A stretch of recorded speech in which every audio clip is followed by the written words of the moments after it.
Many disciples emerged to watch Bai Xiaochun go up to Mount River Defiance. Everyone knew why the other 3 Middle Reaches sects had come last month, and it left them simmering with rage. They also knew that Bai Xiaochun was going to represent the river-defying sect in a fight inside an arcane pocket realm. When news spread that the only person in the entire sect who qualified to go was Bai Xiaochun, many cultivators started to get worried. The river-defying sect was a newcomer to the Middle Reaches, as unfamiliar with the cultivation world there as they were strangers to it. In these unfamiliar surroundings, the river-defying sect seemed impressive, but the truth was that until they produced a Deva realm expert, they were in a very precarious position and could be easily supplanted. A feeling of uneasiness and lurking danger existed in the hearts of not only the ordinary disciples, but even the patriarchs. Thankfully, they had the blood ancestor and the dire Skybanyan, as well as the shocking true spirit which made even the other 3 great sects nervous. Those were the only things that gave the river-defying sect a modicum of stability. Bai Xiaochun was aware of all of that. Therefore, despite the fact that he didn't really want to go to the arcane pocket realm, and despite the ferocity he had witnessed among the disciples of the 3 sects, he had chosen to go along with the arrangement. Gritting his teeth and trembling with fear, he led Bruiser slowly up to the top of the mountain. Waiting there for him were Master Godwind, Frigid Sect, and Crimson Soul. 3 late nascent soul Taoist masters would be escorting him to the arcane pocket realm. Everyone watched silently as Bai Xiaochun made his way to the top of the mountain. Ghostfang emerged from his immortal's cave, an absent-minded look in his eyes as he thought back to the time he had fought Bai Xiaochun back in the Spirit Stream sect. That was the first time he had ever lost to someone in the same generation as him, and although he hadn't appeared to have been affected in any way, it had awoken in him a strong desire to surpass Bai Xiaochun. At a certain point, though, he had come to realize that Bai Xiaochun's progress was almost unbelievable. He was already so far ahead that it almost seemed impossible to catch up. Then there was Song Ke, who stood atop one of the mountains in the Bloodstream division, hands clenched tightly into fists. He was thinking about the fallen Sword World, Heavendao Foundation establishment, and everything which had occurred after that. Within his eyes burned flames of defiance. "I'm definitely going to surpass you one day." As for the Blood Masters and other top chosen in the Bloodstream division, all of them were equally unsettled. While they were concerned about their sect, they also couldn't help but compare themselves to Bai Xiaochun. The fact that none of them even qualified to go into the arcane pocket realm was profoundly chafing to all of them. Zhou Xinqi was having a hard time controlling her breathing, and Nine Isle's eyes were completely bloodshot. Master God Diviner and Jia Lai were both unsettled. In the past, there had been one dazzling chosen who was currently stuck at a cultivation-based bottleneck. That was Lu Tianlei, who spent most of his time alone, refusing to go out. However, as of this moment, he chose to emerge from his immortal's cave and stare off at the figure ascending Mount River Defiance. Chun Manyao appeared, as did Gong Sun Wanner. Gong Sun Wanner's expression was the same as ever, her lips perpetually upturned into a faint smile. However, compared to all the people just mentioned, the person with the most complicated emotions of all was teetering on the verge of madness. Shangguan Tianyu. He stood tall and straight, his features as stunningly handsome as ever. He had no desire to even look at Bai Xiaochun, and therefore refused to emerge from his immortal's cave. Although he couldn't see Bai Xiaochun, his heart felt as if it had been bitten by the most poisonous of serpents, and the pain he felt was difficult to put into words. Eyes bloodshot and fists clenched, he said, "You're just a cheap bastard with no parents and no education. I'm Shangguan Tianyu. I'm definitely going to crush you beneath my feet." Although there were people who were jealous or angry, there were others who were sending Bai Xiaochun away with blessings and well wishes. Big Fatty Zhang, Ho Yunfei, Su Baokai, Third Fatty He, and Li Qingho were all present. Ho Xiaomei and Song Junwan were there too, wishing him well, but at the same time very nervous. Countless eyes were fixed upon Bai Xiaochun as he ascended the mountain. Soon, he was at the very same altar where Bruiser had reached core formation. That was where the 3 patriarchs were waiting for him. As soon they looked over and saw his getup, their jaws dropped, and they exchanged awkward glances. Finally, Frigid Sect coughed dryly and then waved his hand. Instantly, a silver beam of light descended from the sky above. It was the heaven-horn sword, which began to grow larger and larger until it was fully 3,000 meters long. "All right, Xiaochun, it's time to leave," he said. With that, he blurred into motion, shooting toward the heaven-horn sword.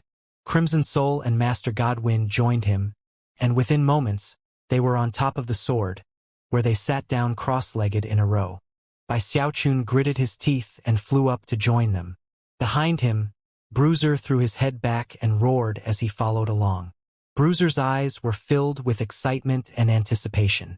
This was his first time being allowed to go out with Bai Xiaochun for a trial by fire, and being alongside him for such an event was extremely exciting. "Let's go," Frigid Sect said, his voice booming like thunder. The heaven-horn sword began to shine with dazzling silver light, and then rumbling echoed out as it shot off with incredible speed. In the blink of an eye, it had disappeared, leaving behind nothing but rolling sonic booms and a long streak of silver light. Only after Bai Xiaochun left did people begin to speak again in the river-defying sect. Nine Isles, Song Ke, Ghostfong, and the other chosen like them all went back into secluded meditation, their eyes filled with the determination to advance. All of them swore to reach core formation as quickly as possible. Even Big Fatty Zhang gritted his teeth and went into secluded meditation. Virtually everyone in the same generation as Bai Xiaochun did the same thing. The cultivation world of the Middle Reaches was so large that it couldn't really be described as being divided into continents. Instead, the word domain was used. As for the realm occupied by the river-defying sect, its name had recently been changed from the Sky Domain to the Defiance Domain. As for the Arcane Pocket Realm, it was located far away from the Defiance Domain in the Dao Domain, next to a seemingly endless desert. Because the desert was so far away from the Heavenspan River, the spiritual energy of heaven and earth was rather faint there. It was in that region of scarce spiritual energy that the Arcane Pocket Realm existed, and despite its remoteness, it couldn't be judged as a place devoid of good fortune. There was a temple in that desert, a place of extreme ancientness that had existed longer than anyone could remember. This was the location where the legacy seals existed, and also the entrance to the Arcane Pocket Realm. Surrounding the temple were more than 100 stones sticking up out of the desert sands, each one well over 300 meters tall. The stones were very strange-looking, and at first glance seemed to have been distributed randomly around the temple.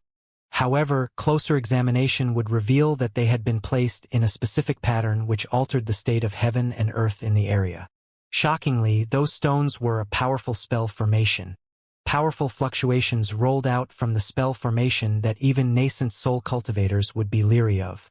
Clearly, the only person who could have possibly put such a spell formation into place was a deva.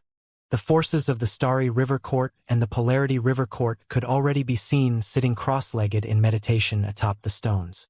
Each of the two sects had more than 20 cultivators who had yet to live for a full 60-year cycle.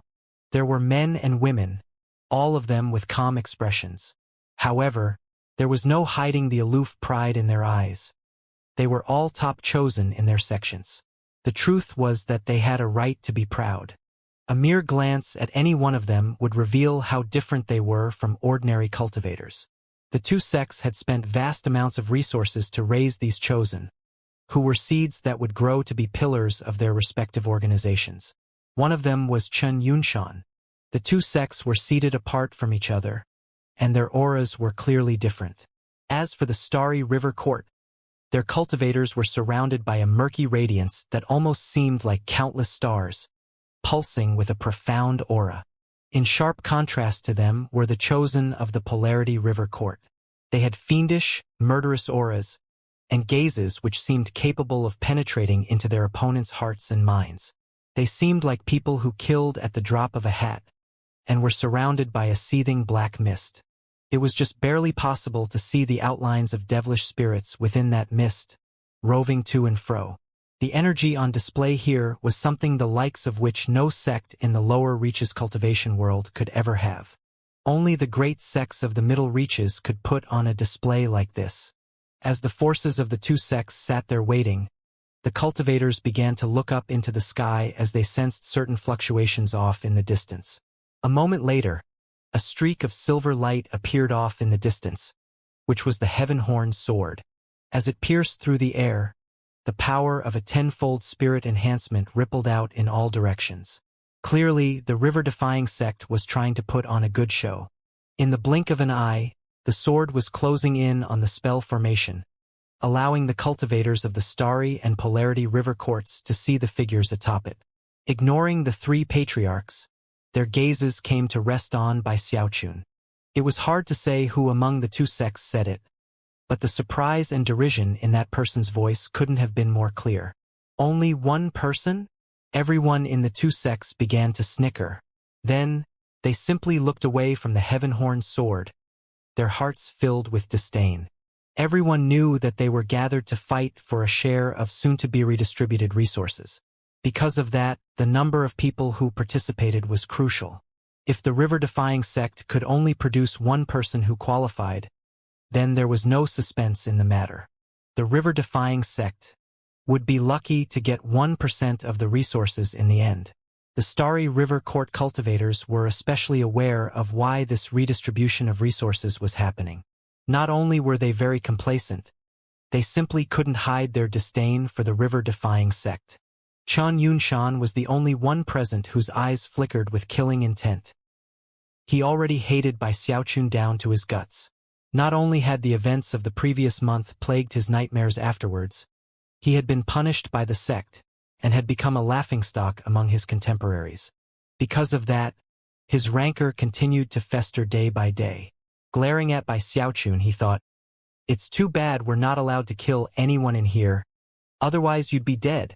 As for the people from the Polarity River Court, they weren't interested at all in the river-defying sect. To them, this was merely a mission to accomplish for the sect. Everyone here was to be rewarded, and they couldn't help but feel some disdain for the river-defying sect, who had only brought one person. Rumbling sounds filled the air as the heaven-horned sword shot down from the sky. After coming to a stop some distance above the ground, the three patriarchs led by Xiaochun and Bruiser off of the sword and down to the ground. Bai Xiaochun was panting, and his eyes were wide as he took in the crowd of cultivators from the two sects. He almost couldn't believe that all of them were in the core formation stage. Each and every one was clearly an outstanding individual, and Bai Xiaochun's heart was already starting to fill with an intense sensation of danger because of it. How could there be so many of them? He thought, a miserable expression on his face. The mere idea of having to compete with more than 40 other top experts to get the legacy seals seemed almost too much for him to take. The three patriarchs were also frowning as they looked over the forces from the Starry and Polarity River courts. As for the nascent soul cultivators leading the two groups, they merely looked over and gave faint smiles. Clearly, they weren't interested in chatting. Compared to these two sects, the river-defying sect looked quite weak. So, Chen Yunshan said all of a sudden, "It turns out the river-defying sect doesn't just have one person. They have a beast, too. I guess that brings their total to 1.5. He started laughing, and was soon joined by others from his sect. Another cultivator called out, "I think it's a bit more than 1.5. Look at this guy. Just how many paper talismans does he have stuck on himself? And look at that huge black walk on his back." More laughter rose up as the Starry River Court cultivators began to mock Bai Xiaochun's outfit. As for the cultivators from the Polarity River Court, when they saw Bai Xiaochun and Bruiser, a few of them were unable to conceal the glitters of greed that rose up in their eyes. Clearly, they could see how amazing of a creature Bruiser was. Bruiser couldn't help but feel a bit uneasy having so many core formation cultivators staring at him. Almost instantly, the scales that covered his body began to stand on end, although the armor and paper talismans he was wearing made it impossible for anyone to see that. However, they could see the violet flames which sprang out beneath his feet, and the roar which echoed out from his mouth. Bai Xiaochun had been feeling a bit anxious, but Chen Yunshan's words, and the gazes which caused Bruiser to feel so anxious, stirred up his anger. And yet anger did little. Compared to the two other sects, the river-defying sect really was too weak. The three patriarchs were already starting to regret having brought Bai Xiaochun to participate in this challenge. Earlier, they had assumed that his battle prowess and precious treasures would be enough to allow him to get at least a few of the legacy seals and come away unscathed, no matter how many of the other chosen wanted to harm him. Besides, the Starry Sky Dao Polarity sect had already laid down rules for how the fighting over the legacy seals would go. No one was allowed to kill any of the other chosen, an arrangement which was for the benefit of all four sects. After all, none of them wanted their chosen disciples to die in a place like this. Because of all that, the three patriarchs had felt comfortable bringing Bai Xiaochun here. Even if he didn't come away with much in terms of the legacy seals, at least he could get to know some of the other chosen in his generation and get some precious fighting experience. But now that they realized he would be single-handedly facing dozens of opponents, the three patriarchs were starting to hesitate. In that moment, a booming like thunder filled the sky, and an enormous silver battleship appeared out of thin air. As the ship appeared, countless bolts of lightning crackled about in all directions, destroying the clouds around it as it descended. That battleship belonged to the strongest of the four Middle Reaches sects, the Dao River Court. In almost the exact same instant that the battleship appeared, numerous figures flew off of it and began to descend at top speed. It took only a moment to determine that there were more than 40 of them.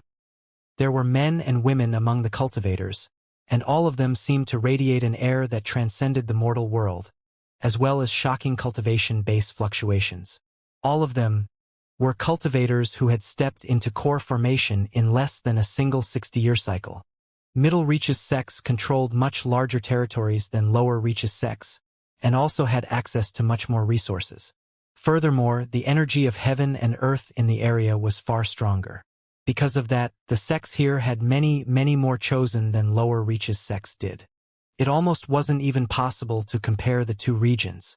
Along with the more than 40 core formation cultivators, an intense pressure began to weigh down as the same white-haired old man appeared who had made the final decision in the Grand Hall on Mount River Defiance a month ago. The old man looked over the collected cultivators, and didn't seem to be surprised at all that the river-defying sect only had Bai Xiaochun with them. Smiling faintly, he said, "I would like to welcome the emissary from the presiding sect to oversee our four-sects competition for the legacy seals."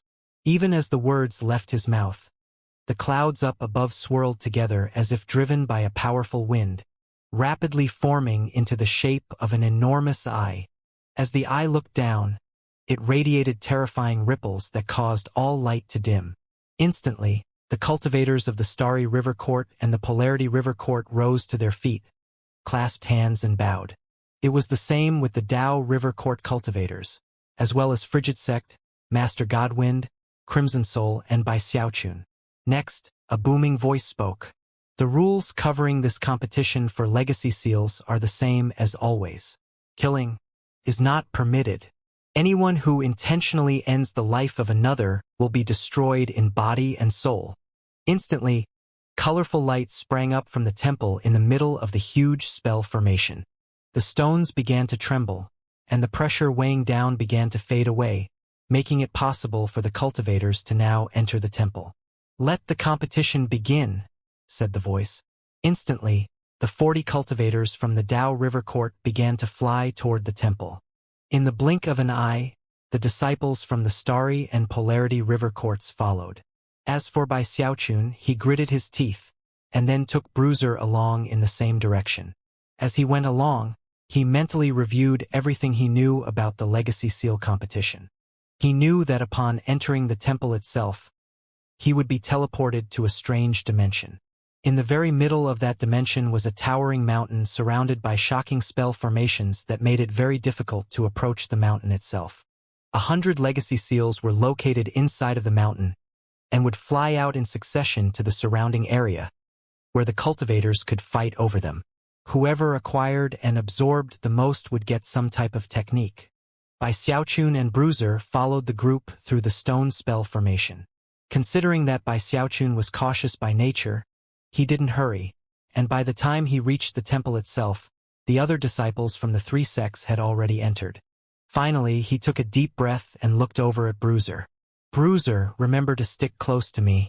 There are going to be a lot of bad people in there. Bruiser gave a soft howl and nodded his head.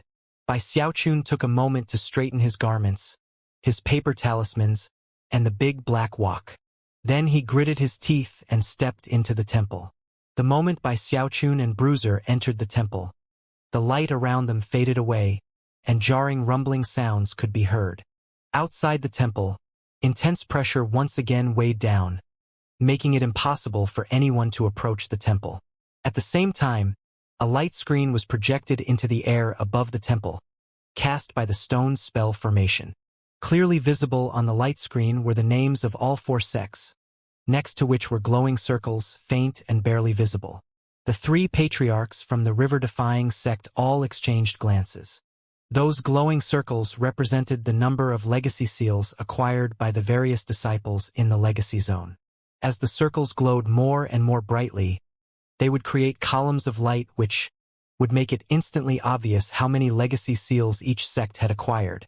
Outside of the stone spell formation were the nascent soul cultivators of the various sects, who numbered in the dozens or so. At the moment, the red-haired old man from the Starry River Court looked courteously toward the nascent soul experts from the Polarity River Court and the Dao River Court. "The Dao River Court will definitely take first again," he said with a slight smile. "As for second place, well, Brother Ouyang, I know that the Starry River Court can't compete with the Polarity River Court. Therefore, we haven't set our goals too high. Third place will do." The red-haired old man chuckled. The cultivator whom the red-haired old man had referred to as Brother Ouyang was a middle-aged man wearing the robes of the Polarity River Court. Smiling, he said, "Brother Zhou, you're overthinking things. Let's just wait and see who takes second and third place." Despite his words, his expression was one of utmost confidence. As the cultivators of the 3 sects chatted, they completely ignored the river-defying sect. Master Godwind, Frigid Sect, and Crimson Soul all had unsightly expressions on their faces as they sat there silently. In this legacy zone, heaven and earth were currently cloaked in darkness. The sky was leaden, a perfect complement to the pitch-black lands that stretched out below it. However, serving as a perfect foil to the darkness were the brilliant beams of light that were breaking out in multiple locations within the dimension. Those beams of light all contained cultivators, and the brilliance they cast instantly illuminated the murky world around them. Because of the new light, it was now possible to see that the dimension wasn't very large. Furthermore, in the exact center of it, there was a mountain with a peak so tall it pierced the clouds. It was so immense that anyone looking up at it would feel like a tiny insect.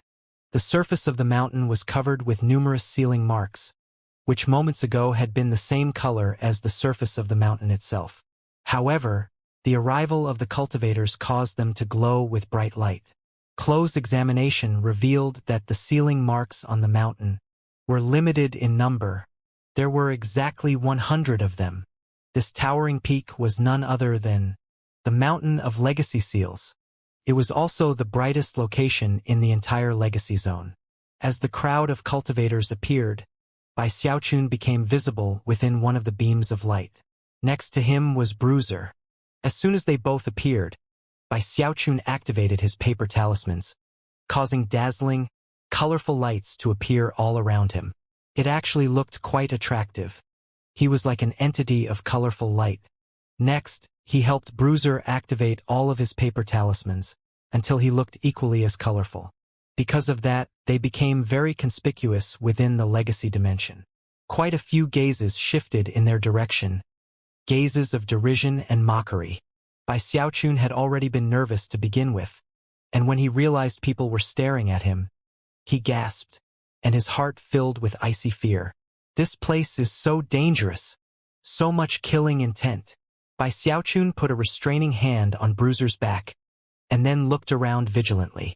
After confirming that people were looking at him but not heading in his direction, he breathed a sigh of relief.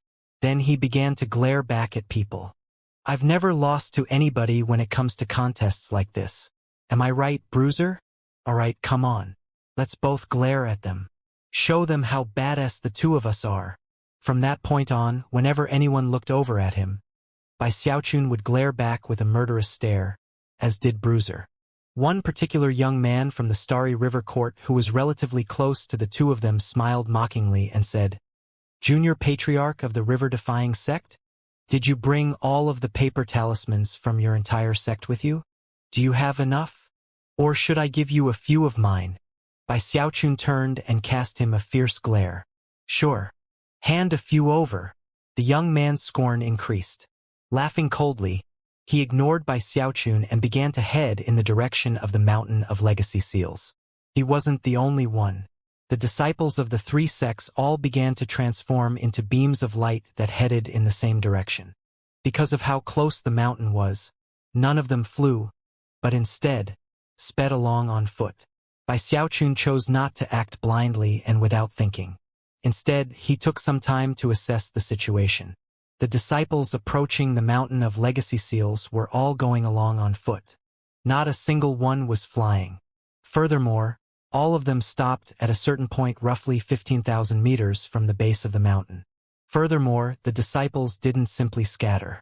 Instead, looks of vigilance could be seen on their faces as they began to gather in ranks according to their sects. Suddenly, rumbling sounds filled the air as numerous lightning bolts appeared in the area between the cultivators and the mountains, as well as a gale-force wind. The lightning bolts were as thick as buckets, and the intense wind was pitch black and contained incredible power. In fact, the wind almost looked like black dragons sweeping back and forth within the 15,000-meter region. Anyone with eyes could see how incredibly powerful the lightning bolts and the blasts of wind were. Other types of magic began to spread out. There were gigantic hands, blades of ice, and tongues of fire. There were illusory projections that looked like shrieking ghosts. Thorns began to grow up out of the ground, and deep crevices opened up randomly here and there. Obviously, the 15,000-meter area was a place rife with danger. Even nascent Soul Taoist masters would be leery of such an area, let alone core formation cultivators. Bai Xiaochun looked over and noticed one of the cultivators from the Polarity River Court summon a puppet, which he sent into the 15,000-meter region. Before it got far, a bolt of lightning struck it, reducing it to nothing more than ashes. Bai Xiaochun gasped, and his face drained of blood. The Jade Slip said this mountain of legacy seals was dangerous, but it didn't say it was this dangerous. That puppet was at the same level as core formation, and it got destroyed by a single lightning bolt. Bai Xiaochun stood in place hesitantly, trembling the entire time. Bai Xiaochun wasn't the only one to react with such shock. Several disciples of the three sects used various magical means to try to enter the 15,000-meter area on their own, but in the end, were left sighing in frustration. It must be because this isn't the usual time to enter the legacy zone. The defensive spells around the mountain of legacy seals must be much more powerful than usual. Usually the Starry Sky Dao Polarity Sect's emissary limits the power, but not this time. After discussing the matter, the three groups tightened their formations and then began to slowly make their way into the 15,000-meter area in groups. Whenever dangerous situations arose, they would pool their power to defend themselves. Before long, booms filled the air, and the lands began to quake. Bai Xiaochun stood there in hesitation for the time it takes an incense stick to burn. At that point, one of the 100 sealing marks on the mountain of legacy seals suddenly began to shine brightly, then flew up into the air and spiraled out into the 15,000-meter region. Almost instantly, all of the disciples of the three sects looked over nervously at the sealing mark as it circled out further and further away from the mountain. When it reached the 13,500-meter mark, the disciples started making attempts to acquire it. The cultivators from the Starry River Court unleashed all of their cultivation base power, creating a stream of brilliant starlight fully 3,000 meters long. It only took a moment for the stream of starlight to bear down on the sealing mark as if to wrap it up and drag it away. At that point, the people from the Polarity River Court let out a bellow as they erupted with devil chi, summoning a huge flying head that shot toward the sealing mark and began to contend with the Starry River Court. The Dao River Court had the most people in the legacy zone. When they looked over at what was happening, many of them took deep breaths and then began to emanate a strange power that seemed almost like natural law. Instantly, the air surrounding their group began to twist and distort. Then, Rumbling could be heard as a towering giant took form. Without any hesitation, the giant strode forward and reached out to grab the legacy seal. As soon as the giant's hand closed around the sealing mark, it vanished and reappeared in the hand of one of the Dao River Court cultivators. "It's mine!" he cried excitedly, throwing his head back and laughing as he absorbed the mark into his body. The other Dao River Court disciples were a bit jealous, and the Starry and Polarity River Courts were disappointed, but didn't let it show on their faces. In fact, some of them even smiled in congratulation. Bai Xiaochun was left gasping at the scene which had just played out. He also understood the rules in this place a bit better now. Once the sealing marks flew out from the mountain of legacy seals, the people who were closer to the mountain would have an advantage in trying to acquire them. "One should be enough for me," he thought, gritting his teeth. He didn't set his expectations too high. As long as he could get one, then at least he could call the mission a success. Trying to get more than that would surely be too dangerous. With that, he headed toward the mountain. By the time he reached the border and prepared to step in, the cultivators of the three sects were already about 200 or 300 meters in. Almost as soon as he entered, a black blast of wind shot toward him, filling his head with a sense of explosive crisis. Letting out a shriek, he backed up. Then a lightning bolt shot toward him, and he fell back again, scowling on the verge of tears. Within moments, he was back outside the 15,000-meter area. Only then did the various defensive magics ignore him. "What do I do now?" he thought. Not daring to enter the area again, he looked over at Bruiser, who stared back at him blankly. "This won't work," Bai Xiaochun thought sullenly.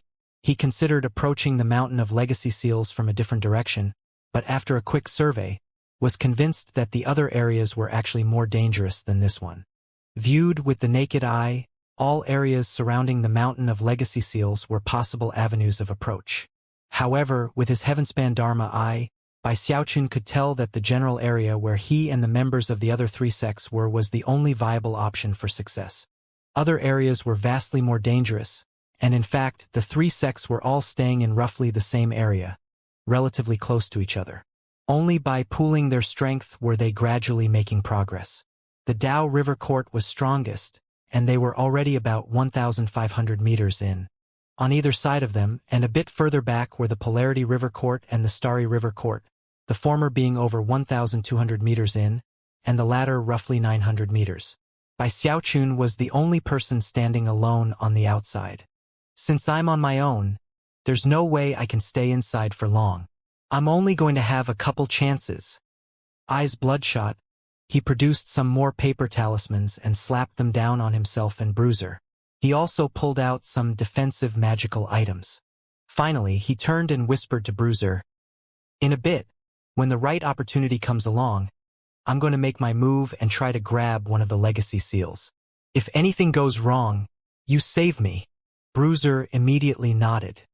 He could see how dangerous the 15,000-meter area was, and although he was very happy to finally be outside on a mission with Bai Xiaochun, he was also very nervous. Bai Xiaochun stood there staring at the mountain of legacy seals, waiting for his next opportunity. After about 10 breaths of time passed, another of the sealing marks suddenly began to glow brightly, then flew out into the air. It flew a few circles in the 9,000-meter region, then went further out, whereupon the forces of the three sects prepared to begin fighting over it. However, the sealing mark moved too quickly, and flitted through the grasping hands of the cultivators of the three sects. Bai Xiaochun's eyes went wide, and then he howled at the top of his lungs as he activated all of his paper talismans, unleashing the explosive power of his undying Heavenly King body, and used the mountain-shaking bash. Worried that all that might not give him enough speed, he pushed off using the big toe of his left foot. In the blink of an eye, he was nothing but a series of afterimages that shot into the danger zone.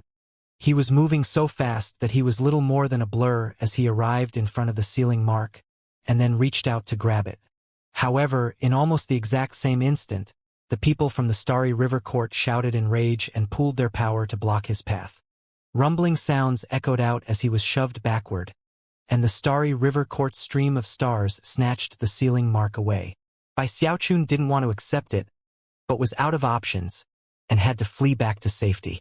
Along the way, he was struck by a bolt of lightning, which destroyed most of his activated paper talismans. "You big bullies!" he fumed, glaring back. However, before his anger had much of a chance to flare up, two sealing marks suddenly flickered and flew into the air off of the mountain of legacy seals. The Polarity River Court went all out in their attempt to grab the first, but the second managed to slip past the three sects. Bai Xiaochun's eyes widened, and then he burst into motion to make another attempt. More lightning crashed around him, and he had to dodge seas of flames. All of his paper talismans were destroyed, and even his black walk was shattered. However, all of that brought him right up to the sealing mark. "Beat it!" A cold snort ripped through the air, sending crushing pressure into Bai Xiaochun's mind. At the same time, rumbling sounds filled the air as the Dao River Court's illusory giant stormed toward him. The giant waved its hand, unleashing a terrifying burst of power, a magical technique that was no weaker than the magics of the world itself. Before Bai Xiaochun could do anything, the giant was upon him. At that point, he drew upon all of his fleshly body power, as well as his Heaven Dao gold core, to fight back. He continued to reach out his hand toward the sealing mark, which was now only 9 meters away. However, that was when the giant's fist struck out, sending a violent tempest of wind into Bai Xiaochun that carried him away, head over heels. Blood oozed out of the corners of his mouth as another set of paper talismans was completely destroyed, along with quite a few of his defensive magical items. At the same time, the force of the blow left him temporarily immobilized. After all, the giant was backed by the power of a whole group of people, whereas Bai Xiaochun was acting alone. After grinding to a halt, he looked up as the giant casually grabbed the sealing mark which he had been just on the verge of taking. At the same time, numerous magics were unleashed by the world around him. The giant looked over its shoulder at him, its expression that of scorn. "You think a bit too much of yourself." Then it shot back toward the group from the Dao River Court. In the moment of crisis in which the magical techniques bore down on Bai Xiaochun, Bruiser let out an angry roar, grabbed Bai Xiaochun's robe and started dragging him backward. However, that was when the stream of stars from the starry river court appeared and blocked their path, making it impossible for them to escape. The lightning slammed into Bruiser, causing blood to spray out of his mouth. Thankfully, Bai Xiaochun had recovered by that point, so he grabbed Bruiser and rushed back out toward the safe area. The people from the Polarity River Court watched Bai Xiaochun and Bruiser flee with contempt. A cold snort rang out and someone said, "The river-defying sect isn't strong enough to get even one sealing mark. Be a good boy and stay outside. Don't look for trouble in here." The Starry River Court people were equally derisive. Qian Yunshan even said, "If you try to mess with us, we might not be able to kill you because of the rules, but the defensive spells here could destroy you. Nobody would care if that happened." The evil intentions hidden within those words couldn't have been more clear. Even as Bai Xiaochun continued to retreat, a black wind hit him from behind, causing blood to spray from his mouth. When he finally made it to safety, he looked back to see that the cultivators from the other sects were all about 1,500 meters into the zone of defensive spells. Complete and utter bullies, he thought, anger burning. Then he looked down and saw how hurt Bruiser was, and his rage simmered even hotter. Glaring over at the cultivators of the three sects, he growled, "I don't care if you snatch the sealing marks away from me, or even if you hurt me, but you hurt Bruiser. You people are forcing my hand." Eyes more bloodshot than ever, he gritted his teeth and gave Bruiser some medicinal pills. Looking back at the situation, he saw that the Dao River Court was now about 3,000 meters in. With that, he blurred into motion, taking Bruiser toward one of the areas he had observed earlier with this heaven-span Dharma eye, a place that seemed impossible to pass through. Meanwhile, outside of the Legacy Zone, at the border of the stone spell formation, the nascent soul cultivators from the four sects were looking at the glowing screen, and the 4 circles of light which represented the achievements of the disciples. The Dao River Court circle was the brightest, with the Starry and Polarity River Courts also lit up, but not as bright. Only the river-defying sex circle had remained dark the entire time. The level of brightness indicated how many sealing marks had been obtained, and therefore, the nascent soul cultivators from the Dao River Court were all smiles. Of course, none of this was unexpected. As far as they were concerned, the Dao River Court should be the one to take first place. The red-haired old man from the Starry River Court laughed heartily and said, "Congratulations, fellow Taoists. It seems the Dao River Court really will take first place again. Unfortunately, it doesn't seem the fellow Taoists from the river-defying sect are doing very well. Definitely not as well as the Sky River Court did last time. They took second place back then, and almost tied with the Dao River Court." The faces of Crimson Soul, Frigid Sect, and Master Godwind were all very grim. Eventually, they had no choice but to sigh. They had been prepared for defeat from the beginning, but had still hoped that by Xiaochun would be able to get at least one sealing mark. "Fellow Taoist Frigid Sect," the red-haired cultivator said, "what do you say we make a little bet? I'm guessing your river-defying sect won't be able to get more than 2 sealing marks." Frigid Sect's expression darkened even further, and it was the same with the other 2 patriarchs. As for the Dao River Court and the Polarity River Court, they looked very amused at what was happening. Suddenly, Master Godwind looked over at the red-haired old man and slowly said, "A bet? What are the stakes?" The red-haired old man smiled coldly and said, "I happen to have a starry meteor from the Starry River Court, which can unleash an attack with power similar to the Deva realm. I'll put that up against one of your river-defying sect's heaven-span battleships." Frigid Sect's expression flickered, and Master Godwin's eyes glinted with incisive light. Starry meteors were in fact spirit treasures from the Starry River Court, and were of similar value to heaven-span battleships. However, the heaven-span battleships were much more precious to the river-defying sect than starry meteors were to the Starry River Court. Clearly, this red-haired old man had planned this all along. "We're only talking about 2 sealing marks," he said in a cold voice. "Is the river-defying sect really not even confident in getting 2 little sealing marks?" The red-haired old man narrowed his eyes. Master Godwind maintained his silence, as did Patriarch Crimson Soul. The 2 of them looked over at Frigid Sect. If the river-defying sect won a bet like this, it would be a big gain for their sect. Getting a starry meteor would make up for some of the losses that were going to occur within the legacy competition. However, if they lost and had to hand over a heaven-span battleship, the overall battle prowess of the river-defying sect would be significantly reduced. In the end, the heaven-span battleship at stake belonged to the Spirit Stream Division, and furthermore, Frigid Sect knew by Xiaochun better than the other 2. Therefore, he was the one who would make the final decision. Frigid Sect looked up at the dark circle which represented the river-defying sect, and took a moment to think back to all the miraculous things by Xiaochun had accomplished. If they won the bet, it would be a big boost in confidence and morale for the sect. If they lost, well, even refusing to take the bet would mean that they had lost to the other 3 sections. The stakes were high, but the truth was that the river-defying sect didn't actually have much to lose. "You're on," Frigid Sect said through gritted teeth. In response, the red-haired old man laughed heartily. The truth was that earlier, he had already given orders to the disciples who had gone into the legacy zone. Not only was their mission to get as many legacy seals as possible, they were also to stop the river-defying sect from getting even a single one. Considering that, he thought, it's theoretically possible he could get a single seal by accident.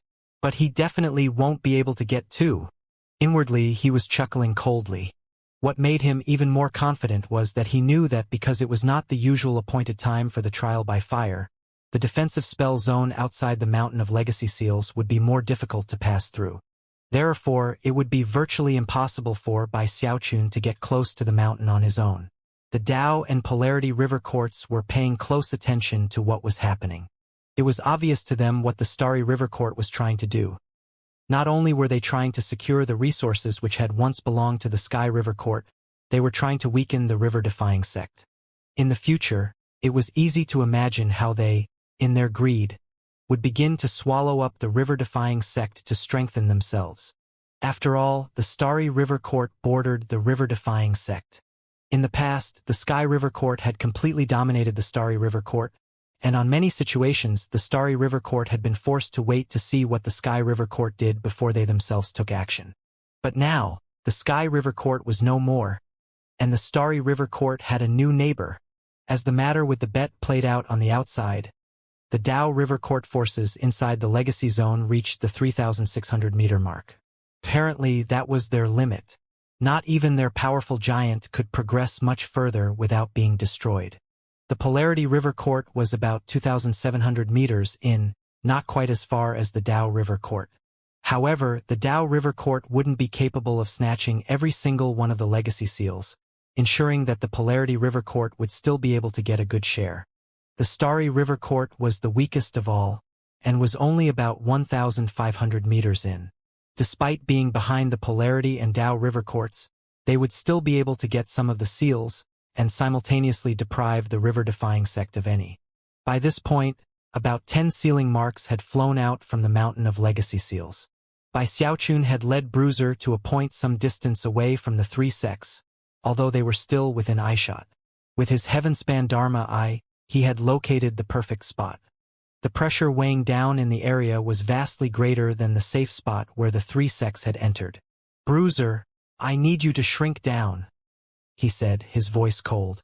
"Dad's gonna take you to have some fun." Bruiser looked surprised, but a moment later, he shivered and began to shrink down in size. Soon, he was small enough that Bai Xiaochun was able to place him in the folds of his robe. Then, Bai Xiaochun took a deep breath, causing a tremor to run through him. Cracking sounds rang out as he used the power of the Undying Live Forever technique and his Heaven Dao Gold Core to shrink down. Bones and flesh alike became smaller, until Bai Xiaochun was the size of a small child. His clothing was too large, so he simply ripped it off. Then he waved his finger toward the ground, and a flash of black light could be seen as the turtle walk appeared. "You people are forcing my hand," he said through gritted teeth. "I didn't want to cheat." Bai Xiaochun didn't like using the walk publicly, but right now he was out of options. Taking a deep breath, he lay down on the ground and dragged the turtle walk over him. Now that he had shrunk down, it was easy for him to fit underneath it, making it look very much like an actual turtle as it lay there on the ground. Almost in the same moment, a delighted exclamation could be heard from within his bag of holding. "Ha ha ha! You definitely deserve to be my pet. Good job, little Bai. Master approves." It was none other than the little turtle, who flew out with a pop and landed on the ground just behind Bai Xiaochun.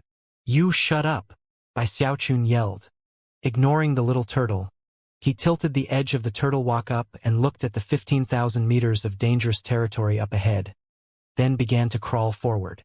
The little turtle followed along, laughing. From a distance, it looked like two turtles, one big and one small, crawling slowly into the zone of restrictive spells. Almost as soon as they entered, a bolt of lightning many times bigger than any of the previous bolts fell from above and slammed into the turtle walk. However, the walk was virtually indestructible, and no amount of lightning could do anything to it.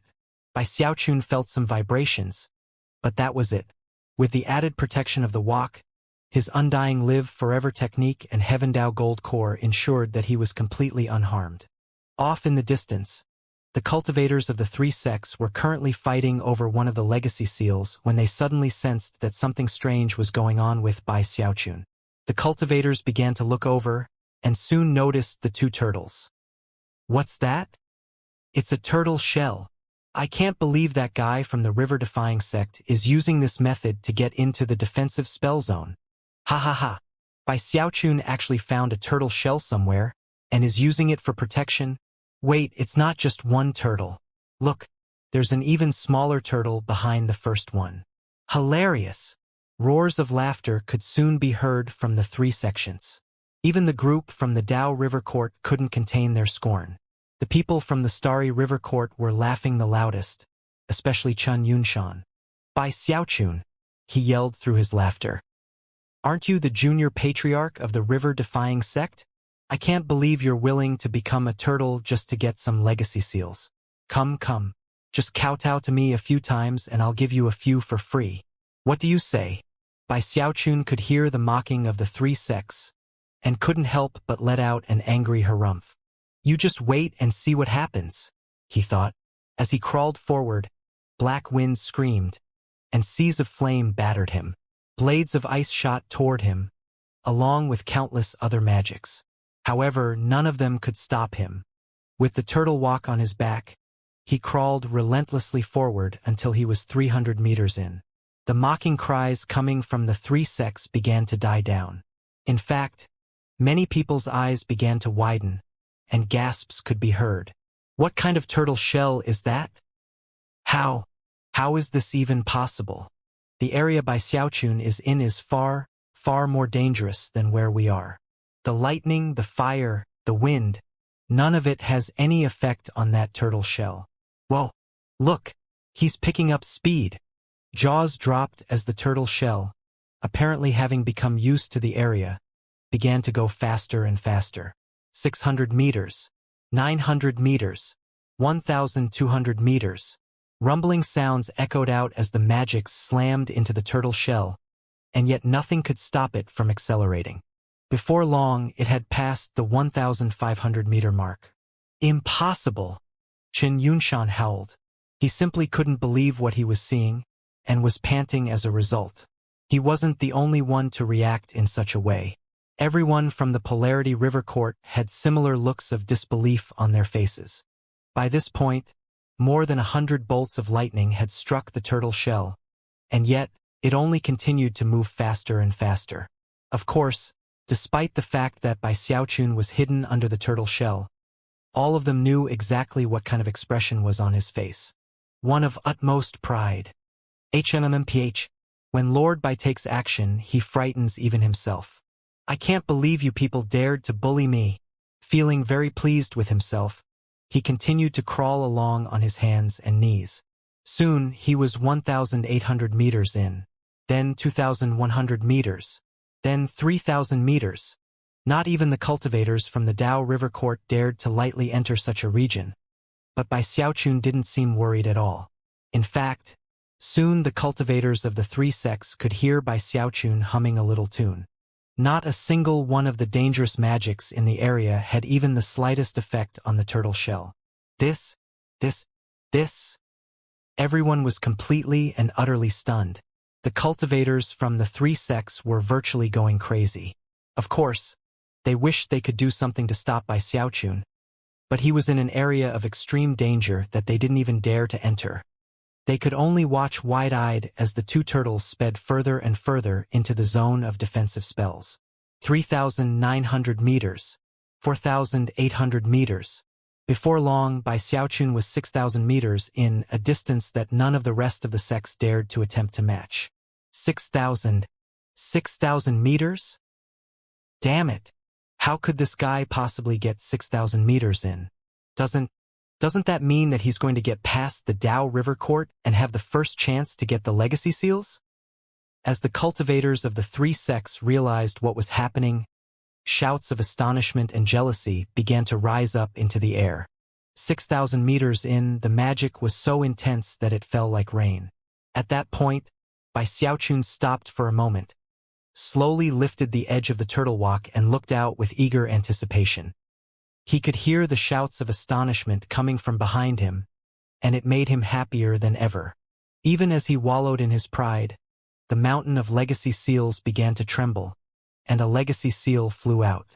As it circled about, it got closer and closer to Bai Xiaochun. Ha ha ha! Now nobody can even think of stealing it from me. Hey little legacy seal, come over here. Smiling broadly, he performed an incantation gesture with his right hand, and then waved his finger at the incoming legacy seal.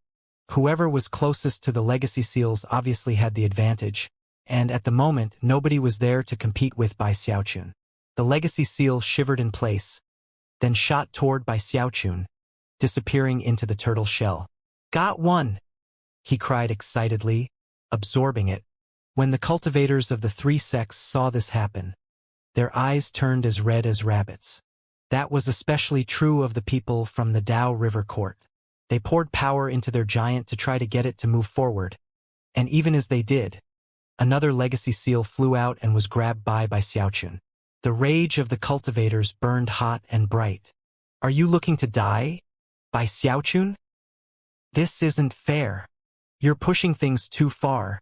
By Xiaochun. By Xiaochun only began to hum his little tune louder than before. After resting for a bit longer under the turtle shell, he saw a third legacy seal, which he quickly sucked into the shell. I guess I'll just wait here and grab each one as it comes along. Humph. Feeling more pleased than ever, and more awesome, Bai Xiaochun thought about bringing out his mirror to ask Imposter Knight Crypt how amazing he was. However, it didn't seem like a good idea at the moment, so he suppressed it. He was feeling quite comfortable underneath the turtle shell, grabbing legacy seals at leisure.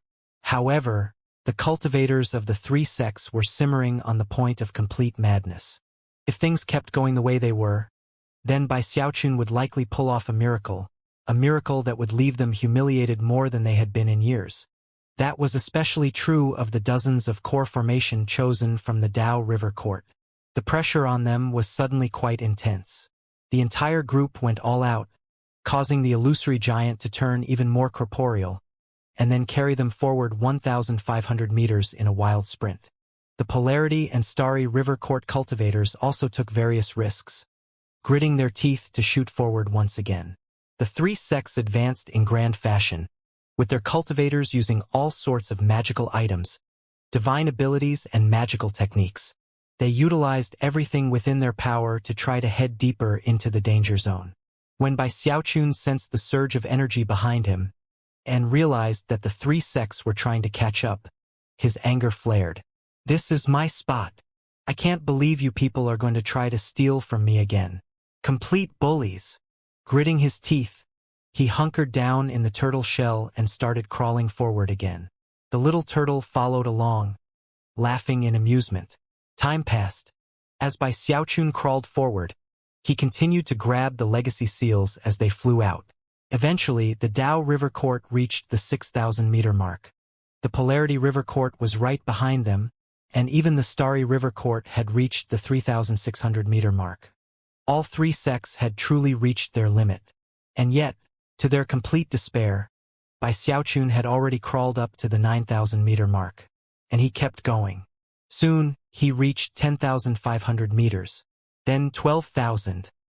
The distances involved left the Dao River Court in a state of complete hopelessness. The Polarity River Court was filled with bitterness, and the Starry River Court was going mad. One legacy seal after another flew out and was taken by Xiaochun. All the cultivators were filled with a sense of indescribable powerlessness. 12,000 meters. This can't really be happening. As of this moment, the Starry River Court had 2 legacy seals, the Polarity River Court had 1 more than them, and the Dao River Court had the most with 5. All of the other legacy seals were going to Bai Xiaochun. To make matters even worse, Bai Xiaochun was loudly announcing how many he'd acquired. 31, 37, 43. The mountain of legacy seals was shaking violently. From ancient times until now, nothing like this had ever happened. No one had ever gotten so close to the mountain or acquired so many legacy seals. Bai Xiaochun was completely elated. He even took a moment to look back at the cultivators from the other 3 sects, and felt more wonderful than ever. After that, he decided he might as well keep crawling forward. 47, 53, 57. Bai Xiaochun's voice continued to ring out as he got closer and closer to the mountain of legacy seals. The cultivators of the 3 sects felt as if wild beasts were trampling their hearts. As they watched Bai Xiaochun, their eyes burned with madness and killing intent. From the look of things, if they could, they would ignore the rules and simply kill him. Shut up. Damn it. You're completely shameless. Cheater. I'm gonna kill you. Bai Xiaochun turned around and disdainfully lifted the back edge of the turtle walk to peer out at the 3 sections. Then he cried out as loudly as possible. Do you people dare to come over here? We can have an epic fight. I dare you. Come on. I'm waiting for you right here. Saying such words was like pouring fuel onto the fire. The 3 sects exploded with rage, especially Chen Yunshan, whose face was distorted from fury. A moment passed, and then Bai Xiaochun sighed and said, Why aren't any of you coming over? How about you all come together? I'll take you all on at once. What do you say? Lord Bai is getting tired of waiting. AI heroes are always so lonely. The scenery here is wonderful. What a pity none of you dare to come share it with me. With that, he grabbed another legacy seal. Bai Xiaochun was used to calling out the numbers by now, so he yelled, "This is the 59th. After some thought, he was curious what it would be like even closer to the mountain, so he began to proceed forward again. At the same time, the cultivators of the three sects realized that they couldn't stay in their current positions safely, and began to move in the opposite direction. Of course, a scene of similar madness could be seen outside of the legacy zone. Some time earlier, the river-defying sect's circle on the glowing screen had suddenly lit up. Frigid Sect, Crimson Soul, and Master Godwind were immediately delighted. After all, that glowing light represented the honor of the whole sect. Based on how bright their glowing circle was compared to the other three sects, they were able to speculate that Bai Xiaochun had acquired a single legacy seal. Even one makes this whole thing worth it, Crimson Soul thought, tightening his hands into fists. Not too far away, the red-haired old man from the starry river court felt his heart suddenly tremble. He even frowned, although it only lasted for a moment. "Congratulations, river-defying sect," he said with a false smile. "You got lucky and managed to get a single legacy seal. However, luck will only carry you so far in." Before he could finish speaking, the river-defying sect's glowing circle suddenly got a bit brighter. Then, only moments later, it brightened again. Soon, it was brighter than the starry river court circle. The nascent soul patriarchs from the other three sects were shocked, especially those from the starry river court. How is this possible? The three patriarchs from the river-defying sect were also astonished, and exchanged incredulous glances. The red-haired old man's expression was extremely unsightly, and rage could be seen flickering in his eyes. All of a sudden, he felt as if the disciples he had sent into the legacy zone were completely useless. Even as he began to feel regret in his heart, the river-defying sect's glowing circle got even brighter. There were no rumbling sounds, but everyone felt as if their minds were crashing with thunder. The river-defying sect's glowing circle was getting brighter with indescribable speed. A moment later, and it surpassed the Polarity River Court. The nascent soul Taoist masters from the Polarity River Court couldn't prevent their expressions from flickering. Moments later, the river-defying sect surpassed the Tao River Court. The white-haired old man took a step forward to stare more closely at the glowing circles. Everyone had looks of madness overtaking their faces. The brightness of the river-defying sect's glowing circle was increasing so dramatically that it completely exceeded the imaginations of all present. It was so bright that it was almost painful to look at, as if it were the only light which existed. Even the light from the other three sects combined was completely and utterly crushed by it.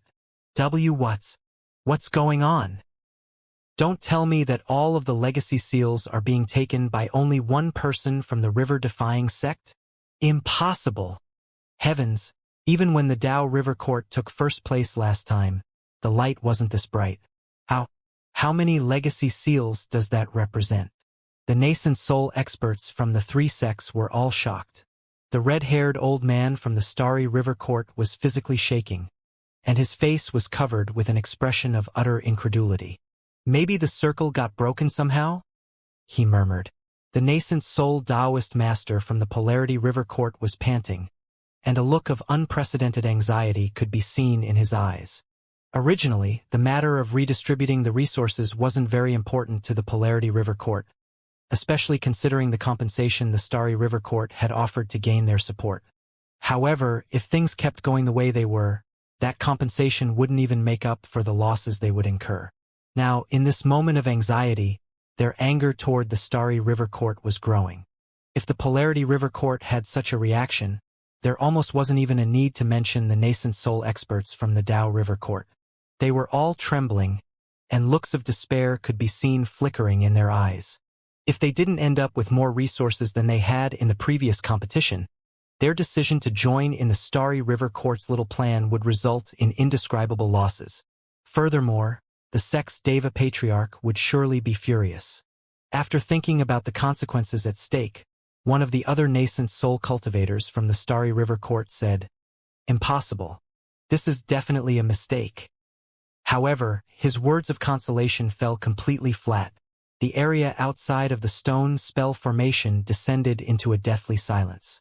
All of the nascent soul Taoist masters were looking at the glowing circles, and it was completely obvious that the river-defying sex circle was continuing to grow brighter. At the same time, the circles representing the other sects hadn't changed at all. Frigid Sect, Crimson Soul, and Master Godwind were all dumbstruck. Even they had no idea what could be going on inside the legacy zone. "What is Bai Xiaochun doing in there?" Crimson Soul murmured, looking over in confusion at Master Godwind and Frigid Sect. Meanwhile, back in the legacy zone, the disciples of the three sects were howling in fury. Bai Xiaochun was currently 12,000 meters in, and continuing forward toward the mountain of legacy seals itself. By this point, deep despair had taken root in the hearts of everyone present. From the first moment this legacy zone had been opened in ancient times until now, not a single core formation cultivator had ever reached the actual foot of the mountain. In fact, no one knew what dangers existed there, nor what would happen if someone reached that point. But now, everyone watched helplessly as the damnable and shameless Bai Xiaochun used his cheating methods to pull off a miracle. "It's not fair. I can't believe you can actually cheat the system here. Oh heavens, have you no eyes? Send lightning to smite this despicable Bai Xiaochun." Tears welled up in their eyes as Bai Xiaochun reached the 15,000-meter mark. He was now right at the foot of the mountain of legacy seals. As soon as he reached that point, his jaw dropped. It felt as if he had just passed through a sheet of water, and he involuntarily stopped moving. Oh so carefully, he tilted up the edge of the turtle shell, and could sense that there was no lightning, no black wind, and no magic of any other type. Curious, Bai Xiaochun backed up a few meters, and sure enough, could feel the lightning and other magic battering the turtle shell. Then he moved forward a bit, and the sensation vanished. Under the despairing gazes of the crowd from the three other sects, Bai Xiaochun went back and forth a few times to confirm that the 9-meter area right beneath the mountain was free of any sort of defensive spells. Trembling with excitement, he slowly pushed the turtle shell off of himself and stood up, cracking sounds ringing out as he returned to his normal size. Then he clasped his hands behind his back, flicked his sleeve, and stuck his chin up. Glancing back scornfully at the cultivators of the three sects, he said, "Want to fight with me? Who of you dares to come over here and have a duel to the death with Bai Xiaochun?"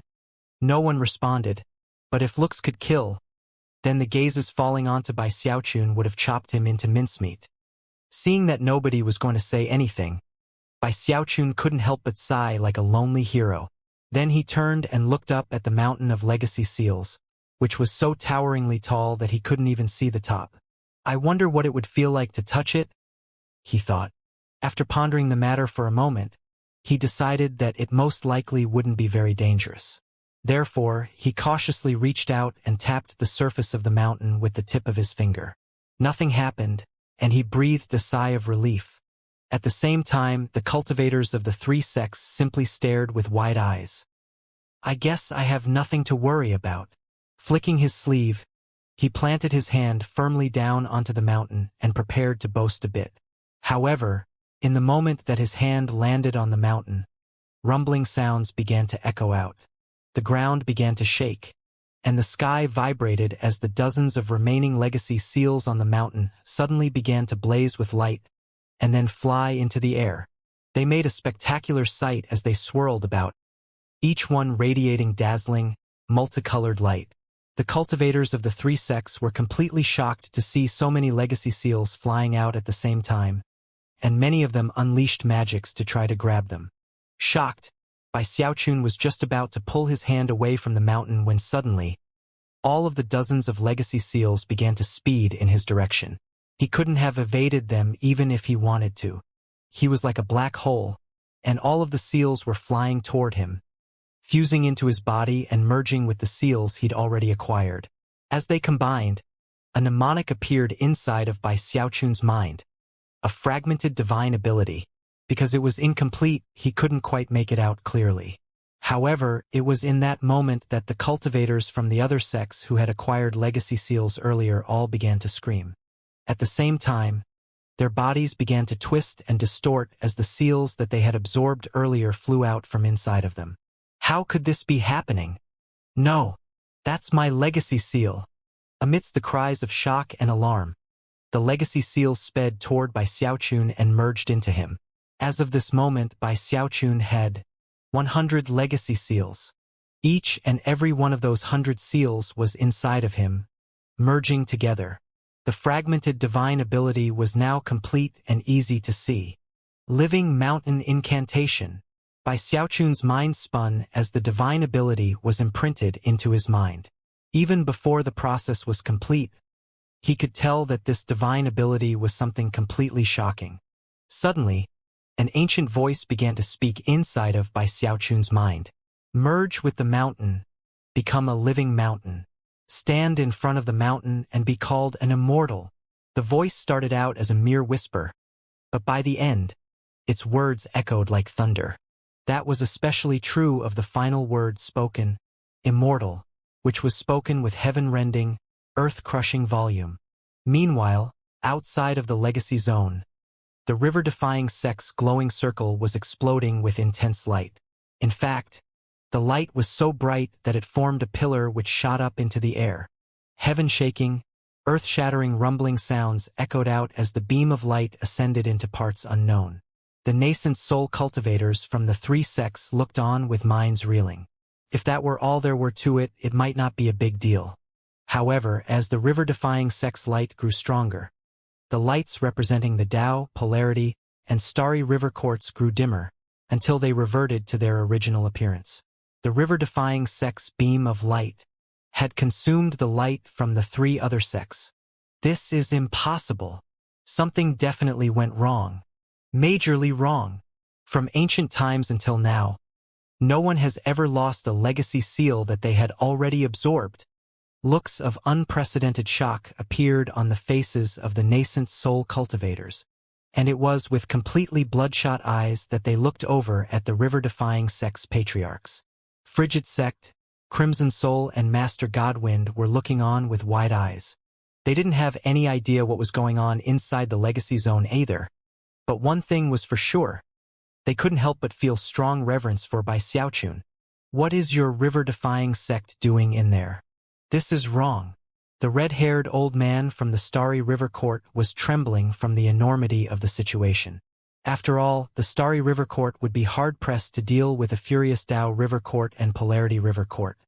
In fact, it was now possible to tell that only about a third of the anger of those two sects was directed at the river-defying sect, with the rest being reserved for the Starry River Court. Therefore, the only option left for them was to try to drag the river-defying sect down too. However, even as the words left his mouth, the sky above began to shake, and a gigantic, blinding figure of light appeared out of thin air. Instantly, intense pressure weighed down, and the lands began to quake.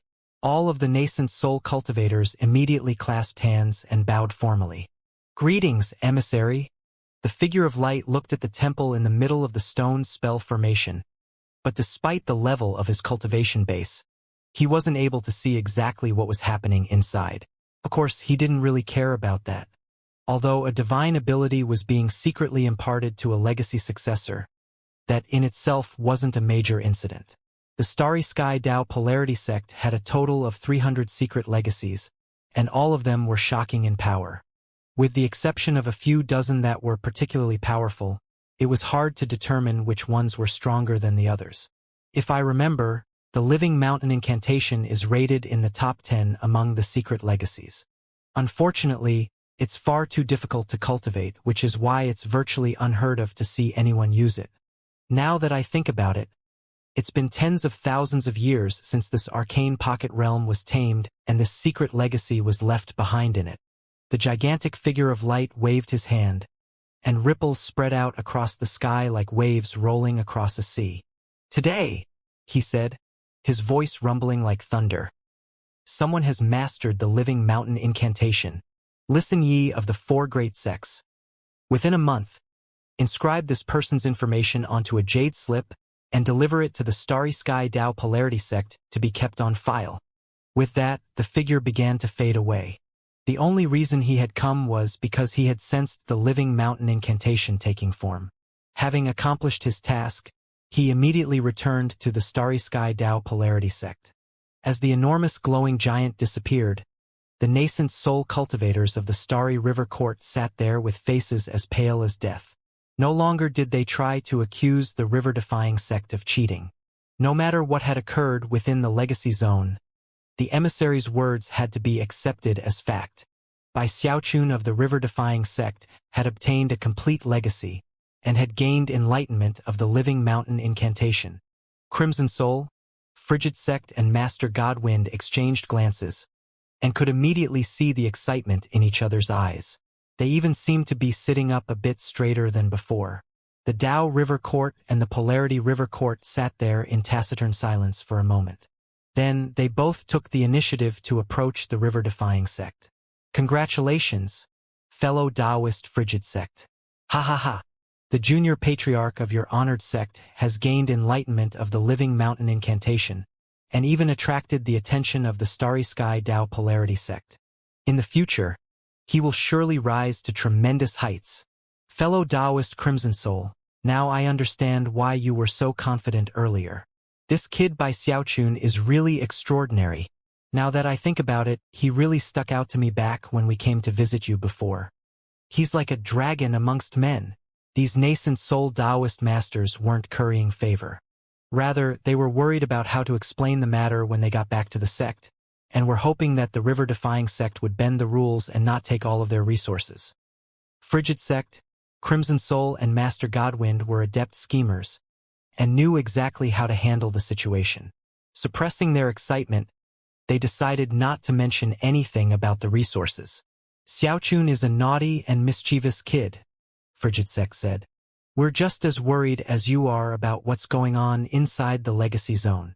The Dao and Polarity River Courts knew exactly what was being implied when the first thing Frigid Sect mentioned was Bai Xiaochun's safety. It's impossible to send messages into and out of the legacy zone, so it's hard to say what's going on. But don't worry, fellow Taoist Frigid Sect. The matter of the legacy seals is over. Everyone will be teleported out within the time it takes an incense stick to burn. Having heard this, Frigid Sect, Crimson Soul and Master Godwind were much relieved, and even began to chat randomly with the other patriarchs. As for the group from the Starry River Court, they sat off to the side, their faces ashen as they ignored the other sections. Meanwhile, back in the legacy zone, now that Bai Xiaochun had absorbed all of the sealing marks, the defensive magics faded away. There was no crushing pressure, no lightning, no black winds or seas of flame. In the blink of an eye, they were all gone. Bai Xiaochun was completely absorbed in the living mountain incantation, when suddenly Bruiser bumped him. Looking around, he realized that none of the defensive spells were in operation, and the cultivators of the three sects were about 3,000 meters away from him, their eyes flickering with cold fury. The defensive spells are gone? Bai Xiaochun shivered, and then subconsciously took a few steps back. The looks being given him by the three sects caused his hair to stand on end. Hey there, fellow Taoists. We're all middle reaches sections. We're on the same team. Even as he stammered an explanation, the cultivators of the three sects began to walk wordlessly in his direction, the coldness in their eyes flaring. Backing up, he continued, killing people isn't allowed. Don't do anything impulsive. Okay? You definitely don't want to fly off the handle. Bai Xiaochun's heart was pounding. He could tell that their tempers had been riled up to the point of detonation. Plus, not only did they need to vent their frustration, they also coveted his turtle walk. Damn it, he thought. Why did the defensive spells suddenly vanish? Trembling and on the verge of tears, he continued to back up. Listen, fellow Taoists, you guys all have big teams, but I'm all alone. Getting the sealing marks was just a matter of luck. I know you're feeling frustrated, but you were doing the best you could. Don't be sore losers. Come on, fellow Taoists, let's all calm down. I really didn't do it on purpose. Surprisingly, some of the other cultivators actually listened to his words and stopped walking. After all, the matter was over now, and fighting about it wouldn't solve any problems. However, it was still difficult to rid themselves of the fury which existed in their hearts. Seeing that his words were having some effect, Bai Xiaochun breathed a sigh of relief. He was well aware that this was not the time to get people riled up. Although it was true that anyone who killed someone else would be executed in punishment, if he lost his poor little life in the process, what good would that do? Just when he was about to continue offering some consolation, the little turtle suddenly flew up and landed on top of his head. Bai Xiaochun's heart instantly began to pound with a feeling of impending doom. Before he could say or do anything, the little turtle cleared its throat and then shouted, "It seems you people just don't understand. Listen, I'll explain what my master just said in a clearer way. What he actually means is that you people are a bunch of moronic noobs. How dare you try to fight with my Bai Xiaochun? Stop gawking and screw the hell off." His voice was so loud that no one could possibly not hear him. The cultivators of the three sects who had just been calming down suddenly felt their rage burning hotter than ever. That was especially true of the people from the Starry River Court, who immediately devolved into madness. Chun Yunshan was the first to give voice to his rage. "Kill Bai Xiaochun. If we work together, we can completely exterminate him. As long as we do it together, there's no way our sects are going to do anything about it. That wok of his is a precious treasure. Kill him, and maybe the legacy seals inside of him will be available for the taking again." Although nobody quite agreed with Chun Yunshan's assessment of the situation, their killing intent was bursting. The rage which they had been suppressing had been ignited by the little turtle's words. Instantly, shouts of fury rose up as dozens of core formation cultivators all flew into the air toward Bai Xiaochun. It was a majestic sight as they unleashed all sorts of magical techniques in a deadly attack. "That's not what I meant at all," Bai Xiaochun shrieked as he took to flight. He was no fool, and knew that no matter how strong he was, his undying Heavenly King core and Heavendao Gold core couldn't stand up to dozens and dozens of Earth core chosen all at the same time. As for being screwed over by the little turtle, it only caused the hatred in his heart to grow. Tears were on the verge of leaking out of the corners of his eyes. Even as dozens of crazed enemies closed in, the little turtle popped its head out and shouted, "Bring it on, you idiotic weaklings! My master can beat you all single-handedly. Bring it on. If you think you have what it takes, then fight." "You shut up," Bai Xiaochun shouted. Then he reached out, grabbed the little turtle, and hurled him backward toward the crowd. "Kill him, all right?" he screamed. "He's the one who said it, not me." The turtle shot through the air so quickly that nobody could possibly evade him, and with a smacking sound, he banged into the face of one of the cultivators from the Starry River Court. The cultivator was hit so hard that it nearly knocked his teeth out, and as he staggered backward, the black silhouette of a turtle could be seen on his cheek, complete with 4 limbs, a head, a tail, and a turtle shell. Then the little turtle whizzed through the air back to Bai Xiaochun. "What do you think?" he said, looking very proud of himself. "Is Lord Turtle awesome or what? Humph! When Lord Turtle leaves his mark somewhere, not even a demigod can erase it." "A demigod? Did you hear that, you little punk? You're going to have Lord Turtle's mark on your face for all eternity." The cultivator reached up and felt the black mark on his face, and to his horror, realized that he really couldn't wipe it away. Heart filling with even more anger than before, he spat the blood out of his mouth and once again began to chase after Bai Xiaochun. Bai Xiaochun's heart was thumping with pure fear. If he was being chased by a single person, he would definitely turn and fight. He might even try fighting if there were 2 or 3 people. Considering how heroic and incredible he was, he figured he could probably come out on top in a situation like that. After all, with the level of his fleshly body, it wasn't likely that only 2 or 3 people in the same cultivation level as himself would be strong enough to kill him. But when he looked over his shoulder, he saw dozens of core formation cultivators all bearing down on him with burning killing intent. From what he could tell, if that many people all attacked him at once, it wouldn't matter if his undying live forever technique was even stronger than it was, he would still lose his poor little life. Such thoughts filled his heart with both gloom and also rage toward the little turtle. The little turtle didn't seem to think he had screwed Bai Xiaochun over at all, though. He flew along off to the side, eyes gleaming with excitement, letting loose a stream of shouting. Ha ha ha! Bring it on, bring it on! You bunch of wimps! Let's see if you have what it takes to kill my master. Then he lowered his voice to talk to Bai Xiaochun. Don't be afraid, little Bai. They're just a bunch of wimps, right? Come, come. Throw me back toward them again. I'll crush them to death. Shut up. This is all your fault. Bai Xiaochun didn't dare to throw the little turtle back toward the crowd of cultivators from the 3 sections. When he thought about the enraged look on the face of the man who had been marked with the turtle, his heart trembled. As he pushed forward with greater speed, all sorts of dazzling magical techniques shot toward him. Ice mountains, lightning, seas of flame, twisting vines, hundreds of flying swords, and even a gigantic vortex-like wave of water. Although the pressure weighing down from this tide of magical techniques couldn't compare to the defensive spells from earlier, the sheer number involved created a shockingly deadly force. Unfortunately, the turtle walk wouldn't be of much help in this situation. After all, the restrictive spells from before had only blasted into the turtle walk and hadn't attempted to lift it up. These people wouldn't just let him hide underneath and pretend to be dead. I'm finished. Kaput. The mountain of legacy seals is gone. Why hasn't the teleportation begun? If it doesn't start soon, then I'm dead. He continued to speed along rapidly, the enraged roars of his pursuers echoing out constantly behind him. Don't you run, Bai Xiaochun. You were just blowing your horn a few seconds ago. Why are you running like a scared rabbit now? Humph. You challenged us to fight before, and now we're giving you the chance. Stand and fight.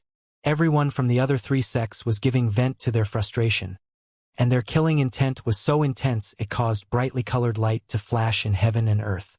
From a distance, the roughly 100 core formation cultivators were like countless streams of light shooting after Bai Xiaochun.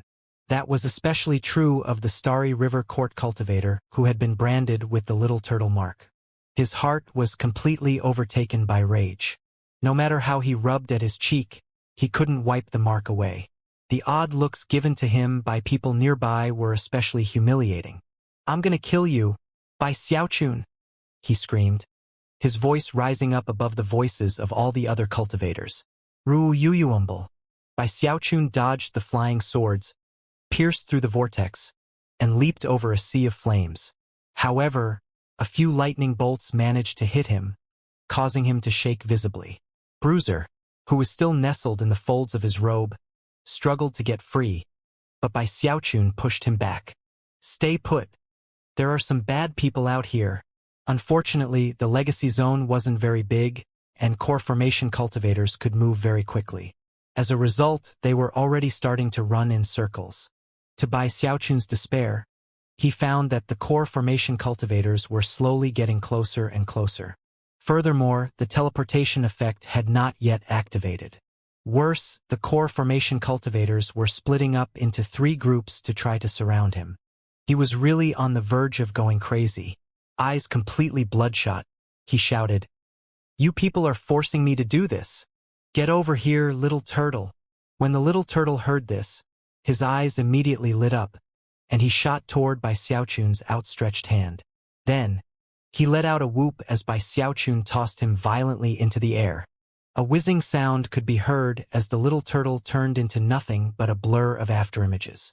This was a type of speed that core formation cultivators couldn't match. In the blink of an eye, he had landed smack dab onto the right cheek of a burly man from the Polarity River Court. Rumbling sounds echoed out as the burly man screamed and staggered backward, blood spraying out of his mouth along with quite a few chunks of teeth. When he looked up, a black turtle mark could be seen on his face. It had a head, a tail, 4 limbs, and seemed very lifelike.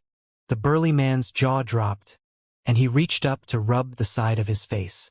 When he realized that the mark wouldn't rub off, he looked over at the cultivator from the Starry River Court who had a similar mark, and then his eyes turned completely bloodshot. Roaring with rage, he shot directly toward Bai Xiaochun.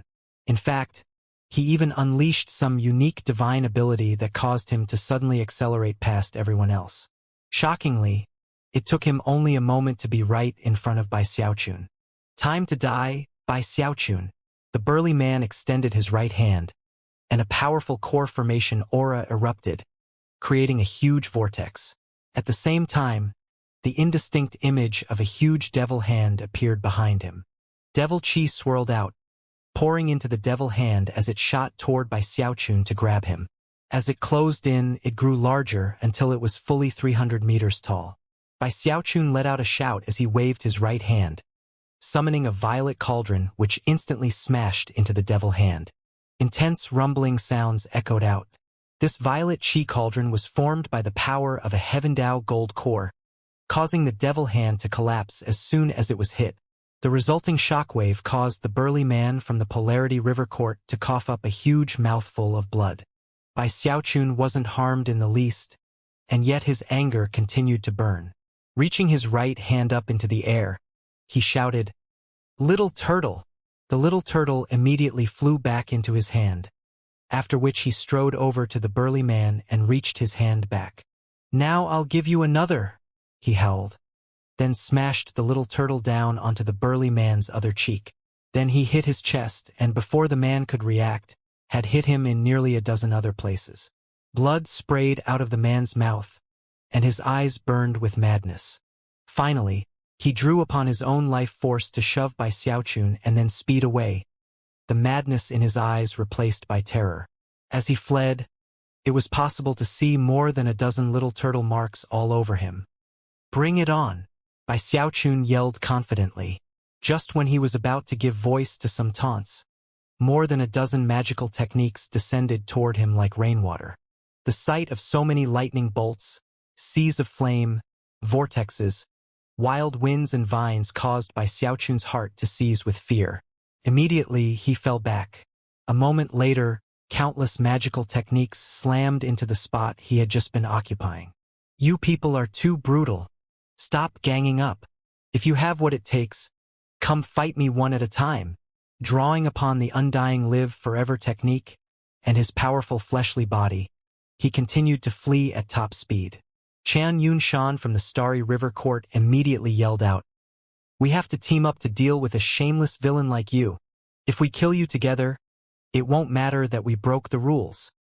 His words instantly bolstered the killing resolve of many in the group. "Qian Yunshan!" Bai Xiaochun yelled, glaring over at him. He had been targeting Bai Xiaochun from the beginning, and that left Bai Xiaochun feeling very angry. Seeing how he continued to try to incite the crowd, Bai Xiaochun angrily threw out the little turtle. "Hit him in the mouth. Shut him up." The little turtle sailed excitedly through the air.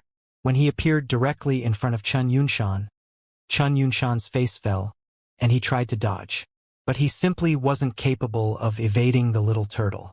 A boom rang out as the little turtle slammed into his face, sending all of his teeth flying out of his mouth as he staggered backward. "Bai Xiaochun!" he screamed, eyes completely bloodshot. Qian Yunshan ignored the mark which had just been left on his face and performed a double-handed incantation gesture. Instantly, streams of starlight power descended onto him, giving him blinding speed as he chased after Bai Xiaochun. "Screw the hell off!" Bai Xiaochun roared, unleashing the mountain-shaking bash, sending him barreling toward Qian Yunshan with explosive speed. They were both moving incredibly quickly, but Bai Xiaochun had the advantage. As he closed in, he stretched out his left leg and tapped his big toe on Qian Yunshan.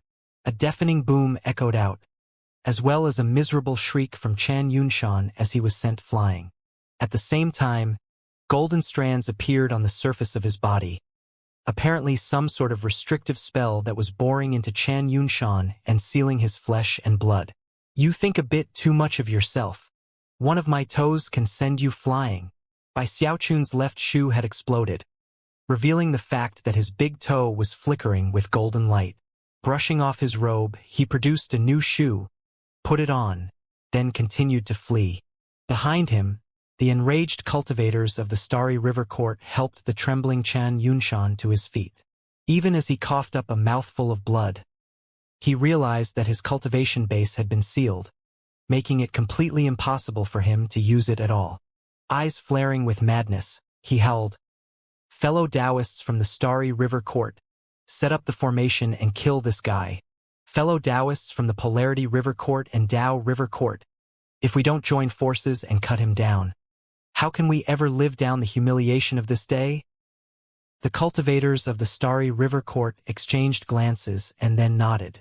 Unleashing the power of their cultivation bases, they called upon the same stream of starlight they had used to deal with the defensive spells earlier, sending it shooting toward by Xiaochun with incredible speed. As that happened, the group from the Polarity River Court looked at each other, then howled, sending devil chi surging out to form a gigantic head. The vicious-looking head let out a fierce howl, causing intense pressure to weigh down all around it as it shot after by Xiaochun. The cultivators from the Tao River Court weren't any more willing to let the situation drop. If they did, they could only imagine what would happen upon returning to their sect. They wouldn't even be able to look anyone else in the eye.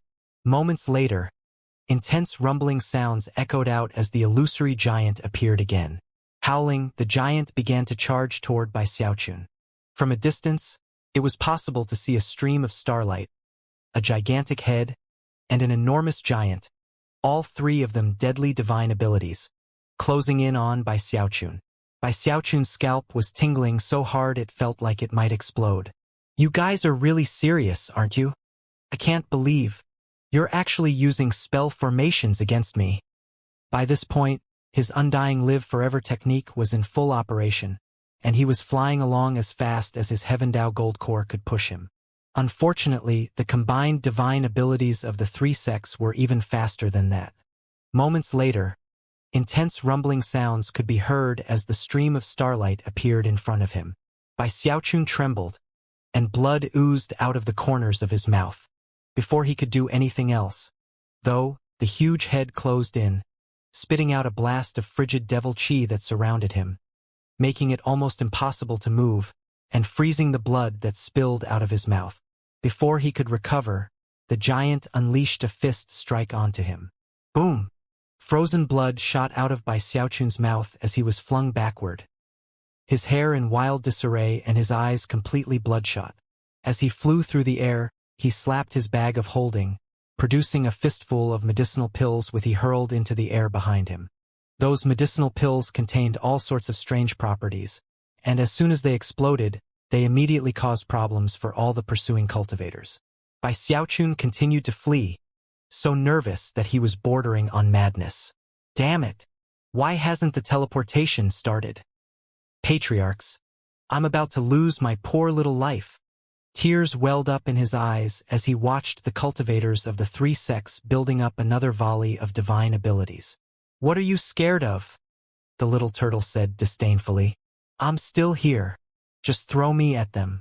They're just using some lame Dharma idols and magical projections, that's all. Lord Turtle has destroyed so many of those kinds of things that he can't even remember how many. Bai Xiaochun threw his head back and roared. You people push things too far. A murderous aura erupted out from him as he reached his hand back and then hurled the little turtle out as hard as he could. Boom! The little turtle instantly appeared in front of the Tao River Court's giant, which could do nothing to stop him. In the blink of an eye, he had pierced through the giant and was heading toward the Tao River Court cultivators who were operating it. This time, the little turtle struck a female disciple. She was the type of person who radiated an extraordinary air, and despite her killing aura, she was quite beautiful. But then, an enormous smacking sound rang out as the little turtle hit her right in the middle of the face. Tears leaked out of her eyes from the pain, and she let out an agonized shriek. Then, she realized that everyone was looking over at her with odd looks on their faces. Heart pounding, she pulled a mirror out of her bag of holding, and when she looked at herself, she screamed in blood-curdling fashion. I'm gonna kill you, Bai Xiaochun, she raved, her hair flying about in disarray. Without any hesitation, she shot after Bai Xiaochun as fast as she could. Unfortunately, he was far too quick and agile. The young woman's impulsive action instantly affected the other cultivators who were operating the giant. As for Bai Xiaochun, considering how effective this tactic was, He quickly grabbed the little turtle and threw him out again. Ru Yuyuumble. Then, Bai Xiaochun went crazy, constantly tossing out the little turtle to fight back against the magical techniques and divine abilities. Before long, more than half of his pursuers had little turtle marks on their faces, chests, waists, stomachs, and even some on their rear ends. The mark of the little turtle was actually a very terrifying thing. Even if he hit their clothing, the mark would pass through and end up on their skin. The marks even glowed, as if they were worried that people might not notice them. Not even thick clothes or powerful magical defenses were capable of stopping the little turtle marks from glowing brightly. There was one young female disciple who got hit on the chest and nearly collapsed when everyone looked over to see her and the glowing turtle mark there. People used all sorts of defensive magical items when the little turtle closed in, but they were all useless. The terrifying little turtle was causing everyone in the battle to go crazy. The divine abilities and magical techniques they were unleashing were influenced by their surging emotions, or perhaps by the turtle marks. In any case, they eventually just faded away. There's too many of you for me to beat in a fight, but I can sure embarrass you guys to death. Bai Xiaochun was shocked, and initially felt that the little turtle was being too vicious. However, as soon as he thought about how these people were trying to kill him, he angrily yelled, "Little turtle, are you sure those marks of yours can't be erased?" "Don't worry," the little turtle said proudly. "Not even a demigod could erase them." With that, Bai Xiaochun glanced back at the cultivators who had no marks on them, seemingly itching to get at them. Great! They were the ones who pushed things too far, so they can't blame me for this. Gritting his teeth, he hurled the little turtle out again, sending him flying toward one of the unstruck cultivators. Those unmarked cultivators were currently hesitating a bit. However, they had convinced themselves that the marks couldn't possibly be indelible. In their minds, they would certainly be able to find a way to deal with them after returning to the sect. Even if they couldn't, surely someone from the elder generation would be able to help them. Therefore, it was with burning rage that they continued to chase after Bai Xiaochun. Booms rang out continuously as all of them were branded with the mark of the little turtle. Furthermore, all of their powerful divine abilities and magical techniques were faltering. The stream of starlight collapsed, followed by the huge head. Then the Dao River Quartz giant fell into pieces. The only thing chasing Bai Xiaochun now was a mob of enraged cultivators, all of whom had turtle marks on them. "I swear to the heavens, I'm gonna kill you, Bai Xiaochun. Damn it! If I don't kill you today, I'm not surnamed Lu." Bai Xiaochun's powerful fleshly body was being pushed to its limit. He was coughing up blood and covered with wounds, and yet, his counterattacks were incisive and penetrating. Whether it was his own attacks or the little turtle marks, he had pushed everyone to the absolute limits of fury. Thankfully, it was in that moment that teleportation power began to fill the legacy zone. Beams of teleportation light began to rise up, and the mob of pursuers suddenly stopped in place. If they didn't enter those teleportation lights before the time limit was reached, they would lose their chance to leave, and not even their sects would be able to do anything to save them. As of this moment, they had to abandon any hopes of killing Bai Xiaochun. Having been forced to give up, they stared at Bai Xiaochun with such murderous glares that it seemed they were trying to cut him to pieces with their eyes. Bai Xiaochun breathed a huge sigh of relief as he leaped into one of the teleportation lights. Looking over his shoulder, it was with great pride that he looked at the little turtle marks glittering on all of his opponents. "Humph! You guys are the ones who pissed me off.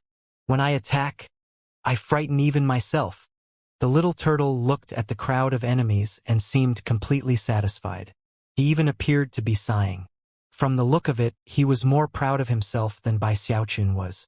Outside the temple and the stone spell formation, the nascent soul cultivators were waiting anxiously for the disciples to emerge. Suddenly, beams of light descended from above, within which were the disciples of all the sects. Without a single exception, the disciples all had black turtle marks on them, either on their faces or on other parts of their bodies. The nascent soul cultivators from the three sects couldn't stop their eyes from widening at the sight. Frigid sect, Crimson Soul and Master Godwind instantly had a very bad feeling. All of you. Before any of the nascent soul Taoist masters from the three sects could inquire into the matter, another beam of light shot up from one of the enormous stones in the spell formation. Then Bai Xiaochun appeared. The instant he was fully materialized, he shot at top speed toward the patriarchs of the river-defying sect. "They're trying to kill me," he shouted as he neared. "Save me, patriarchs. I almost lost my poor little life. They want me dead." Even as the words left his mouth, the other disciples atop the enormous stones devolved into madness.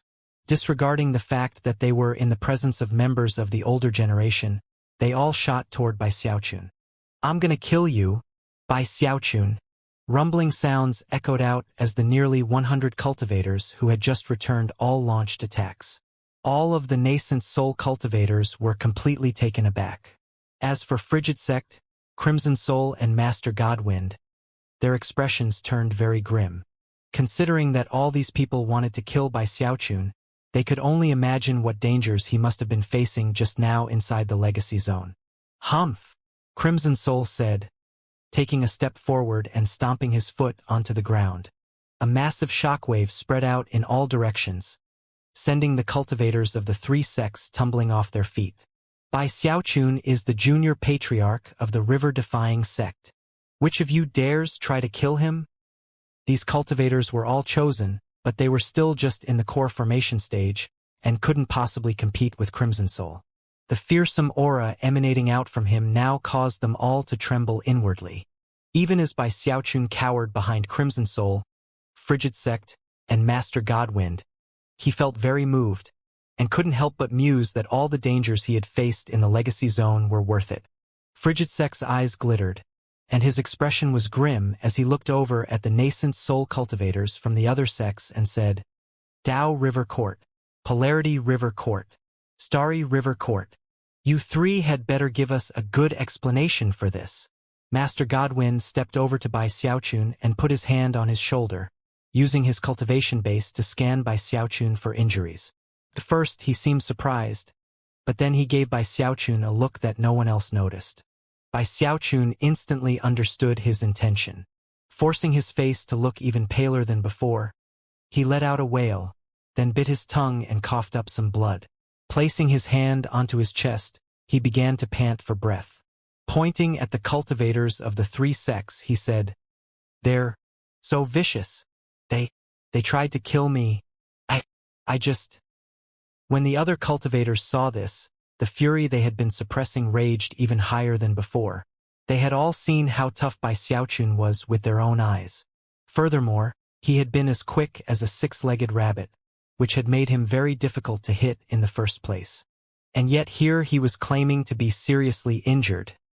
Bai Xiaochun, although several people began to shout in rage, before they could say more than a word or two, the white-haired old man from the Tao River Court grimly shouted, "Shut up, all of you!" His thunderous voice instantly crushed down on everyone, causing the disciples' hearts to tremble. Averting their gazes, they quickly went silent. The Tao River Court will provide an explanation within 1 month's time. Fellow Taoists from the river-defying sect, I hope you will take some time to consider the matter we discussed earlier, and provide an answer as soon as possible. Looking over at Bai Xiaochun, he forced a smile onto his face, then left along with the other Tao River Court cultivators.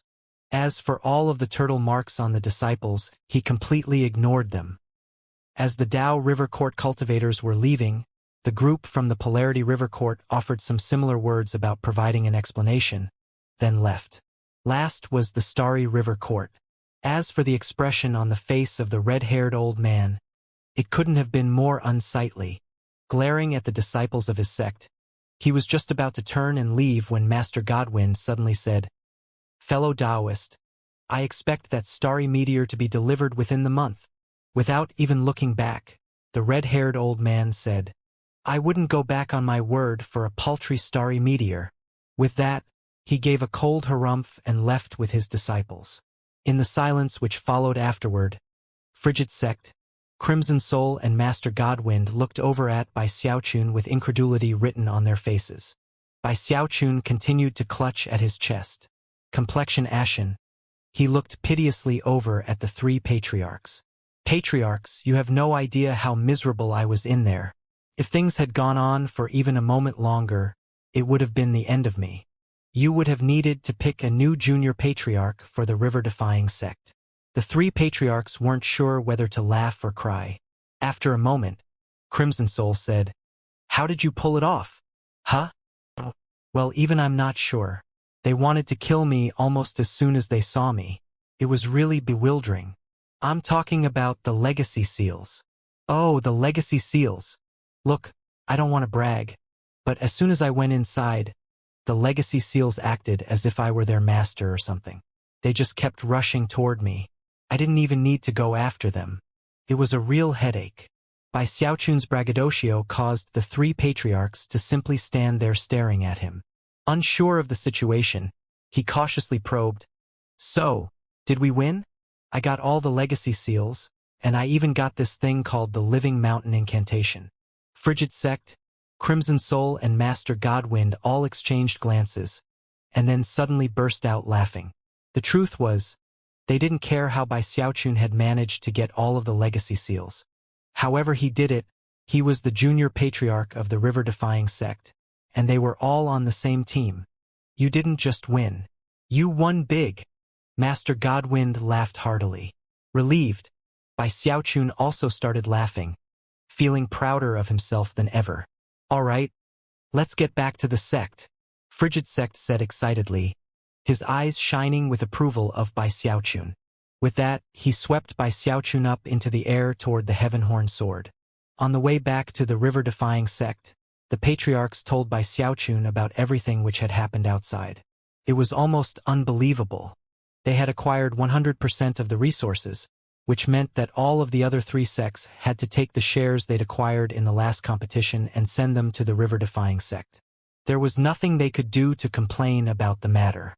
After all, the rules had been established by the Starry Sky Dao Polarity sect at the request of the three sects themselves. In addition to all that, the river-defying sect was also to get a starry meteor. Because of all of that, the river-defying sect's overall power would continue to grow stronger. As of now, they were in a good position whether they wanted to act aggressively or be more defensive. Furthermore, because of the situation with the resources, there would be more interactions with the Dao and Polarity River courts. In the negotiations which would eventually come regarding the redistribution of resources, they could not only make the other two sects happy, but probably get better benefits for themselves. Most importantly of all, because of the heaven-shaking, earth-toppling events which had just occurred, the river-defying sect was now much closer to having a Deva Realm Patriarch. They had enough resources and enough information.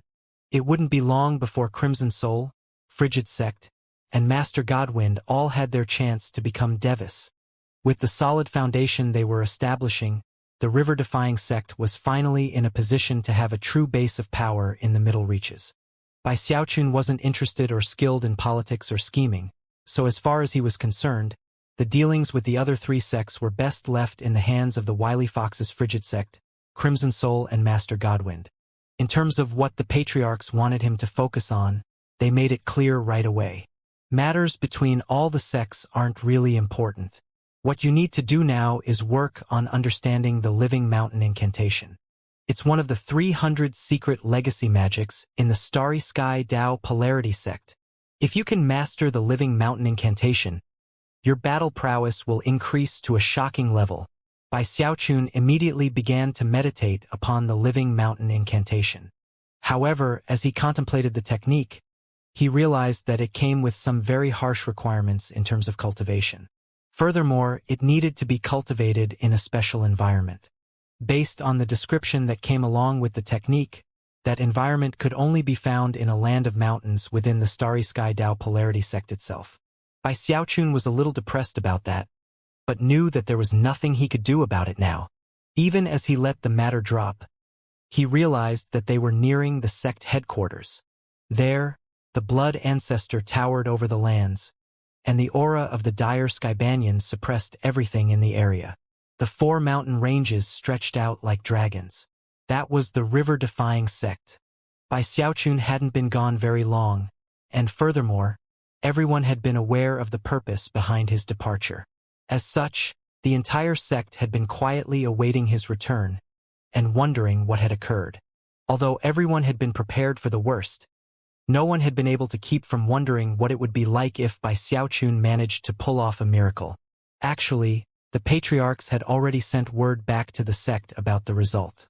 Everyone knew that the river-defying sect had acquired 100% of the resources, that the other three sects had been crushed, and that Bai Xiaochun had single-handedly driven countless chosen crazy.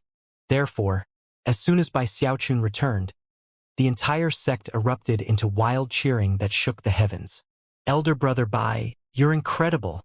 The junior patriarch smashed the Starry River Court and trampled the Polarity River Court. "He's unparalleled under heaven." Bai Xiaochun had just stepped off of the heaven-horned sword, and when he heard all of the cheering, he was instantly enlivened. Reaching over excitedly to tug at Frigid Sect's sleeve, he said, "They're talking about me." Frigid Sect cleared his throat, but didn't say anything. Pulling his sleeve out of Bai Xiaochun's grasp, he headed back toward Mount River Defiance with Master Godwind and Crimson Soul. Bai Xiaochun flew out into the air, filled with excitement at the sight of all the disciples in the sect cheering at him. After only a moment of thought, he realized that now was not the time to look icy and cold. Trying to appear as affable as possible, he cleared his throat and headed to the most crowded area he could find. Over the course of the following days, Bai Xiaochun spared no effort in spreading different versions of the stories of his accomplishments in the Legacy Zone. However, in each version, he was always incredibly heroic and mighty, and single-handedly crushed his opponents. Bai Xiaochun could clearly tell how much the disciples in the sect adored him. In fact, there was one occasion when he merely smiled at one of the female disciples, and she literally fainted from excitement. As of this moment, Bai Xiaochun felt as if the whole world were beaming at him with approval. Even the sun seemed to be grinning. Bruiser was also the subject of much acclaim, and immediately went to show off to some of the female beasts he spent time with. Half a month went by before things finally started to calm down. After thinking about everything that had happened in the Legacy Zone, Bai Xiaochun was more concerned than ever about his cultivation base. "I need to get stronger," he thought. With that, he somberly went into secluded meditation to cultivate the Frigid School will-evolving incantation and his undying tendons. The Frigid School will-evolving incantation was a very profound technique indeed. Before, his cultivation of it had mostly consisted of him fumbling around in the dark. He had even been forced to ask some questions of Frigid Sect before being able to wrap his mind around it. Use the technique to form the Frigid, then use the Frigid to evolve the will. Closing his eyes, he did as the mnemonic described, taking a drop of the Heavenspan River water that he had absorbed and transforming it into a power of frigid coldness. Gradually, frigid chi began to build up around him, until frost appeared on the walls of his immortal's cave. At the same time, his body began to get colder and colder. A few more days went by and finally he opened his eyes.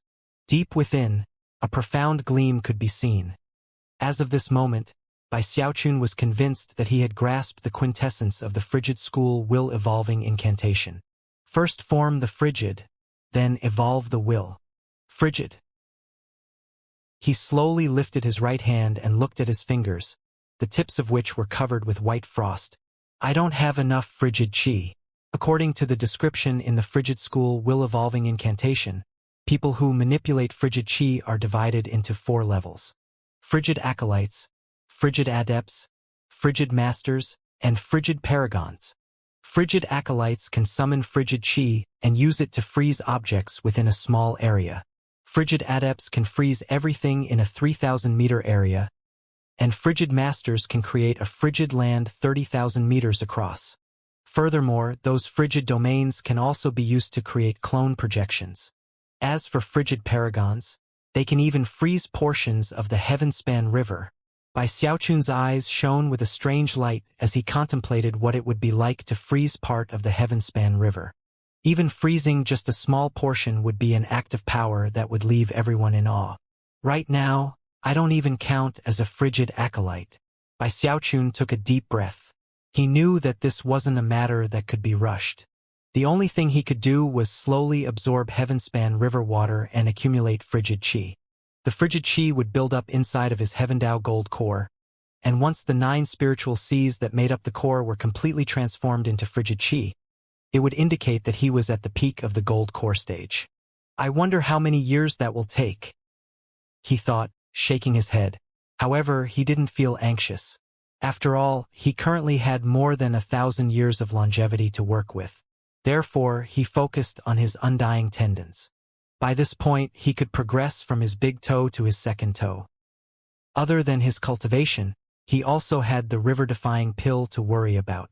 Although he now felt comfortable with the concoction process, he still hadn't been able to come up with a way to solve the life force problem. Although absorbing some of the chi and blood of the true spirit had improved his confidence, after some tests, he found he still couldn't succeed. Most importantly, he still couldn't come up with enough life force from the heavenspan river water. It must have something to do with my cultivation base. I'm just not strong enough to extract the boundless life force from the heavenspan river. He shook his head. For now, worrying about the concocting part wasn't even worth it. He needed to figure out how to get the life force he needed.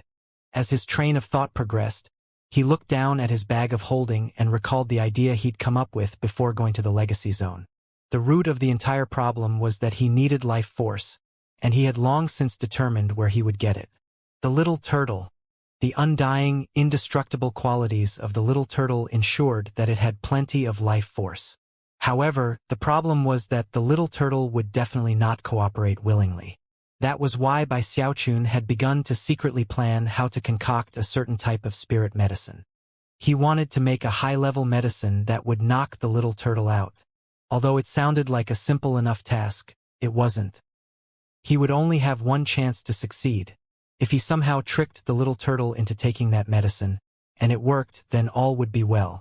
But if the medicine didn't work, then he could only imagine what lengths the feisty turtle would go to in his attempt to get revenge. What a headache, he thought, sighing. After some time passed, he gritted his teeth and continued on with the concocting effort in the same way he had been before.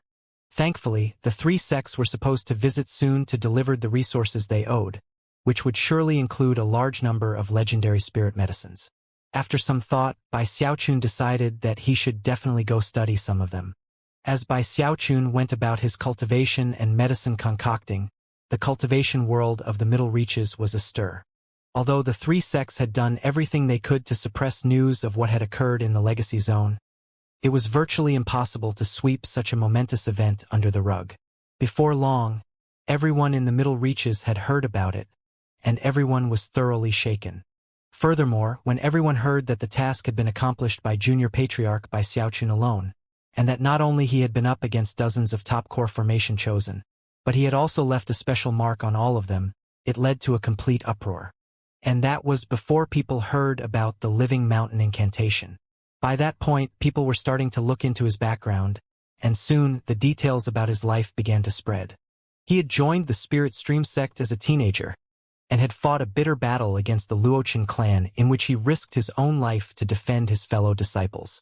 He took first place in the chosen battles in his sect, and was also an eccentric genius when it came to concocting medicine. Later, he infiltrated the Bloodstream sect, and became both a blood master and their blood ancestor. He alone had prevented a war between the Spirit Stream sect and the Bloodstream sect, and even convinced the 2 sects to join forces. Then they absorbed the Profound and Pill Stream sects. In the end, he became the Junior Patriarch of the newly formed River-defying sect. Any one of the many things he had accomplished would be shocking, let alone all of them together. It didn't take long for Bai Xiaochun's fame to spread throughout all of the cultivation world of the Middle Reaches. Of course, the River-defying sect controlled the information that leaked out about him. They had no desire for the world as a whole to learn his true nature. That was kept secret. One matter that led to gasps throughout the Middle Reaches was that all of the core formation chosen who had entered the Legacy Zone had ended up with turtle marks on their bodies and faces. They were very strange marks, marks that would shine brightly at night, and could not be covered up, even with thick clothing or magical shields. It was a shocking matter, and no matter how the 3 sects attempted to erase the marks, they couldn't. The combined efforts of numerous nascent soul cultivators proved useless, to the point where the Deva patriarchs of the sects got involved. Shockingly, not even the Deva patriarchs could do anything about the marks. In the end, the entire cultivation world was stunned by the matter. As for the core formation cultivators who had been affected, the matter left them filled with sorrow but unable to weep. Furthermore, they now hated by Xiaochun more than ever. Most of them went into secluded meditation and refused to come out into the open. To them, being branded with that turtle mark was like a fate worse than death. Because of the terrifying nature of Bai Xiaochun's turtle mark, countless people were terrified and resolved to never, ever provoke him. As the entire cultivation world was talking about Bai Xiaochun, something else happened. The Tao, Polarity, and Starry River courts all took time to come visit the river-defying sect. During the negotiations, the river-defying sect didn't refuse to compromise with the Tao River Court and the Polarity River Court. In the end, they reached an agreement whereby which those two courts only handed over some of their resources. Because of that, not only did those courts come to understand the river-defying sect a bit better, they also developed their relationship in a good direction. After all, there had never been any hate between them, only an instinctual aversion to newcomers. After everything that had happened, such aversion was much reduced. However, when it came to the Starry River Court, the river-defying sect didn't back down at all. They knew that they had to put on a good show for everyone paying attention to the situation.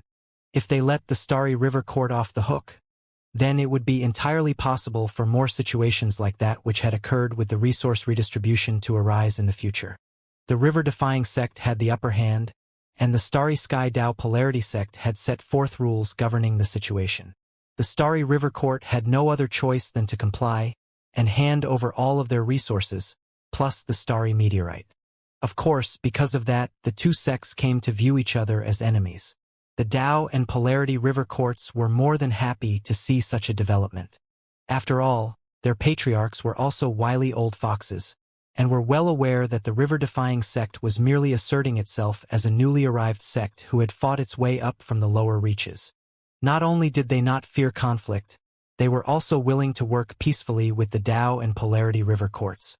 Naturally, those two courts were fine with such an arrangement. There were many schemes and plots involved with the overall situation, and none of that was of much interest to Bai Xiaochun. Almost as soon as the sect received all of the resources, he went over to look through the medicinal plants. Generally speaking, not a single request by Bai Xiaochun would ever be denied in the river-defying sect. So before long, Bai Xiaochun had a whole collection of spirit plants in hand. He found all of the plants he remembered reading about, including some types of virtually extinct immortal grasses that he was confident would work well in a knockout medicine. Next, he went straight into secluded meditation. During the concocting process, he did something fairly unusual. He intentionally gave voice to words which were completely different than what he was actually thinking. It was all for the goal of knocking out the little turtle.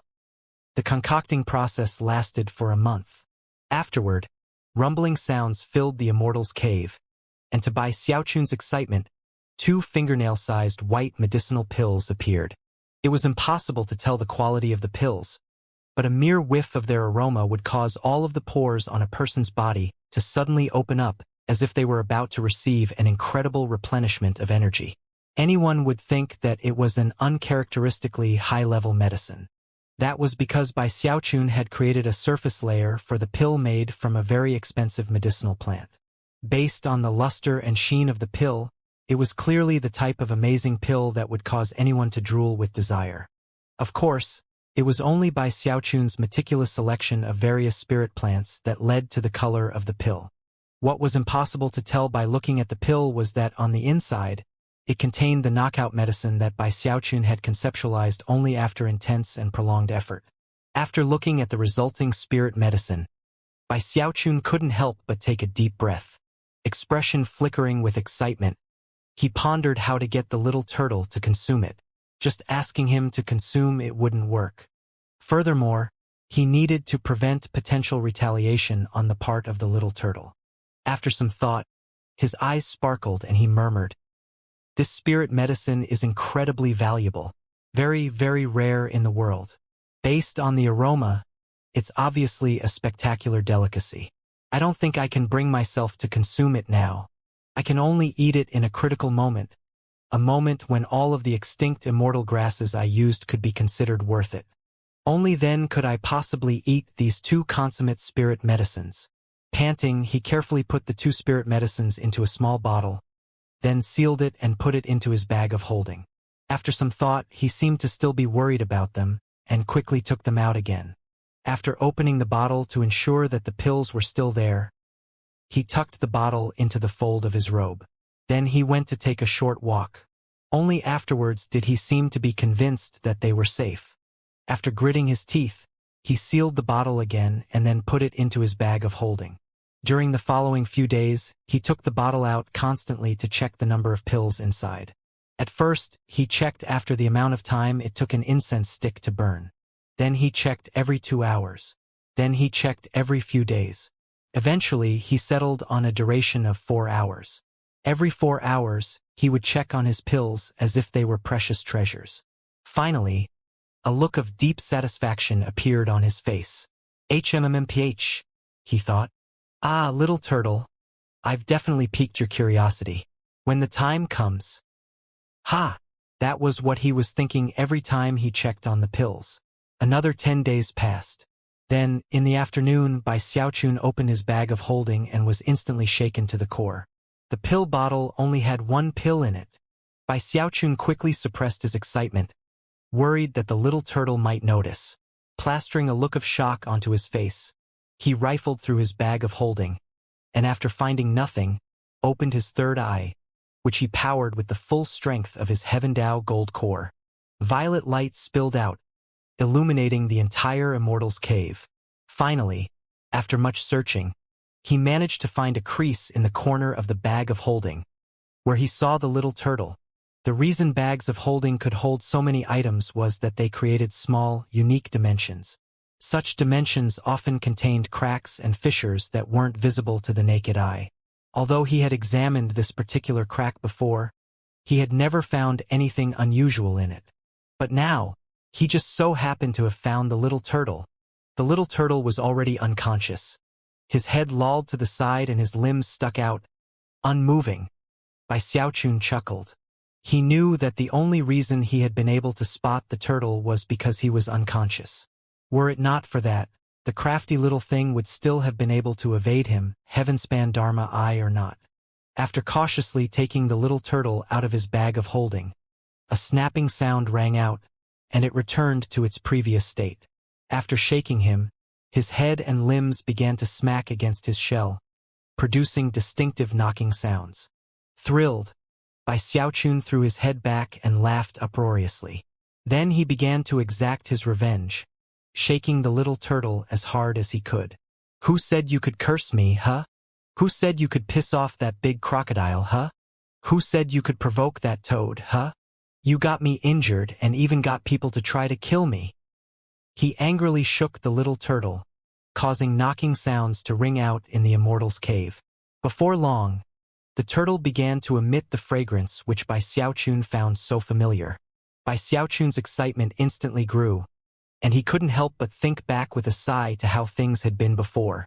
Worried that the little turtle might wake up, he quickly produced a pill furnace and threw the little turtle inside.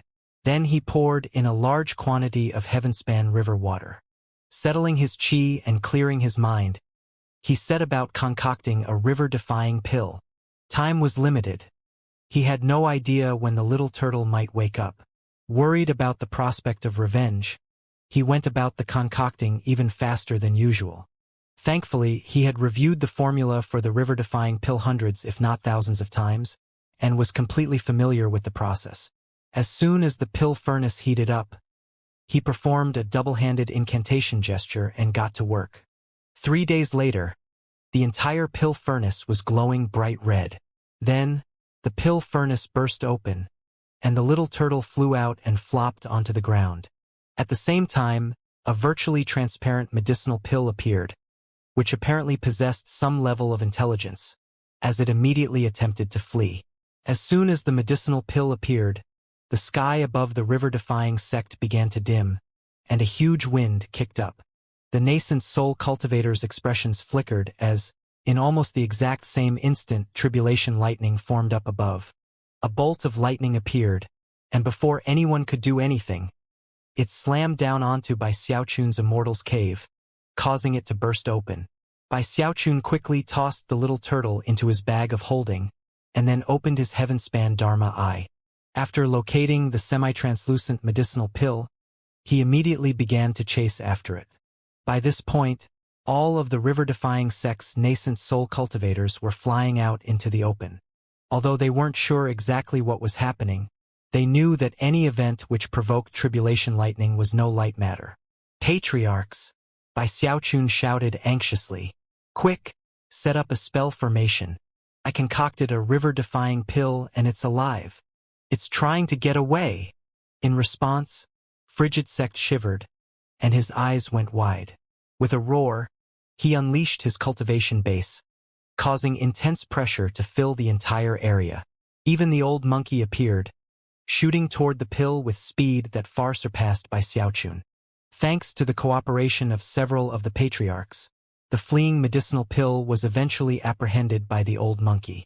As for the tribulation lightning, the nascent soul cultivators handled it easily. The old monkey excitedly held the pill up toward his nose and inhaled. A 3 breaths version, he said. That's fine too. Even a 3 breaths version will be useful. The old monkey gave Bai Xiaochun a deep look that contained both approval and gratitude. Then he flashed into motion, disappearing with the medicinal pill. Bai Xiaochun was a bit disappointed. He had concocted that medicinal pill only to have it taken away by someone else. Just when he was about to go look for Patriarch Frigid Sect to complain, suddenly, an incredible pressure weighed down from above. This wasn't pressure from tribulation lightning, and it caused everything in the entire area to tremble. All cultivators of the river-defying sect felt themselves shaking as if heavenly might were descending. Then, a bemused voice echoed out in all directions. How amusing! My first visit to your river-defying sect, and I run into some pill tribulation. A boy appeared up above, wearing a long red robe. As he strode forth, the pressure that felt like heavenly might grew even more intense. Ripples even appeared on the surface of the Heavenspan River, and the plants and vegetation in all 4 mountain ranges of the river-defying sect bent over as if they were bowing in obeisance. If even the plants and vegetation were affected, it almost wasn't necessary to mention the cultivators. Frigid Sect and the other patriarchs hesitated for only a moment. As soon as they saw that boy, expressions of dread rose on their faces. Even the dire Skybanian was trembling. A deva, Frigid Sect said, trembling. He exchanged a glance with Crimson Soul and Master Godwind. They had heard about this boy. In the vast eastern cultivation world, there was only one Deva realm expert who maintained the physical appearance of a child. He was one of the 5 Deva realm experts of the Starry Sky Dao Polarity Sect, Li Yuan Tian. Frigid Sect, Crimson Soul and Master Godwind immediately clasped hands in formal greeting and said, Greetings, Senior Li. The other nascent soul cultivators were shaken and quickly followed suit. Bai Xiaochun was standing off to the side and immediately started to get nervous. This was his first time seeing a Deva, and from the heaven-like pressure weighing down from him, it made it seem like the whole world was being crushed. Heart-pounding, he didn't even dare to look at him directly. He couldn't help but marvel at how this boy, despite not being tall as Bai Xiaochun himself, was so incredible. The boy looked at Bai Xiaochun with an enigmatic smile, but didn't say anything to him. Then he waved his sleeve. Frigid Sect, the 3 of you lead the way to your grand hall. I have an important message for you. Frigid Sect, Crimson Soul and Master Godwind looked very somber as they voiced their assent and then respectfully led the way. The nascent soul cultivators followed along with serious expressions on their faces. The entire river-defying sect fell into silence, and many people started to get nervous, wondering why the Starry Sky Dao Polarity Sect might have sent a Deva. Bai Xiaochun's nervousness was mounting. For some reason, he got the feeling from the way the boy had looked at him that something strange was going on. After returning to his immortal's cave, he began to repair the damage done by the bolt of lightning, frequently looking over his shoulder at the summit of the mountain.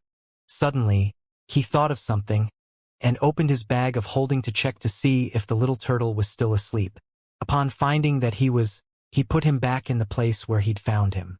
That way, he murmured to himself, even if he suspects something happened after he wakes up, I can just pretend I don't know what he's talking about. Although he was pleased with himself for how he'd handled the situation, he couldn't help but feel nervous about the arrival of the boy, and once again looked up in the direction of the grand hall. In that very moment, the boy-like Li Yuantian was sitting down in the seat of honor in the grand hall on Mount River Defiance. Frigid Sect, Crimson Soul and Master Godwind stood respectfully off to the side, while the other nascent soul cultivators waited outside. It seems I'm connected by destiny to your river-defying sect, the boy said coolly. I was the one who slaughtered the majority of the Sky River Court before your arrival. Frigid Sect, Crimson Soul and Master Godwind were shaken by those words. That's why I was the one selected to come here today, to tell you about another of the rules in the Middle Reaches cultivation world. Every so often, all of the 4 great sects that exist downriver of the Starry Sky Tao Polarity sect must send an important disciple or 2 upriver to be political hostages. I'm here to take your hostages back with me to the Starry Sky Tao Polarity sect. The boy looked at Frigid Sect, Crimson Soul and Master Godwind, whose expressions flickered with surprise as they looked up at him. Hostages. Although this was Frigid Sect's first time hearing of the arrangement, it wasn't anything out of the ordinary. After all, the 4 great sects of the Middle Reaches were important parts of the Starry Sky Tao Polarity sect, and were essentially like feudal vassals. Master Godwind took a deep breath and said, We'll definitely pick our hostage candidates as quickly as possible. He was well aware that when a deva came with a request, it wasn't something they could refuse. You don't need to do anything, the boy said calmly. I've already made the decision for you. The main hostage will be by Xiaochun. The hearts of the 3 patriarchs began to pound. With that, the boy sent some divine sense sweeping out into the rest of the river-defying sect. With the exception of the location where the true spirit was resting, which was a place he didn't wish to disturb, the rest of the sect was like an open book to him, although apparently he didn't notice the monkey. There's something special about that girl. A strange light flickered in the boy's eyes, and he waved his hand, causing the image of a young woman to appear, seated cross-legged in meditation. That girl was none other than Gongsun Wanner. She's going to be the other hostage. Go ahead and notify them, and also explain that they can take no more than 5 fellow disciples of your sect to act as their Tao protectors. The entire group will come with me to the Starry Sky Tao Polarity sect to continue their cultivation. The 3 patriarchs were grumbling inwardly. The truth was, they didn't care much about Gongsun Wanner.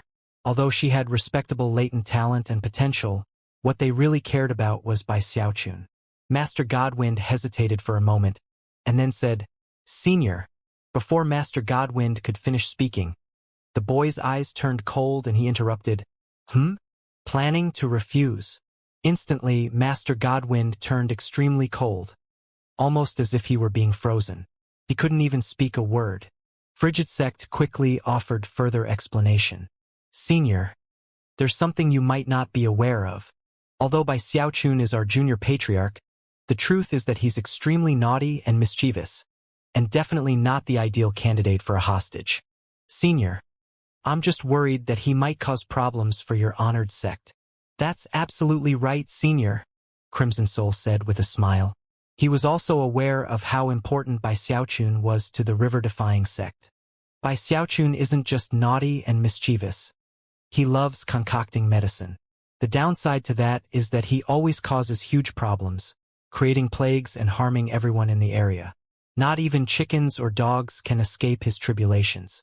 If he goes to the Starry Sky Tao Polarity sect, I'm afraid he really might cause a big catastrophe. None of those things will be problems, the boy responded. The majestic Starry Sky Tao Polarity sect controls all of the eastern reaches, and leads the cultivation world on behalf of the Heavenspan Sea. Do you really think we can't handle one core formation cultivator? Even if he were more naughty and mischievous than he is now, even if he caused worse disasters, do you really think he would bring the Starry Sky Tao Polarity sect to its knees? He likes concocting medicine? Well, in the Starry Sky Tao Polarity sect, we have the best pill furnaces, the best medicinal plants, and the best concocting facilities. Whatever problems he has with concocting medicine, they can be solved there. Fear not. Bai Xiaochun might be a hostage, but at the same time, he will be a disciple of the Starry Sky Tao Polarity sect. Very well, the matter is settled, and there will be no more discussion. Go. In 3 days, I will take your disciples back to the Starry Sky Tao Polarity sect. Clearly, the boy would brook no further argument. Waving his hand, he sent out a gentle light that carried Frigid Sect, Crimson Soul and Master Godwind out of the grand hall, after which the door slammed shut with a bang. Outside the hall, Frigid Sect, Crimson Soul and Master Godwind looked at each other with grim expressions. Unfortunately, there was nothing they could do in this situation. Master Godwind sighed and said, "Well, we don't have much time. It won't be difficult to explain the matter to the girl. But as for Bai Xiaochun, Brother Frigid Sect, why don't you go talk to him first?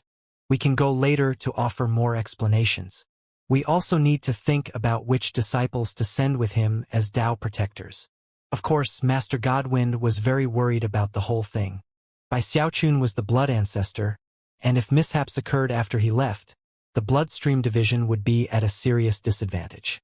Well, at least he can take Tao protectors, right? Crimson Soul said through gritted teeth. Even though he can only take people from his generation, they'll at least be of some help. Whoever he wants to go with him will have no choice in the matter. I'll explain everything to them, Frigid Sect sighed. Frowning, he headed toward Bai Xiaochun's Immortal's cave, where he found the restless and antsy Bai Xiaochun, and then explained the situation to him.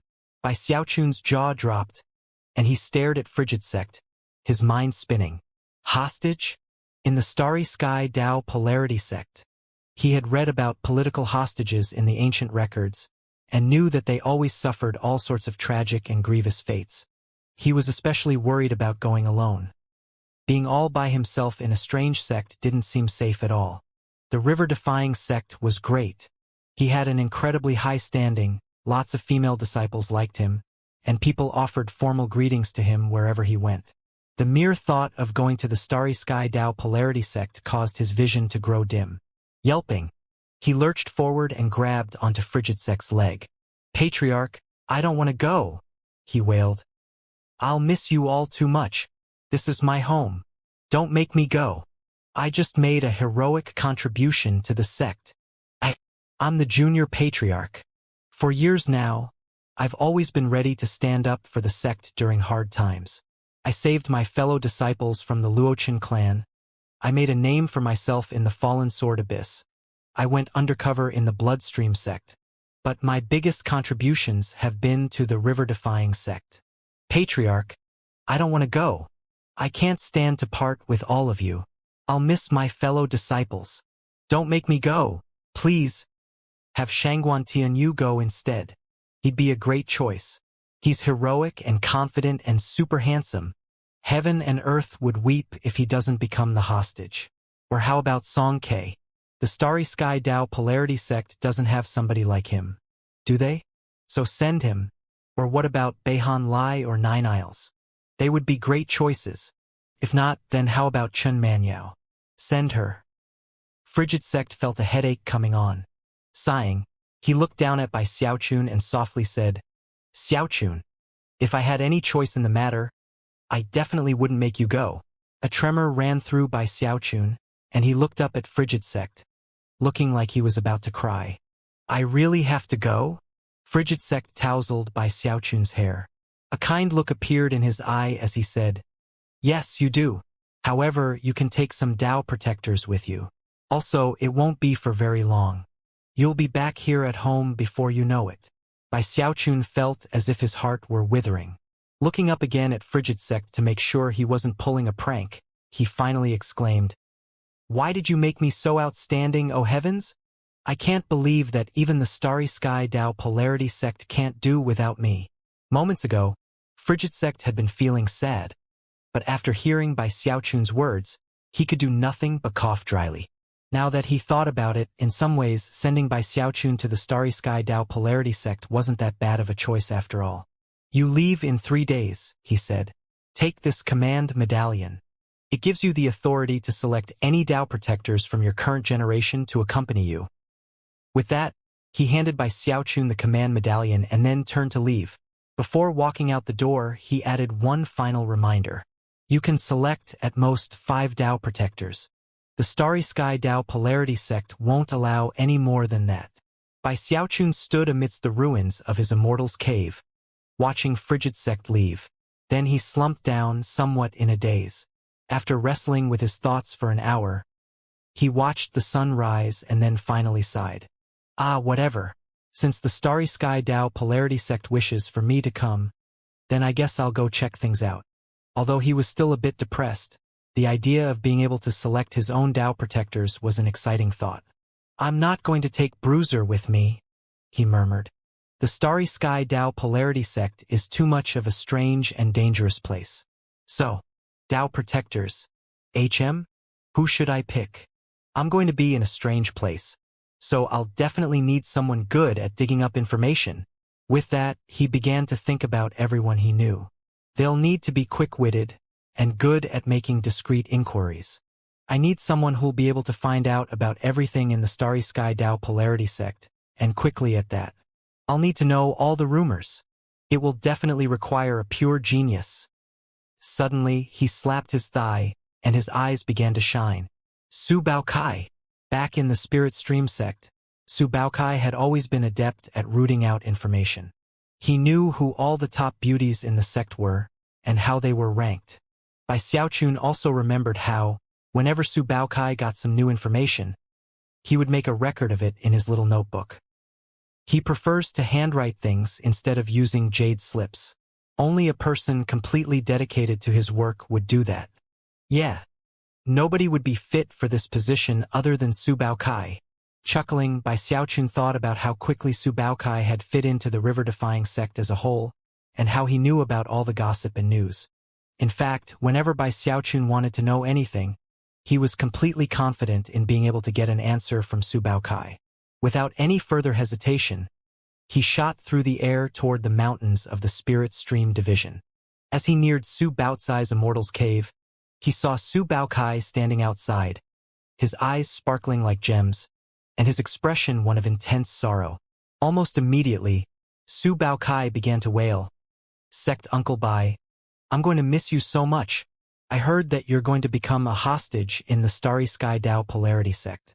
Who knows when we'll meet again, Sect Uncle Bai. You take care of yourself.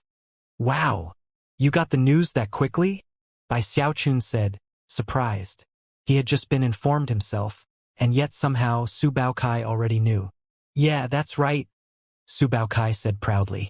Nobody knows more about what's going on in the river-defying sect than Su Baokai. Wherever I go, I find out all the secrets.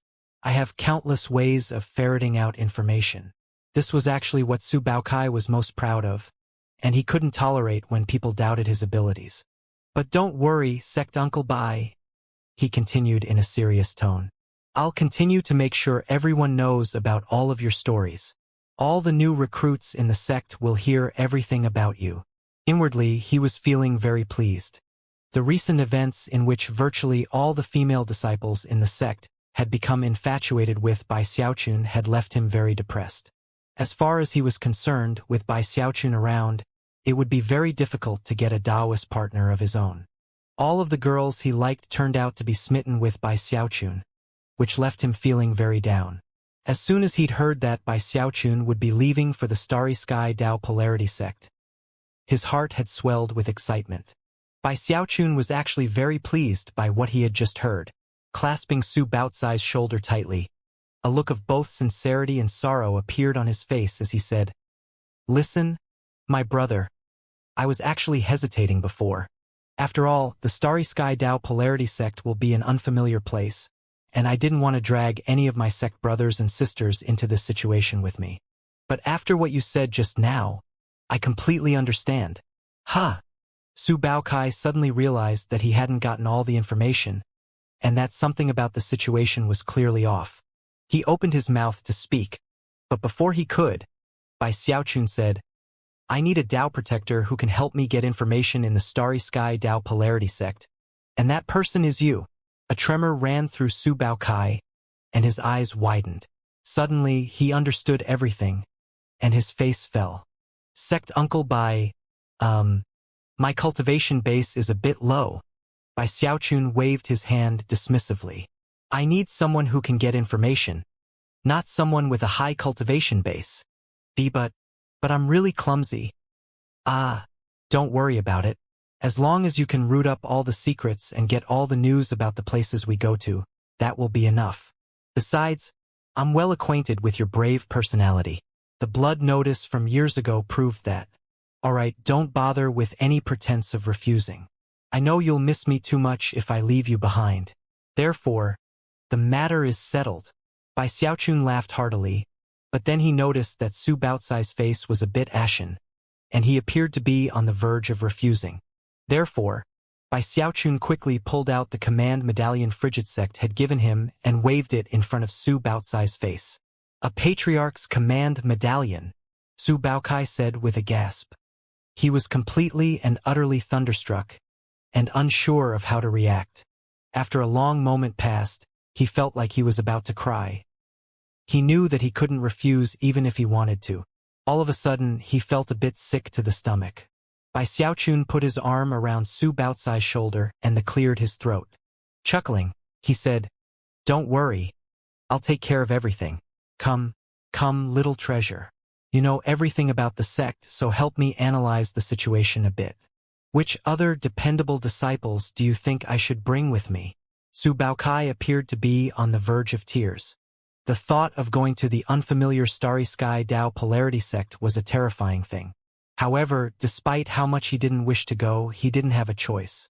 Based on what Bai Xiaochun had just said, it appeared that they would be able to drag some other people into the situation with them, which helped Su Baokai focus.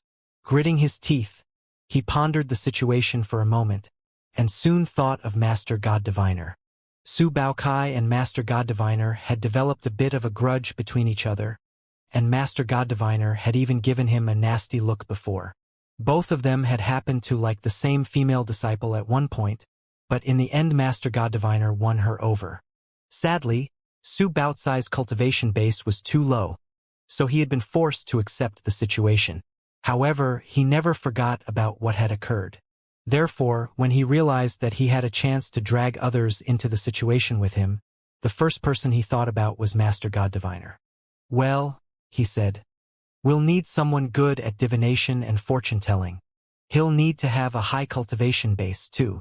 That way, when danger comes, he can divine the details ahead of time and we can figure out the best way to protect ourselves. If I were going to pick someone, I would definitely pick Master God Diviner from the Bloodstream division." "You're absolutely right.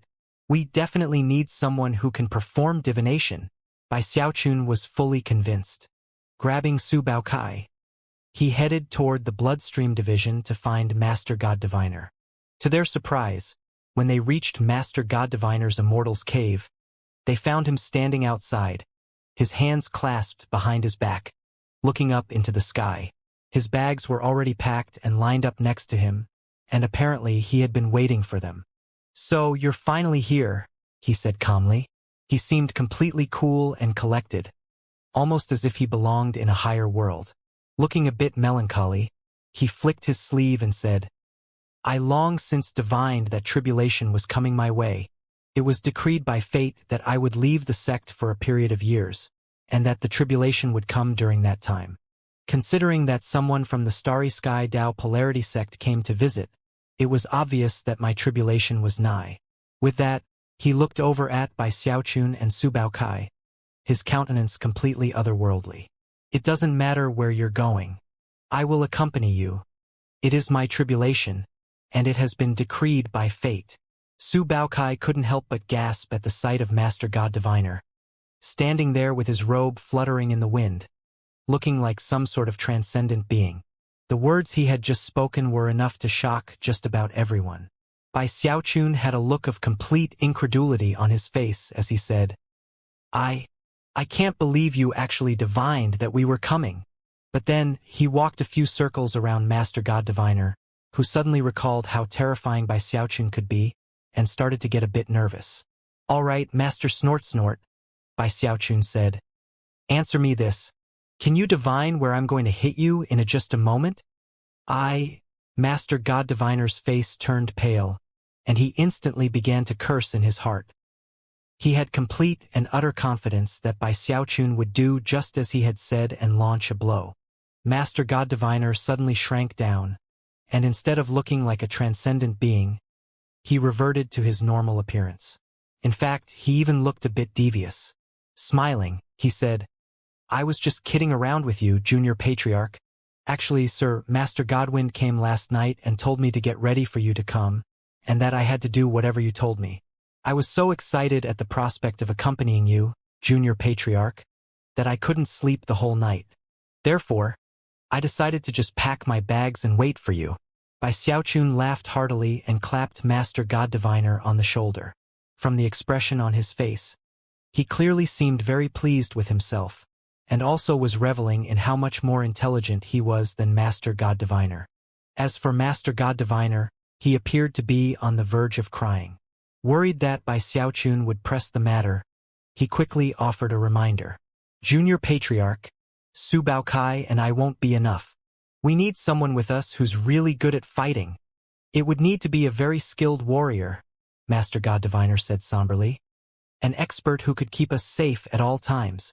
We need some muscle, a person with an extraordinary cultivation base, and even more importantly, shocking potential for growth." Su Baokai was nodding his head vigorously, and Bai Xiaochun was looking at him with an intense stare. Shaking his head, Master God Diviner continued, "Don't forget, we don't know how many years we'll be in the Starry Sky Tao Polarity sect. Therefore, we can't be sloppy in our selection. The best thing to do would be to pick someone who will likely reach core formation shortly after arriving." "You couldn't be more correct," Bai Xiaochun said, eyes sparkling. Then he laughed loudly. Master God Diviner inwardly breathed a sigh of relief. Then he said, "Junior Patriarch, I have a suggestion. Why don't you pick from either Song Ke, Ghost Fong, Nine Isles, or Beihan Lai? Which one do you think is better?" After some thought, Bai Xiaochun murmured, Any of them would do, actually. But Song Ke is my nephew, after all. Going to the Starry Sky Tao Polarity sect will actually be an incredible opportunity, so the most appropriate thing would be to give that chance to him." Master God Diviner and Su Baokai exchanged a look of surprise, but didn't dare to say any further. Instead, they merely praised Bai Xiaochun for how much he took care of his juniors. And that was how Song Ke became their muscle. Of course, none of the three of them actually went to Song Ke to tell him. Bai Xiaochun called over a disciple from the Bloodstream division and sent him to deliver the news. "I can take 5 people and now I have 3. Next I need to pick someone to be my confidant." It didn't take much consideration for him to think of Big Fatty Zhang. "Eldest brother is definitely the best choice to be my confidant. Plus, even though the Starry Sky Tao Polarity sect will be new to us all, it is a river source sect, which means that eldest brother will probably be able to get some good fortune of his own." With that, gave orders to Su Baokai and Master God Diviner to prepare for departure in 3 days. Then he flickered into motion, becoming a bright beam of light that shot off into the distance. After he left, Su Baokai and Master God Diviner exchanged bitter smiles as they pondered what the future held for them. When Bai Xiaochun arrived at Big Fatty Zhang's Immortal's Cave, he was in the middle of performing some spirit enhancements. Bai Xiaochun waited outside for a bit of time, a smile on his face, until Big Fatty Zhang finally opened the door. After seeing that it was Bai Xiaochun, he laughed heartily, then hurried out proudly with a flying sword in hand. "What do you think? A 3-fold spirit enhancement." Bai Xiaochun looked at the sword in surprise. Apparently, Big Fatty Zhang had become shockingly skilled at spirit enhancement. He immediately offered some praise, which Big Fatty Zhang soaked up readily. "So, why have you come?" Big Fatty Zhang said. "As long as I can help out, I'll do it without even the slightest frown." Bai Xiaochun hesitated for a moment. Although it was true that Big Fatty Zhang might be able to get some good fortune in the Starry Sky Tao Polarity sect, he would probably be a lot safer if he stayed behind in the River Defying sect. After pondering the matter briefly, He described the situation and then left Big Fatty Zhang make the choice for himself. Almost as soon as he heard what was happening, Big Fatty Zhang's eyes began to shine. Reaching out, he grabbed by Xiaochun's arm. I'll go. No questions asked. The Starry Sky Dao Polarity Sect. That's a river source sect, right? My master said that the Starry Sky Dao Polarity Sect is the only place in the Eastern cultivation world where they perform 15-fold spirit enhancements. They even have a legacy technique for spirit enhancement. Ninth Fatty, you definitely have to take me. Bai Xiaochun breathed a sigh of relief. Then he chatted a bit with Big Fatty Zhang to make sure he was truly determined to come along, before finally nodding in agreement. All right, eldest brother. Meet me in 3 days at the Grand Hall on Mount River Defiance. After leaving Big Fatty Zhang, Bai Xiaochun returned to his ruined Immortals Cave on Mount River Defiance. There, he sat down cross-legged and pondered who to pick as his last Dao protector. Xiaomei and Song Junwan. What a headache. I only have one spot left, and there are 2 of them. What am I supposed to do? Who should I take? Actually, the truth was that even if he could take both of them along, he would do everything possible to prevent that from happening. It really didn't have anything to do with the number of spots left. After much thought, he couldn't come up with any good ideas. Therefore, he decided to stop thinking about it for a while. Closing his eyes, he slipped into meditation to calm himself and ponder what gains he might achieve in the Starry Sky Dao Polarity Sect. Deep in the night, he opened his eyes, looked around, and sighed. I'm gonna miss this place too much, he thought, shaking his head. He still hadn't decided who to pick to fill the last Dao Protector slot. It was at that point that his expression flickered, and he looked up, a somber and even intimidating look on his face. Moments later, the air in the direction in which he looked began to ripple and distort, and a slender, graceful woman emerged. Completely ignoring his intimidating expression, she stepped forward to stand right in front of him. A fragrant aroma accompanied this young woman, who was none other than Chen Manyao. She wore a close-fitting black garment that only served to accentuate her natural beauty. As she stood there beneath the shimmering moonlight, she looked completely and utterly enticing. That was especially true when her long, luxurious hair rippled in the breeze. Furthermore, there was something charming and soul-stirring in her eyes that made her dangerously attractive. "What are you looking at me so viciously for?" she asked in a voice so soft and weak that it would cause anyone who heard it to be even more attracted to her, and would leave most men hard-pressed to resist the urge to throw her to the ground and ravage her. Bai Xiaochun looked up at her with a frown. He knew that the sect leadership had come to an agreement with whatever group backed her, which was the only reason why she had been allowed to stay in the river-defying sect. However, he still felt completely on guard against her. "What do you want?" he asked calmly. "Oh, nothing. What? I can't just come to see you." Somewhere in her eyes could be seen a trace of bitterness, like a grudge. As she looked at Bai Xiaochun, she realized that he was looking her up and down, causing a spark of aloof pride to rise in her heart. Just when she was about to continue speaking, though, she suddenly realized she couldn't move a muscle, and that a third eye had appeared on Bai Xiaochun's forehead. The violet eye seemed to possess a strange power, a power that left Chen Manyao completely immobile. A moment later, her right hand began to move, completely beyond her own control. It slowly rose to one of the buttons on her garment, and undid it, revealing some of her curvaceous body that had previously been concealed under the tight fabric. After that first button was removed, Bai Xiaochun's third eye closed, and Chen Manyao's body returned to her own control. She was panting, and her forehead was beaded with cold sweat. Without even thinking about it, she backed up a few steps, her face flickering between the red of anger and the green of humiliation. "You came here for a reason," Bai Xiaochun said grimly. "And I'm not the kind of person who would pretend you haven't. I'll ask you again, what do you want?" He was actually trying to imitate the way Song Ke would talk to people, and he pulled it off more than perfectly. Chun Manyao took a breath to still her heart. Not daring to do anything rash, she backed up again, and then clasped hands and bowed deeply. "Junior Patriarch, I very much hope you'll agree to let me take the final spot." "No way," Bai Xiaochun said immediately. Now get out of here. Junior Patriarch, please hear me out. With me at your side, you'll be able to communicate with the wildlands anytime you wish, and plus, I can find out all sorts of information for you. In addition to that, the Starry Sky Dao Polarity Sect has a battleship that can take you to the wildlands. My home. If you agree, I'd be willing to share some of the secrets of the wildlands with you. Another thing you can't forget is that I know a lot about the Starry Sky Dao Polarity Sect, and I can even, at this point, before she could even finish speaking, Bai Xiaochun waved his sleeve, causing a wind to wrap around her in preparation to throw her out. Bai Xiaochun, she gushed. There are clues about Du Lingfei in the Starry Sky Dao Polarity Sect. Take me with you and I can help you find them. Only I can do that, because I'm a wildlander. The agents in the Starry Sky Dao Polarity Sect know me, but they don't know you. I'll even swear an oath to help track down those clues.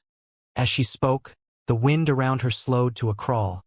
But when she finished speaking, it picked up again and carried her off of Mount River Defiance. Even as her anxiety built to a crescendo, Bai Xiaochun's cold voice echoed in her ears. Meet me in 2 days at the Grand Hall on Mount River Defiance. Having sent Chun Manyao away, Bai Xiaochun sat there silently at the edge of the ruins of his immortal's cave, looking up into the starry sky. If Chun Manyao hadn't spoken that one name, he would never have even considered taking her. However, that name left him unsettled. By now, even he wasn't sure exactly how he felt about Du Lingfei. It was almost as if nothing about her was real except for what had happened in those mountains. Maybe all I want is an answer, he murmured. And the truth. As he sat there beneath the moonlight, his eyes flickered with reminiscence. Time passed. Soon the moon rose again, and now, there was only 1 day left. Bai Xiaochun had filled all 5 spots for his Dao protectors, and couldn't stop thinking about the benefits and drawbacks of going to the unfamiliar Starry Sky Dao Polarity Sect. On the final day, he went to visit Song Junwan and Ho Xiaomei to bid them farewell, which left him feeling very down. Finally, he sat down cross-legged to pass the final night. It was around the 3rd watch when Frigid Sect appeared next to him, without word or sound to herald his coming. He looked down at Bai Xiaochun, saw the sadness on his face and sighed. Bai Xiaochun opened his eyes, looked at him, then looked away without saying a word. Xiaochun, Frigid Sect said in his ancient voice. You're going to be leaving tomorrow. There are some things I need to explain to you. Master Godwind, Crimson Soul and I have come to an important decision. Overlooking the fact that Bai Xiaochun was ignoring him, he smiled and sat down next to him. I know that your goal in practicing cultivation is to live forever. The thing is, all of us want to live forever. That's one of the reasons why we all work hard at cultivation. Unfortunately, on the road that leads to living forever, there are other things that pop up, things that are sometimes even more important than our final goal. Right now, you probably don't understand what I'm talking about, but by the time you reach my age, I think you will. The reason we cultivators can increase our longevity has to do with our cultivation bases. With foundation establishment, you get an additional 100 years of life. With core formation, 500. And did you know that nascent soul cultivators receive an increase at minimum of 1,000 years? Do the math yourself. If you reach nascent soul, how long can you live? Frigid Sect looked expectantly at Bai Xiaochun. Bai Xiaochun had been planning to ignore Frigid Sect no matter what he said. Regardless of how much he understood the decisions made by the sect, that didn't stop him from feeling depressed about the situation. However, to hear Frigid Sect bring up this topic, the topic upon which he was most focused in life, and in which all his hopes lay, ensured that he couldn't hold himself back from doing the calculations. It really was simple. Upon realizing that after reaching nascent soul, he would be able to live for 2,000 years, Bai Xiaochun's eyes shone, and his heart began to beat. 2,000 years, he murmured, licking his lips. He might have been able to refuse to think about the nascent soul stage if he hadn't calculated the exact numbers involved. But now, he could hardly refrain from panting, and his desire to reach nascent soul was even more intense than ever. And again, that's the minimum. If you use special techniques and methods or certain spirit medicines, you can increase your longevity by multiple times over. Of course, people who do that have to pay a heavy price.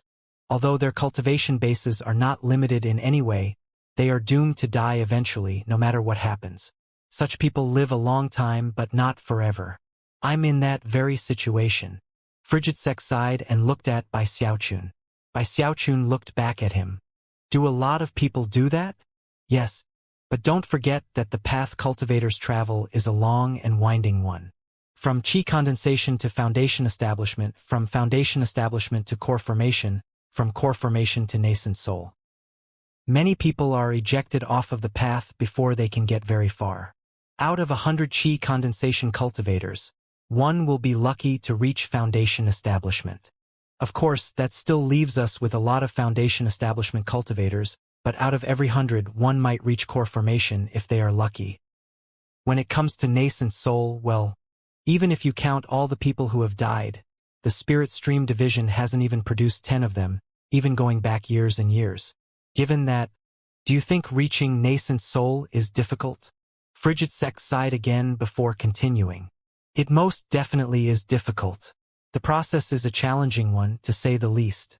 Either you succeed and become a nascent soul Taoist master, or you fail and die.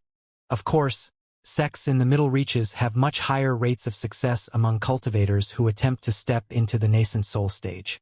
However, that doesn't change the difficulty level for the people involved. Bai Xiaochun didn't say anything. He knew that nascent soul was a difficult stage to reach, and that even with his Heaven Dao gold core, he would only have a slightly higher chance of success. Xiaochun, although becoming a hostage in the Starry Sky Dao polarity sect means losing a bit of freedom and independence, the truth is that you have an extremely rare opportunity. The Starry Sky Dao polarity sect is a river source sect, responsible for watching over all of the eastern heavenspan river. The spiritual energy there is very strong, far beyond that of the middle reaches.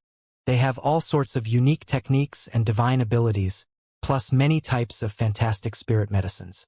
After you get there, you can take advantage of all the power available in the Starry Sky Dao polarity sect to increase your chances of reaching the nascent soul stage.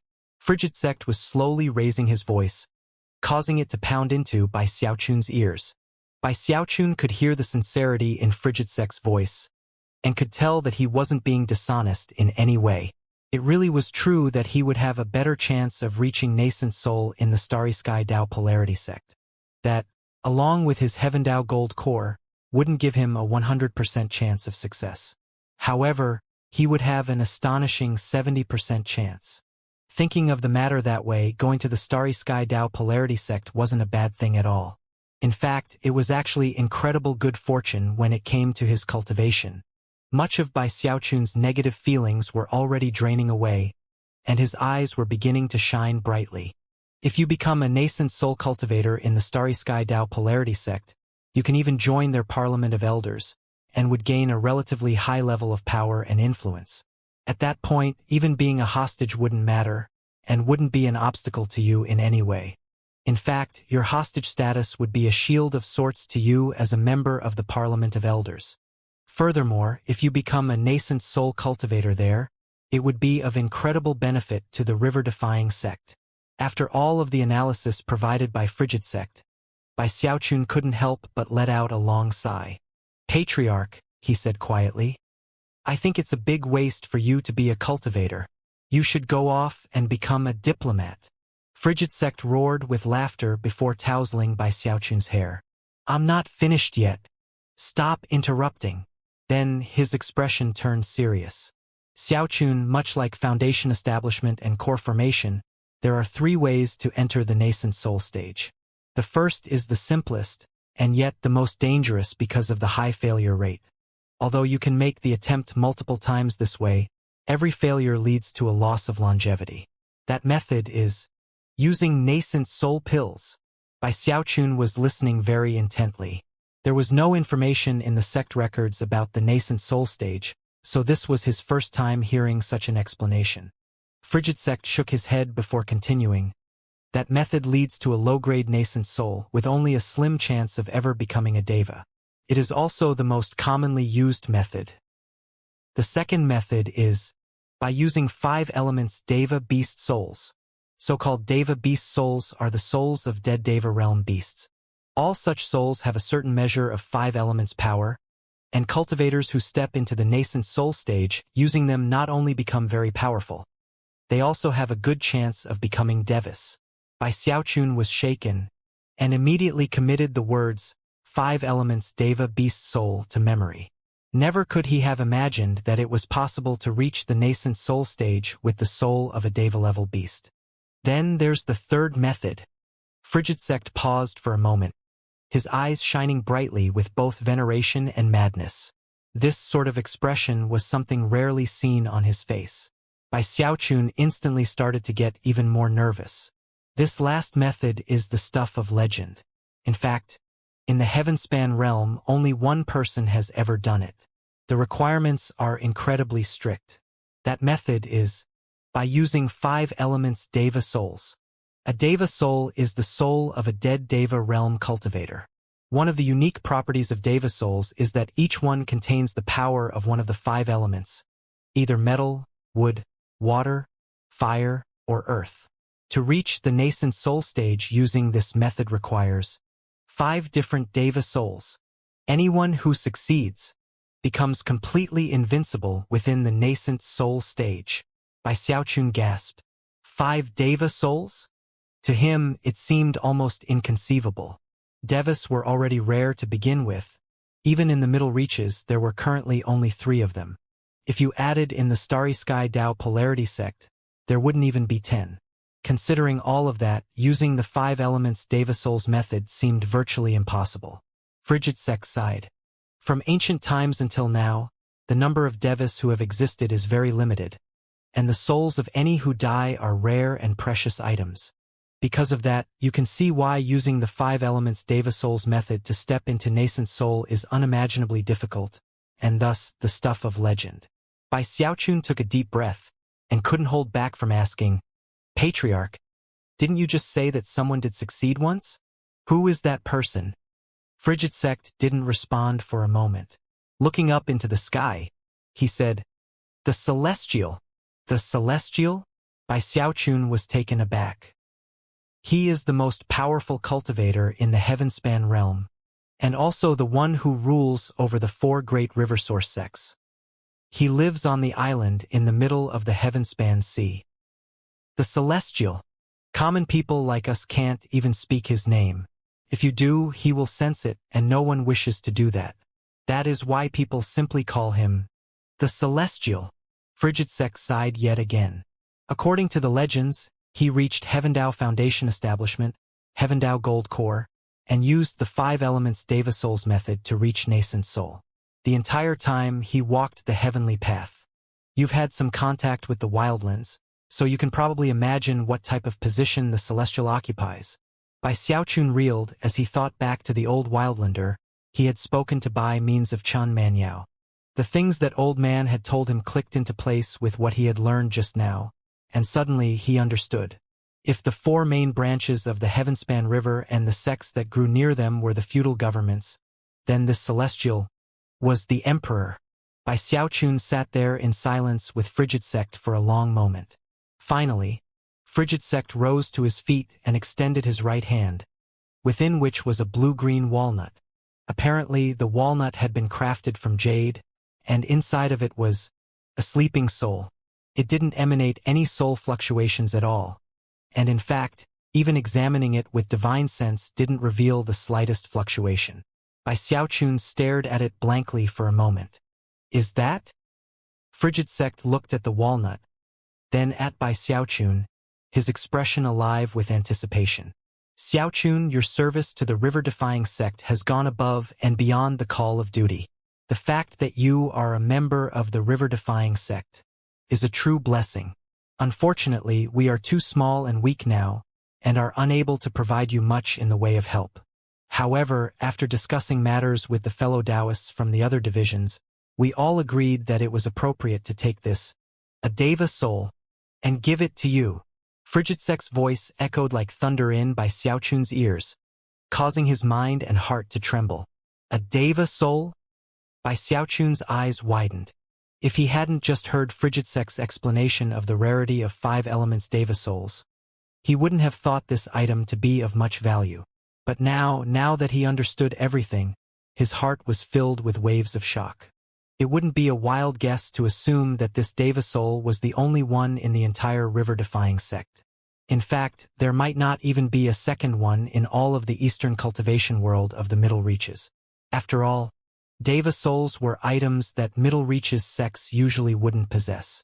It was only because the Spirit Stream division had once been the Frigid School that it had one.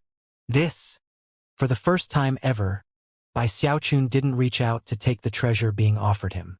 It was so valuable that he didn't dare to even touch it. "We were going to give this to you eventually anyway," Frigid Sect said with a smile. "We're just handing it over a bit early. Don't feel any pressure." After all, reaching the nascent soul stage by means of a 5 elements Deva soul is something legendary, to say the least. Think of this wood-type Deva soul as a direction to follow. If you can't collect any other Deva souls, then perhaps you can find someone in the Starry Sky Dao Polarity sect with some 5 elements Deva beast souls willing to trade for it. Either way, we have long since begun to think about how to make your path to the nascent soul stage as clear as possible. Bai Xiaochun was trembling, and was even having trouble breathing. He looked up at Frigid Sect for a long moment, then clasped hands and bowed deeply. "Many thanks, Patriarch. Very well. I've said everything I needed to say, and it's nearly dawn. I'll wait for you at the Grand Hall on Mount River Defiance with the rest of the Patriarchs." Patting Bai Xiaochun on the shoulder encouragingly, he turned to leave. For some reason, he seemed especially old underneath the pale moonlight. Bai Xiaochun carefully placed the Deva soul into his bag of holding. His mind was currently in chaos. Not only was he feeling really hesitant about leaving the sect, he was deeply and profoundly moved. Soon, dawn arrived, and as the first rays of light pierced through the clouds and illuminated the river-defying sect, they revealed a scene of lush mountains and flowing rivers. Everything was peaceful and quiet, with pulses of spiritual energy filling the entire area. The river-defying sect truly looked like a celestial paradise. A look of determination could be seen in Bai Xiaochun's eyes as he straightened his clothing and headed toward the summit of the mountain. At the same time, Su Baokai and Master God Diviner gathered their belongings, mustered their courage, and headed in the same direction. Big Fatty Zhang was very excited as he flew into the air. And as for Chen Manyao, she shot through the dawn air in a beam of colorful light. Somewhere in the Bloodstream division, an immortal's cave opened, and Song Ke walked out. His face was ashen, his fists clenched, his teeth gritted. Unfortunately for him, he had no choice in the matter, so he flew up into the air and headed toward Mount River Defiance. In addition to them, other cultivators of the river-defying sect began to step out of their immortals' caves. News had spread over the past few days, and many people knew about the matter of the hostages. In fact, if the sect hadn't specifically forbidden people from visiting Bai Xiaochun to express condolences and bid him farewell, he would have gotten almost no rest. As of this moment, all of the cultivators in the entire sect had emerged. During the past 3 days, they had been prohibited from disturbing Bai Xiaochun, but now they simply had to see him off. Song Junwan and Ho Xiaomei were in the crowd, both of them looking very sad as they flew toward Mount River Defiance. When Bai Xiaochun arrived at the Grand Hall, he saw Frigid Sect and the other nascent soul cultivators there waiting for him. He also saw that he wasn't the first disciple to arrive. Gongsun Wanner had come a bit earlier, and when she caught sight of Bai Xiaochun, she smiled slightly. Bai Xiaochun had been informed earlier that Gongsun Wanner was also to be a hostage. For some reason, he'd always found there to be something strange about her, although he wasn't sure what. When she looked at him, he forced a smile onto his face and walked over to stand next to her. Strangely, she had no Dao protectors. Surprised by that, he asked, "Where are your Dao protectors?" "I don't need any," she replied with a smile. Bai Xiaochun blinked a few times, and was about to inquire further when Master God Diviner and Su Baokai arrived, followed by Big Fatty Zhang and Chen Manyao. Last of all was the ashen-faced Song Ke, who was wearing a very grim expression. Upon arriving, he snorted slightly and then stood next to Master God Diviner, looking somewhat sulky.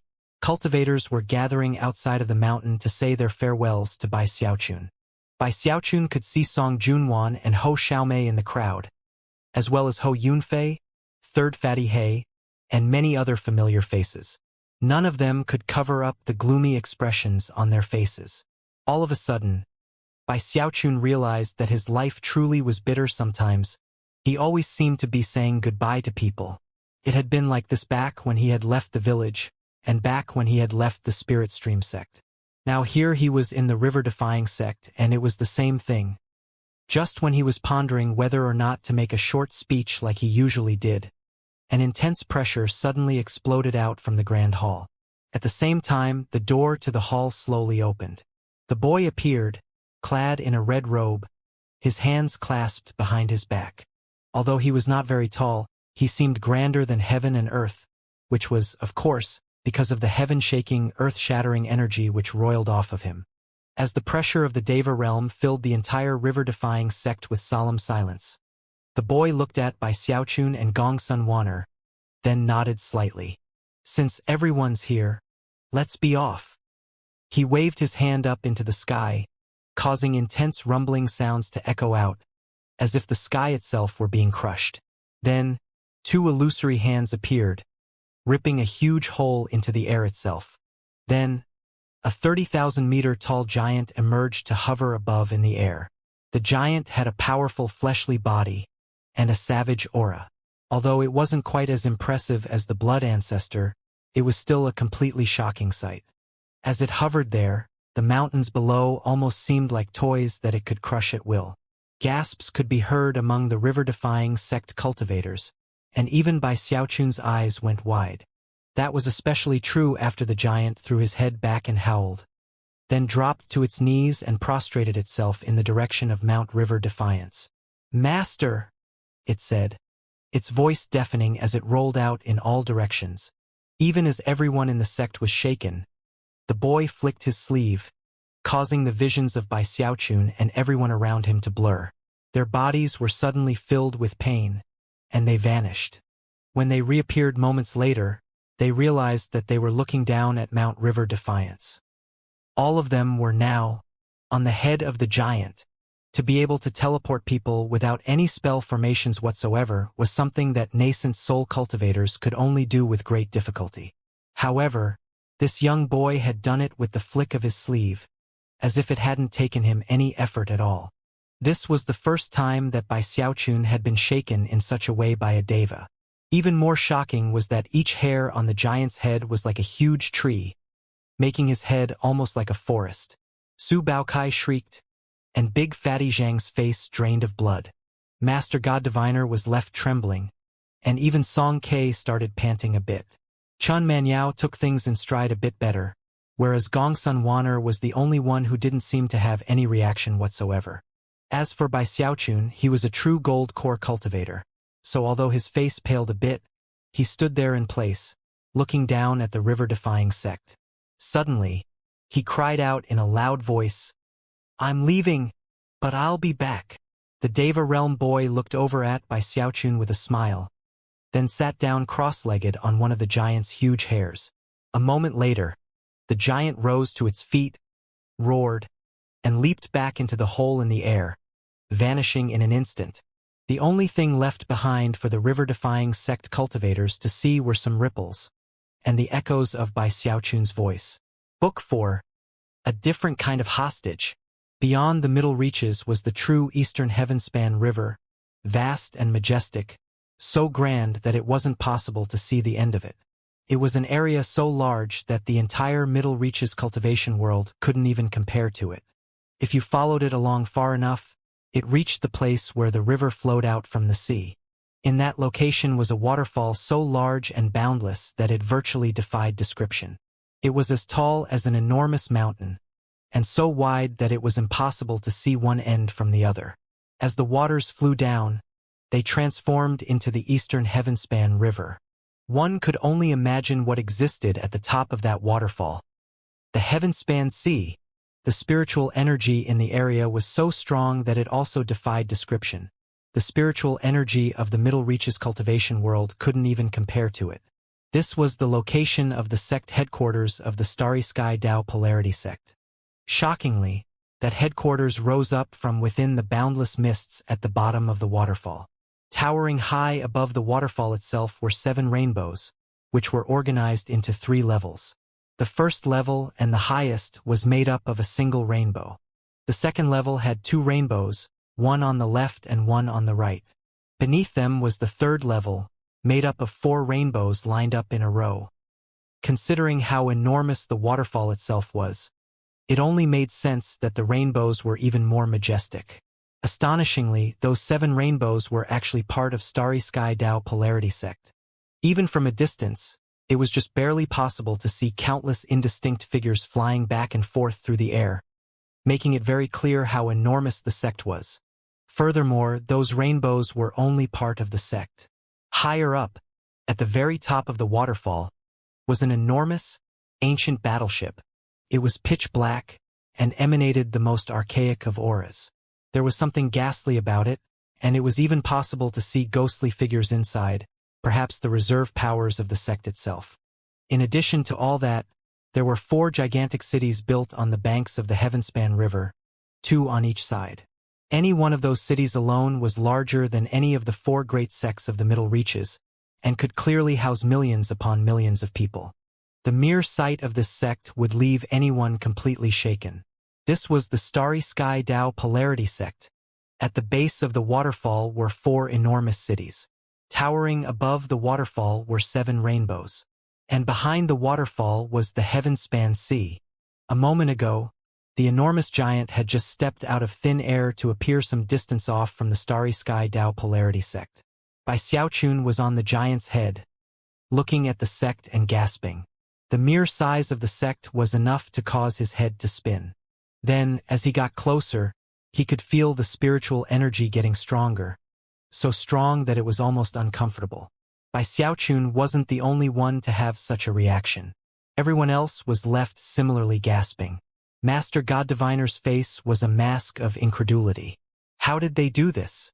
Rainbows are fundamentally immaterial, but that's what the Starry Sky Tao Polarity sect actually built their headquarters with. You're right, Chen Manyao said, keeping her voice low. Rainbows are immaterial. However, experts in the demigod realm can take that which is immaterial and make it eternal.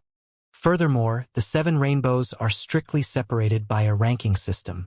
From bottom to top, those ranks are Starry Sky Tao Polarity Mortal Earth, Heaven. See the highest rainbow? That's Heaven. The next 2 below it are Earth and Mortal. The 4 rainbows which make up the bottom level are Starry, Sky, Tao, and Polarity. We're from the river-defying sect, but technically we count as the Sky River Court. Therefore, our final destination will be the 2nd rainbow of the 3rd level. Bai Xiaochun listened intently as Chen Manyao explained everything she knew about the Starry Sky Tao Polarity sect.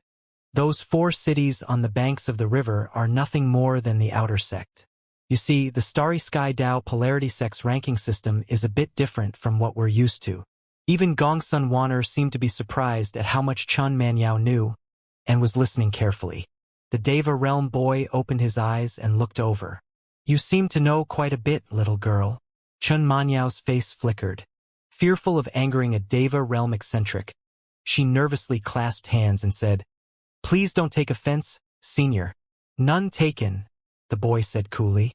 The more you explain, the fewer words I have to waste in my own introduction. Listen up, all of you. Just as the girl said, the ranking and organization of the Starry Sky Tao Polarity sect is different from that of most other sects, and that's intentional.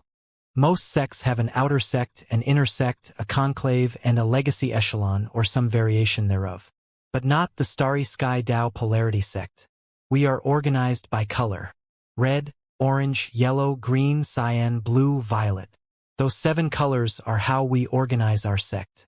It doesn't matter who you are, as long as you're under the nascent soul stage, you have to follow that ranking system. Everyone starts out as a red-robed disciple and rises in the ranks, not based on cultivation base level, but based on how many merit points you accumulate. The more merit points you get, the higher your rank. Newcomers do not even qualify to step onto the rainbows. Only becoming yellow-robed disciples gives you that right, the right to be promoted from the ground to the rainbows. As the boy talked, the giant strode forward, carrying them toward the second city on the left bank of the Heavenspan River, at the base of the waterfall. Very well, this city is where you will start out. As for where you end up later, that will depend on your own personal good fortune.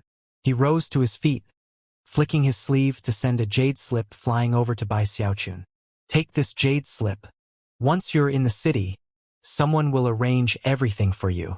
With that, he waved his sleeve again, causing a wave of power to pick Bai Xiaochun and the others up and fly them off of the giant's head. Then the giant roared, ripping open the sky in front of it and vanishing into the hole.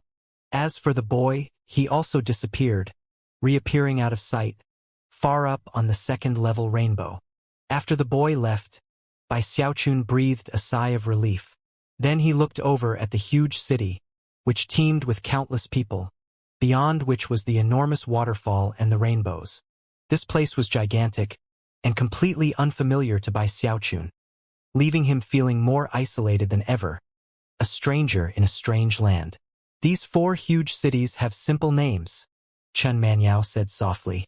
Starry City, Sky City, Tao City, and Polarity City. Once in the cities, don't make the mistake of underestimating anyone. There could be people with powerful cultivation bases who simply don't have enough merit points to rise beyond the level of being an orange-robed disciple. Remember, in the Starry Sky Tao Polarity sect, everyone under the nascent soul stage is a disciple, and their ranking is based on the color of their robes, not their cultivation base. That is why Starry Sky Tao Polarity sect cultivators are often called 7-colored disciples. With Chun Manyao there to explain things, Bai Xiaochun and the others weren't at such a loss even though they were newcomers to the Starry Sky Tao Polarity sect. Things were already starting to become clear. What are the requirements to reach the first and second level rainbows? Gong Sun Wanner suddenly asked. Chun Manyao had long since been very leery of Gong Sun Wanner, and thus, did absolutely nothing to conceal her knowledge. The first rainbow is also called the Heaven Rainbow, and is occupied by the Starry Sky Tao Polarity sect's one and only demigod patriarch.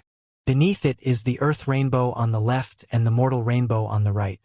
The Earth Rainbow is for the Devis, and the Mortal Rainbow is for the sect leader. It is also the location of many trials by fire and special cultivation zones. Most terrifying of all is that ancient battleship at the very top of the waterfall, which actually rests on the Heavenspan Sea itself. All of the 4 river source sects have a battleship like that, and they are boundlessly mysterious and infinitely powerful. With that, she glanced over at Bai Xiaochun, clearly done with her explanation, and also obviously not planning to divulge any information about the wildlands. Only she and Bai Xiaochun were aware of her involvement with the wildlands, and he didn't plan to say anything either. As for Gong Sun Wanner, she merely smiled, and didn't ask any further questions. Well, let's go, Bai Xiaochun said with a sigh. Now that we're here, we might as well find a place to settle down. With that, he headed toward the city, and everyone followed along. As they neared the city itself, they sensed invisible fluctuations spreading over all of them. Bai Xiaochun took out the jade slip he'd been given, which began to glow with a bright light that was none other than teleportation power. Before anyone in the group of 7 could react, they had vanished. When they reappeared, they were in a grand hall somewhere in the middle of the city. As soon as they appeared, and before they could even see their surroundings clearly, an icy voice spoke out. Hostage Bai Xiaochun. Hostage Gong Sun Wanner. Within these bags of holding you will find identity medallions and red Taoist robes for both you and your Tao protectors. From this day on, all of you are cultivators of the Starry Sky Tao Polarity sect. 2 bags of holding appeared out of thin air and flew toward Bai Xiaochun and Gong Sun Wanner. Before they had a chance to even open them, streams of power wrapped them up and threw them out of the hall. Moments later, they were out on the street. No one even spared them a second glance. Apparently, they were used to people appearing like this. Bai Xiaochun looked around blankly. Su Baokai and Big Fatty Zhang were a bit pale-faced from the teleportation. Song Ke and Master God Diviner seemed to have handled it a bit better, and Chun Manyao didn't appear to be affected at all. However, the cold reception from the Starry Sky Tao Polarity sect was something none of them were used to. Feeling less than pleased with the treatment, Bai Xiaochun took a deep breath, looked back at the grand hall and shouted, "Hey! I'm an important political hostage." Bai Xiaochun's shout provoked no response from within the hall. Master God Diviner and the others exchanged awkward glances. As for Bai Xiaochun, he was extremely displeased. After all, he was an important political hostage, a status that he felt should come with at least some level of respect. "Right, guys?" he said, looking over angrily at Big Fatty Zhang and the others. "Come on. I'm an important political hostage." Big Fatty Zhang cleared his throat and looked left and right, but didn't say anything. "Ah well, whatever. I guess this hostage will just have to rough it out. Alright guys, what should we do now?" Sighing, he looked over at Master God Diviner. Master God Diviner began cautiously. "Well, maybe we should check things out first before making any decisions." Su Baokai and Big Fatty Zhang seemed to agree with him. Chen Manyao didn't say anything, and Gong Sun Wanner simply stood there with a slight smile on her face. As for Song Ke, he looked just as grim as always, and didn't seem interested at all in even looking at Bai Xiaochun. Bai Xiaochun looked around at everyone, and felt a headache coming on. He was already starting to regret bringing all these people with him. However, he couldn't change the situation now. Therefore, he decided to do just as Master God Diviner had suggested, and began walking down the street in the city. As he went along, he slowly forgot about his mistreatment from before. Soon, he began to gasp and let out exclamations of shock. He wasn't the only one to react in such a way. The others were similarly astonished by the things they saw. After all, they were at the source of the entire eastern Heavenspan River, and this city had an enormous population. Most of the people in the city were disciples of the Starry Sky Tao Polarity sect, but others were from various families and clans that had lived in the city for generations. One of the strangest things that Bai Xiaochun realized was that he hadn't seen a single overweight person in the city so far. Everyone was skinny to the point of being gaunt. Some of them even looked like little more than skin and bones. Furthermore, everyone always seemed to be rushing about, as if they didn't want to waste even a bit of time. Another strange thing was that none of them revealed even the tiniest sliver of their cultivation base. Bai Xiaochun was a gold core cultivator, so he was able to pick up some clues here and there. However, most other cultivators would look around and see people who looked like nothing more than mortals. Suppressing his curiosity about that, Bai Xiaochun focused on all the things that were for sale in the city. Just about anything could be bought, from spirit treasures to magical items to ancient books. There were all sorts of medicinal pills as well. There was spirit food available, some of which was made from precious materials of heaven and earth. Other spirit foods were the meats of different types of wild beasts. The prices for the spirit foods were astronomical, and yet to the surprise of Bai Xiaochun and his companions, people still would buy them, although it always seemed to be with some level of reluctance. Bai Xiaochun had never seen such a bustling city before, nor had any of his companions. Thus, they took their time strolling through the city, slowly taking in all the sights and sounds. As time passed, they were convinced of one thing: prices in the city were simply beyond belief. Thankfully, Bai Xiaochun had been given a sizable sum of spirit stones back in the river-defying sect, but even with what he had, it only took a quick calculation on his part to come to the conclusion that he didn't have enough to buy any of the things he really wanted. After a few hours of wandering the city, the entire group came to another shocking realization. For some reason, all of them were very hungry. This development caused their eyes to grow wide. After all, once cultivators reached foundation establishment, they didn't need to consume physical food. Instead, they subsided on spiritual energy alone. But as of this moment, a sensation of profound hunger had risen up within all of them. What's going on?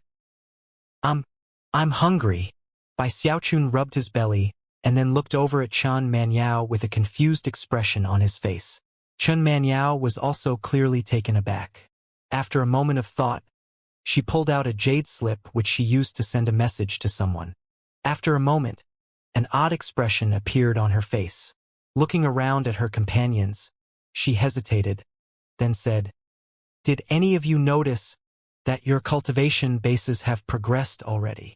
Everyone quickly checked their cultivation bases, and sure enough, it was just as Chun Manyao had said. They hadn't experienced huge advancements, but the evidence was there. They had just been so entranced by the bustling city that they hadn't noticed. Chan Manyao went on to explain. Considering how close we are to the heaven-span sea, the spiritual energy is especially strong, and after entering our bodies, it throws our 5 organs into chaos. Although it causes our cultivation bases to advance more quickly, it's also very draining on us. That's why we're feeling hungry. Essentially, the energy drain is so severe that we can't sustain our cultivation without eating normal food. Even as Chun Manyao explained the situation, Bai Xiaochun's stomach began to grumble loudly. When she finished speaking, his face fell. Other than death, the thing he feared most in life was hunger. Back on Fragrant Cloud Peak, when he had begun to practice the undying live forever technique, he had almost starved to death. After reaching Foundation establishment, he had never felt the pangs of hunger. But now, here they were rising up again. Chun Manyao smiled bitterly and said, "Furthermore, I just asked a friend of mine, and was told that everyone in the city has to eat a huge amount of food every day to replenish their energy. Also, it has to be spirit food." Big Fatty Zhang was already starting to get very nervous. Just like Bai Xiaochun, he feared hunger as if it were the shadow of death. So does that mean we have to be eating constantly?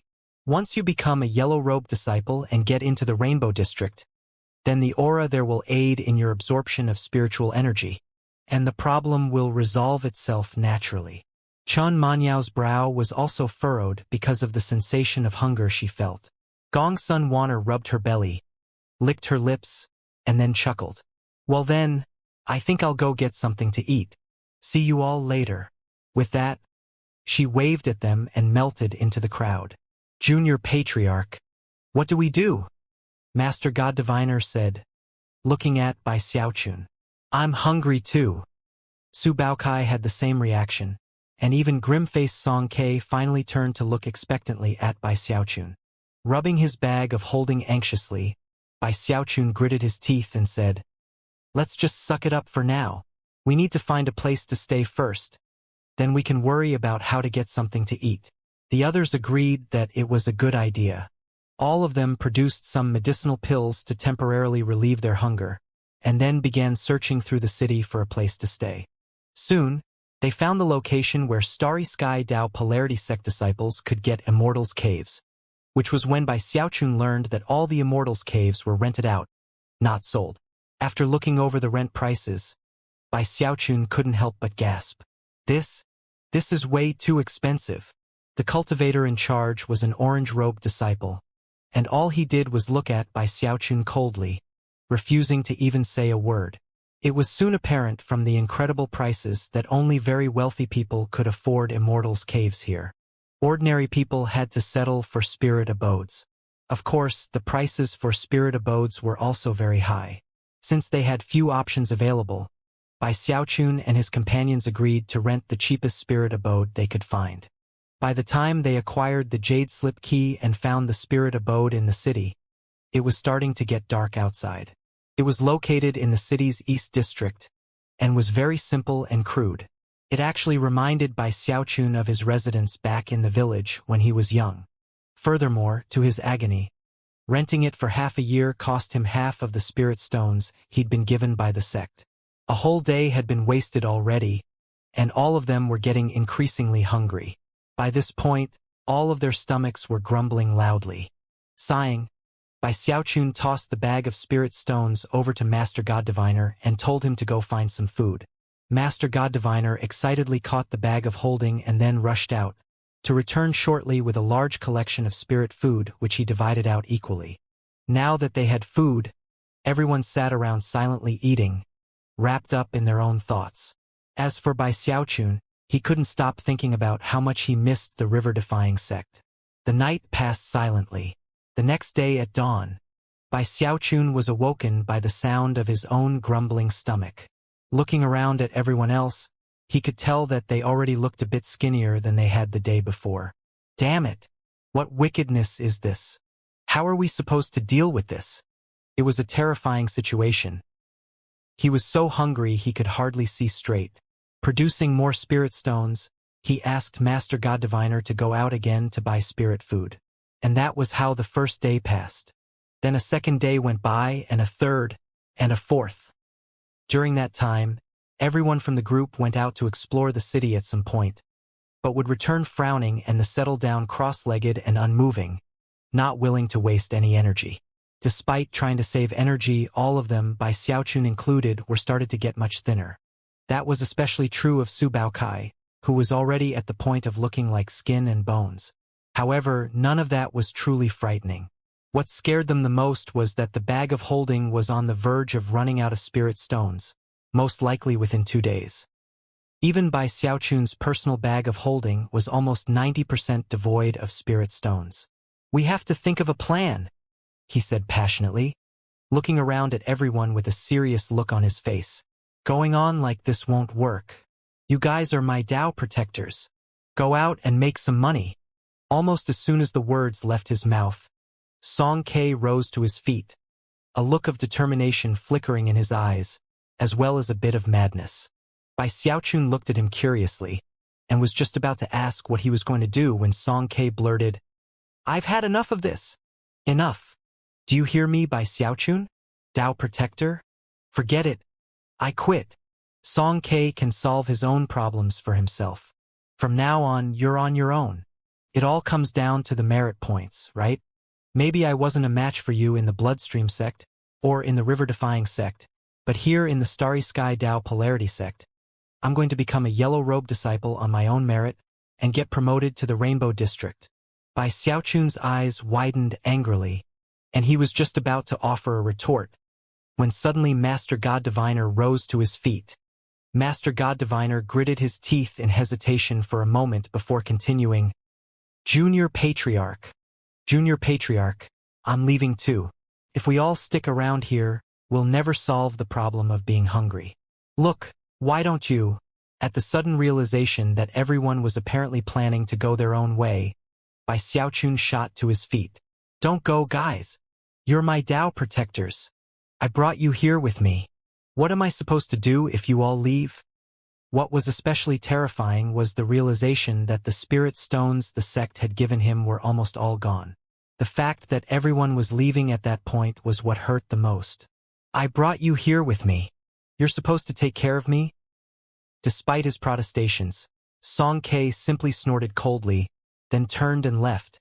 His plan was to go on some missions to earn the resources he needed to take care of himself. "Ke-er!"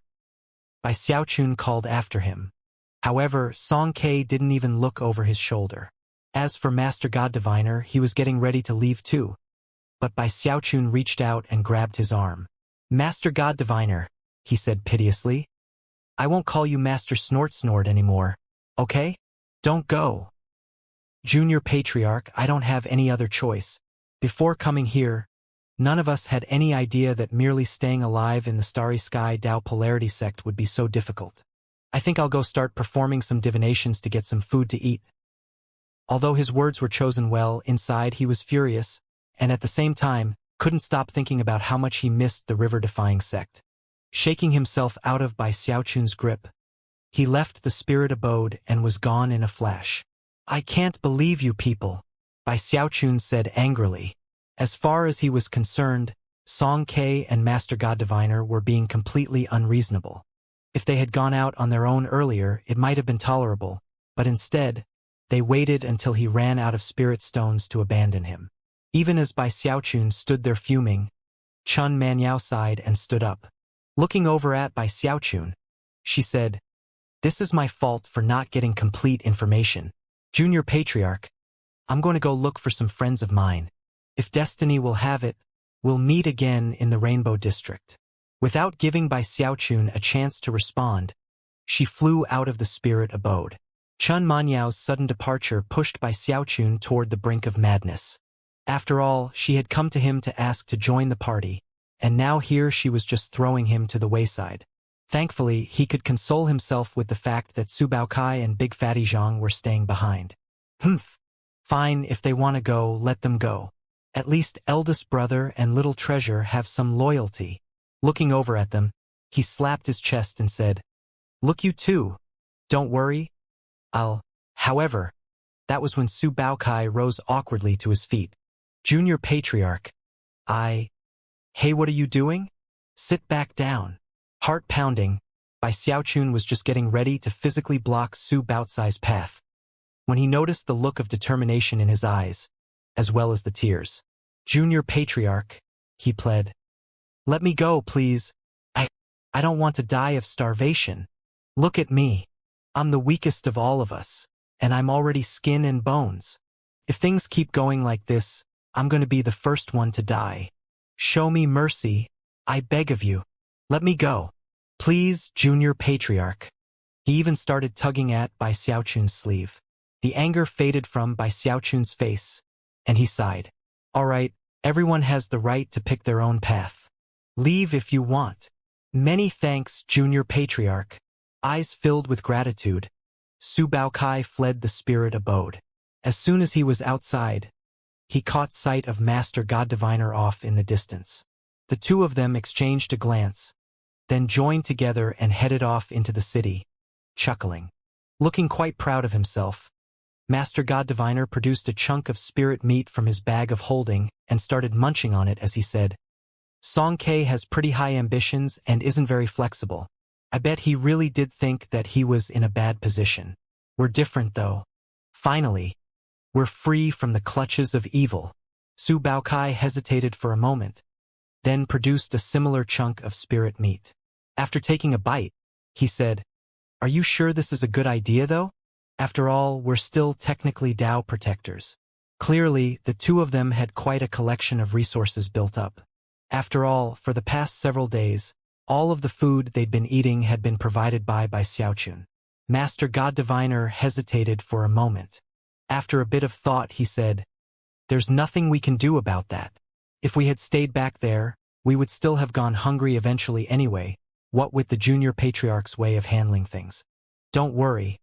Let's take care of ourselves first, and then we can meet back up with him when we get to the Rainbow District." After a bit more chatting regarding their plans, the two of them headed off into the city to find their own place to stay. As of this point, the only people left in the spirit abode were Bai Xiaochun and Big Fatty Zhang. Big Fatty Zhang looked at Bai Xiaochun standing there in anger, then sighed and closed his eyes to meditate. Despite Bai Xiaochun's rage, there was nothing he could do about the situation. At least he had Big Fatty Zhang there to accompany him. However, the next day, not even Big Fatty Zhang could take it any longer. When evening fell, he walked over to Bai Xiaochun and said, "Ninth Fatty." Bai Xiaochun instantly started to get nervous. "Eldest brother, are you?" "Ninth Fatty, it's not that your eldest brother doesn't care about you. If things keep going like this, I'm gonna die.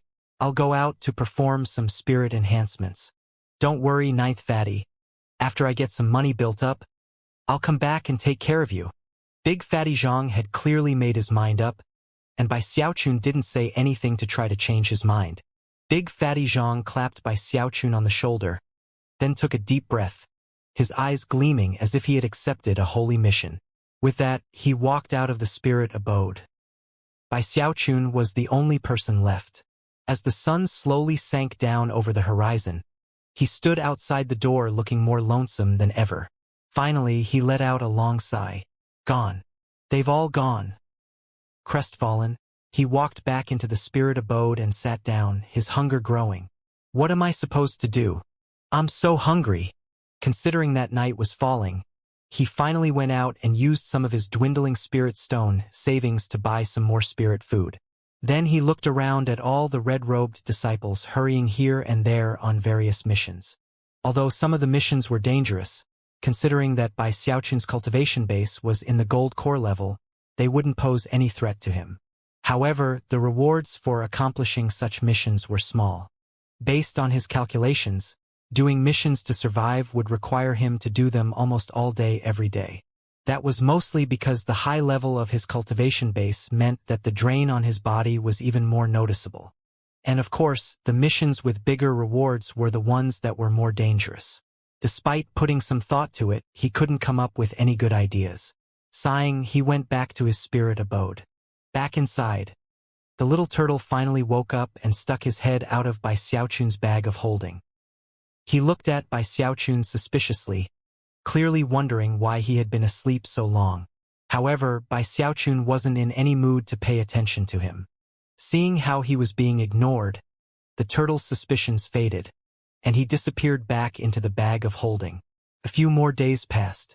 Bai Xiaochun went out into the city a few times to try to get inspiration for what to do.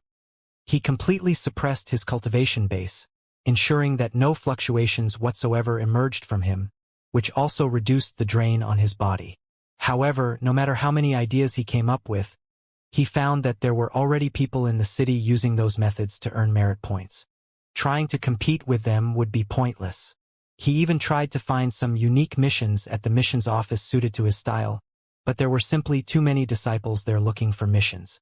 By this point, he knew exactly why all of the people he had seen in the city were always thin and in a hurry, and also had such strange cultivation bases. The pressure weighing down on them on a daily basis created something like an instinct. Because of the interference of the spiritual power, it was impossible to see who was powerful and who was weak. Don't tell me that a majestic gold core cultivator like me is actually going to starve to death, he lamented. He was getting to the point that he was so hungry he couldn't take it. His bag of holding was now completely devoid of spirit stones, and he was almost out of food.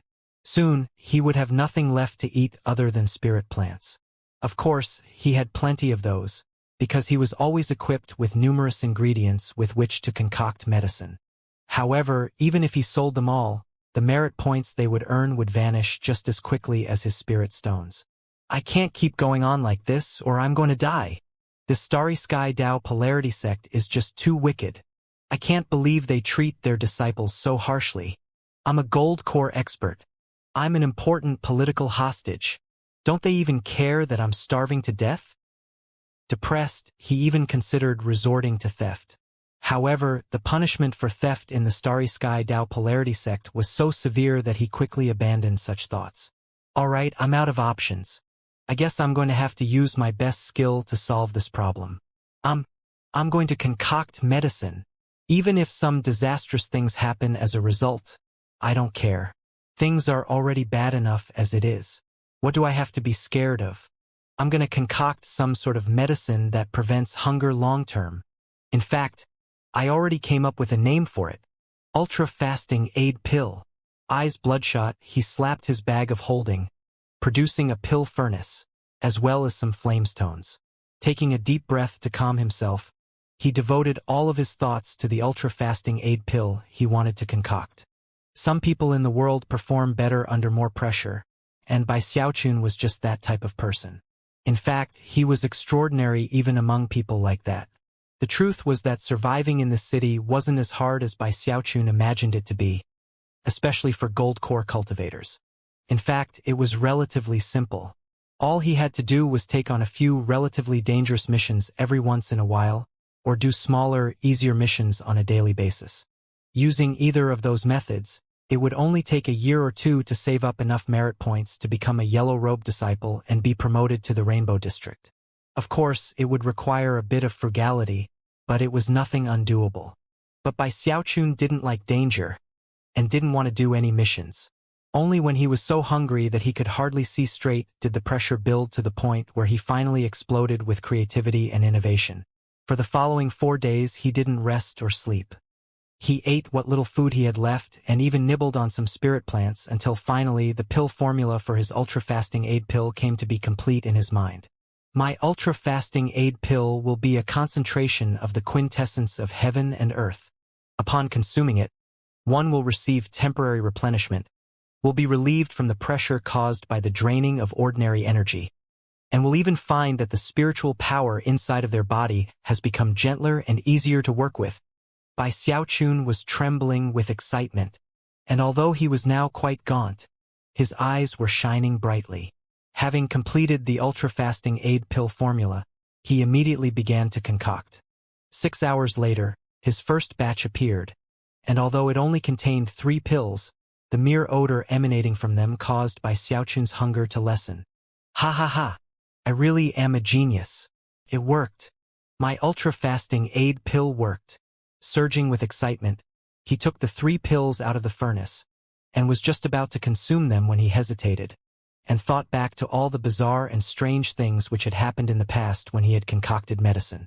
Maybe it would be better to do some tests. Gritting his teeth, he left his spirit abode, sold a few medicinal plants to get some merit points, and then went and bought a spirit chicken. Back in his spirit abode, he gave one of the ultra-fasting aid pills to the spirit chicken, then carefully watched to see what happened. After a full day passed, he was convinced that nothing had gone wrong, and that the spirit chicken was fine. At that point, his eyes blazed with excitement. Looks like I really did succeed. He threw his head back and laughed uproariously, then went to work on the next batch. Before long, he had several dozen ultra-fasting aid pills. Now that I think about it, it would be a waste for me to consume these pills myself. I actually like spirit food a lot better than medicinal pills. After some thought, he decided to try to sell some of the pills. Filled with anticipation, he left the spirit abode yet again. Instead of trying to sell the pills to one particular shop or another, he went to one of the busiest public squares in the East District of the city, and after spending a bit of time, found a suitable location to set up a vendor stand. After placing 3 pill bottles onto the stand, each of which containing a single pill, he sent some power from his cultivation base into a jade slip, causing it to send bright, multicolored light shining up into the air above him. Immediately, 4 brightly glowing characters could be seen. Ultra-fasting aid pill. With that, he settled down to wait for customers. It didn't take long. After all, the term ultra-fasting aid pill was quite eye-catching. Before long, people began to gather around him. Ultra-fasting aid pill? I've never heard of that medicinal pill before. Considering how things work in Sky City, I almost can't believe this guy dares to sell a fasting aid pill. He's either a con artist or a psycho. Humph. Fasting aid pills don't do any good here. More and more people gathered and began to discuss the matter, but no one was willing to buy a pill. That was even more so considering that Bai Xiaochun's quoted price was 100 merit points. Bai Xiaochun soon got nervous, and was even starting to consider dropping the price. However, that was when a certain cultivator appeared in the crowd. He was currently gaunt, but considering his height, he had obviously once been very muscular. Furthermore, he had a cold gleam in his eyes, and a murderous aura that anyone could detect. He wasn't alone either. Walking along next to him was a young boy with a waxen face and listless eyes. As soon as the big man appeared, the gathered crowd went silent, and many of them even backed up a bit. Apparently, they recognized him, and didn't dare to do anything to offend him. Ultra-fasting aid pill? 100 merit points. Huh? The big man's eyes narrowed as he looked at one of the pill bottles, then back at Bai Xiaochun. Because of the way that everyone in the city suppressed their cultivation bases, it was impossible for the man to determine Bai Xiaochun's cultivation level. However, based on his judgment, he placed him at foundation establishment or higher. Eyes glittering coldly, he said, "If this thing really works, then it would definitely be worth 100 merit points. But if it doesn't, then you'll either pay me back tenfold, or I'll teach you a lesson you won't forget for a long time." Before Bai Xiaochun could even react, he reached out, grabbed one of the pill bottles and crushed it, then tossed the medicinal pill to his child. The boy morosely opened his mouth and swallowed the pill. Of course, everyone was watching closely to see what would happen. As for Bai Xiaochun, his expression was the same as ever, but inside, his nervousness was mounting, although it wasn't because of the big man. From what he could tell, the man was only in the great circle of foundation establishment, and Bai Xiaochun knew that he could stomp the man in a fight even if he were hungrier than he already was. What had him nervous was his uncertainty about how effective the pill would be. As everyone looked on, the boy's expression suddenly flickered. His eyes opened, and he began to shake visibly, causing the audience to crane their necks to see what would happen next. Gradually, the onlookers' eyes began to widen, and then cries of disbelief and shock began to ring out. What's going on? Heavens! I can't believe this ultra-fasting aid pill actually works. How is this possible? As such exclamations continued to fill the air, the young boy's gaunt frame suddenly began to fill in with flesh. Within only a few breaths of time, he was the picture of a healthy boy. He was even a bit chubby. Gasps and cries of astonishment could be heard in all directions.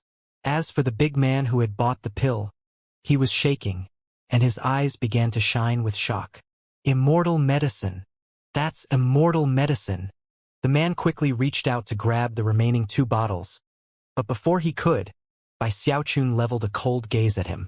The man's mind filled with rumbling sounds, and his hand lurched to a halt.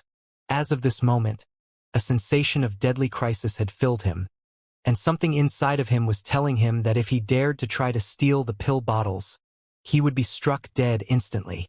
I painstakingly concocted these pills with undying wheatgrass, Bai Xiaochun said coolly. It's very expensive. I only offered it up for 100 merit points because I knew that nobody would be interested or even trust that they were real. As of this moment, these pills cost 300 merit points each. The big man took a deep breath and said, "Fine, 900 merit points for the first pill plus these 2. Without any hesitation, he pulled out a jade slip and transferred 900 merit points to Bai Xiaochun. Then he grabbed the pills and hurried off. Although everyone else in the crowd wished they could have bought the pills, nobody was able to do anything. That was when Bai Xiaochun cleared his throat and produced 3 more bottles from his bag of holding. In the time it takes an incense stick to burn, he sold 30 ultra-fasting aid pills. Only after all of the pills had been snatched up did he put away his vendor's stand, and then stroll off proudly, hands clasped behind his back. HMMMMPH. Master God Diviner schemed his way out of the group. But little did he know that Bai Xiaochun could casually come up with 9,000 merit points with almost no effort. The sight of so many merit points in his identity medallion filled his heart with complete satisfaction. Right now, I'm a red-robed disciple, which means I have to spend 100,000 merit points to become an orange-robed disciple. However, to leave Sky City and fly up to the Rainbow District, I need to become a yellow-robed disciple, which costs 1 million merit points. That's not very much. Feeling very proud of himself, he rubbed his belly and then hurried to a nearby spirit food restaurant. After buying enough food for 5 people, he began to stuff himself, simultaneously contemplating how wonderful life was. Filled to bursting, he returned to his spirit abode and began to concoct more medicine. As the night wore on, Bai Xiaochun became obsessed with pill concocting in a way that was completely different from before. By the time the sun rose, he had concocted 50 ultra-fasting aid pills, whereupon he hurried out of his spirit abode toward the public square. This time, he had barely set up his vendor stall and put the medicinal pill bottles out before a whole crowd of cultivators had gathered, pushing and shoving in their madness to buy some of the pills. It didn't take long before all 50 of the ultra-fasting aid pills were gone. Bai Xiaochun was completely taken aback. However, after a bit of thought, he realized why the pills sold so quickly.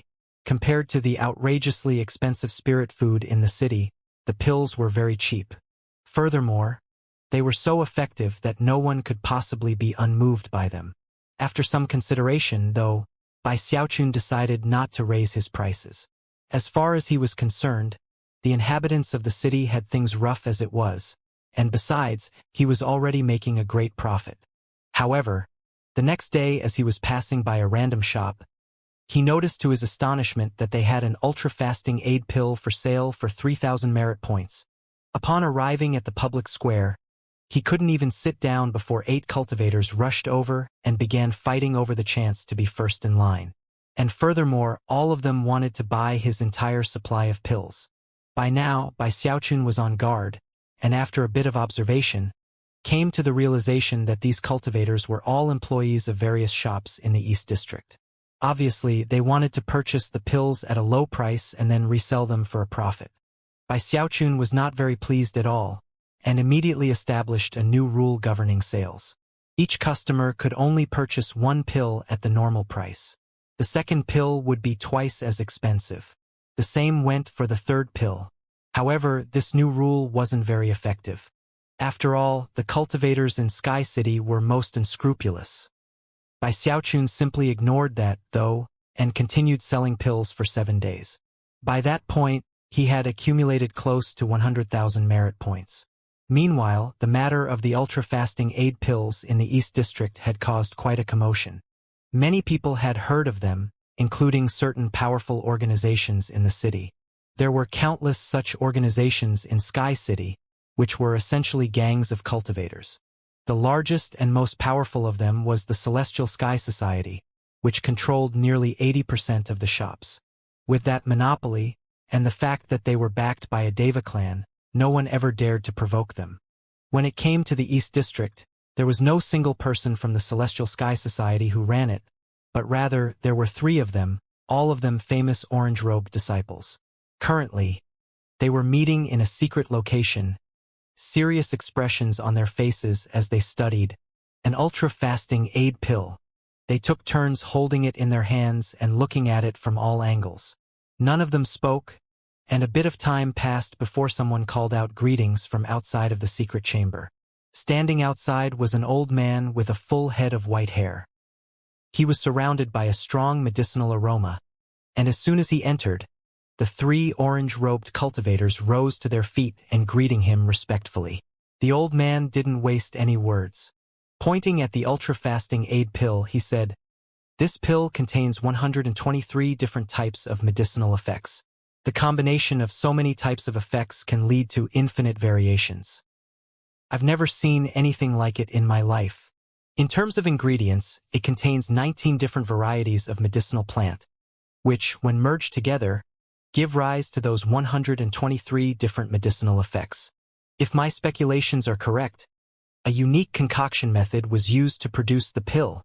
Whoever concocted it might not have overall skill in the Tao of medicine to rival my own, but when it comes to the techniques of mutual augmentation and suppression, he definitely is my superior."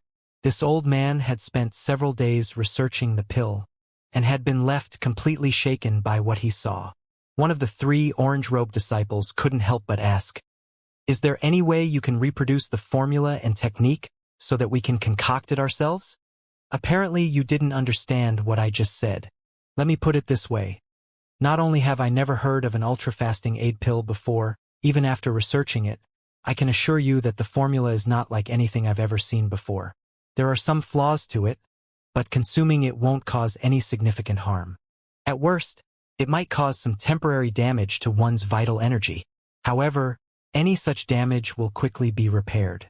Furthermore, after consuming the pill, a cultivator will be able to stave off the draining of their energy for about half a month.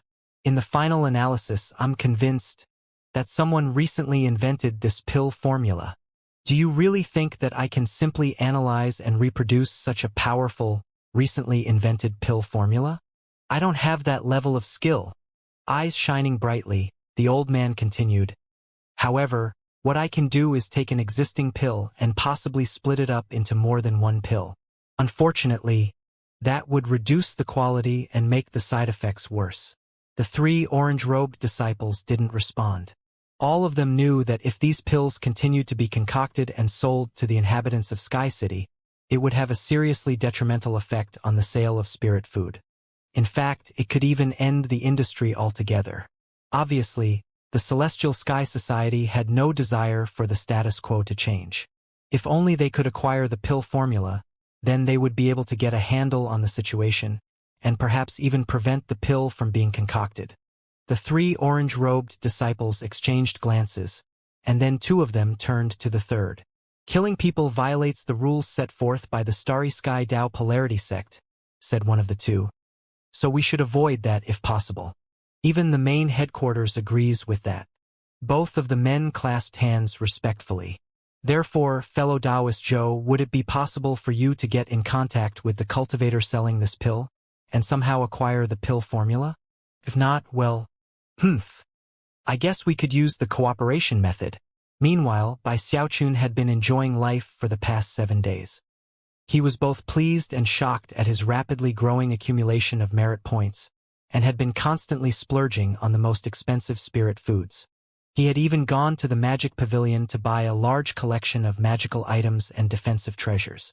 What excited him most was that in Sky City, there were certain shops that sold beast mounts.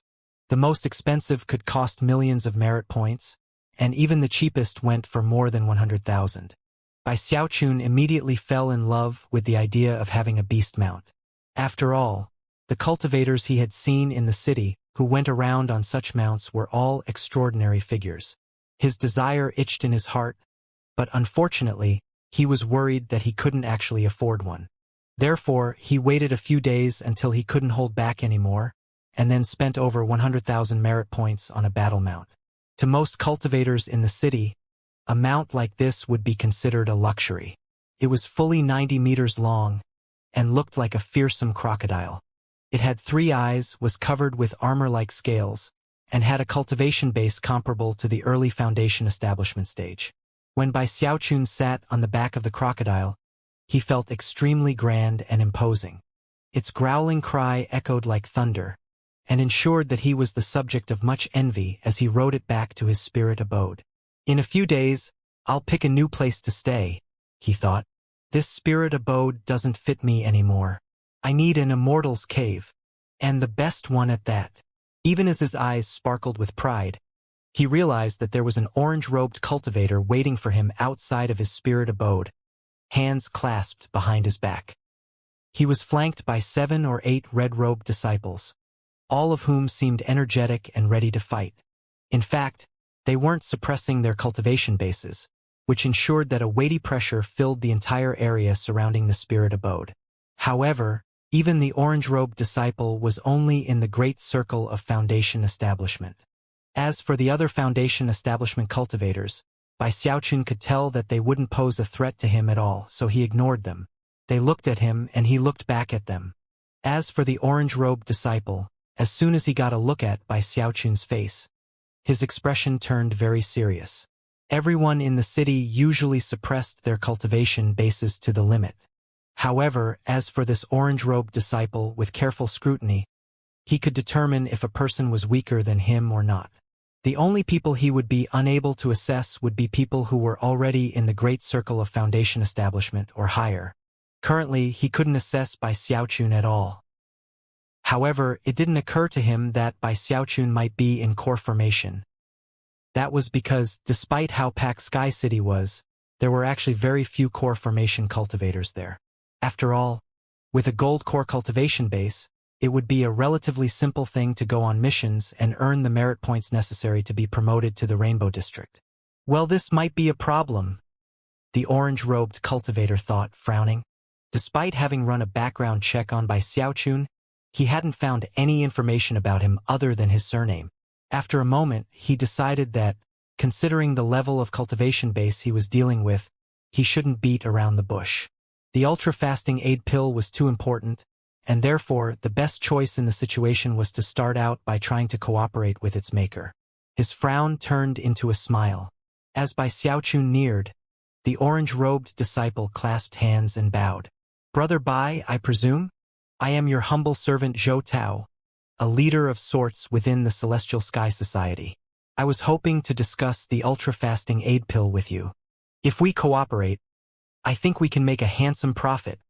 "What do you mean work together?" Bai Xiaochun said, looking down at Zhou Tao from his position atop the crocodile. Zhou Tao was not very pleased that Bai Xiaochun hadn't dismounted from the crocodile, but his tone of voice didn't reveal that as he said, "Your humble servant wishes to purchase the precious pill formula for the ultra-fasting aid pill. Would you be willing to part with it for 100,000 merit points, Brother Bai?" "It's not for sale," Bai Xiaochun said, rolling his eyes.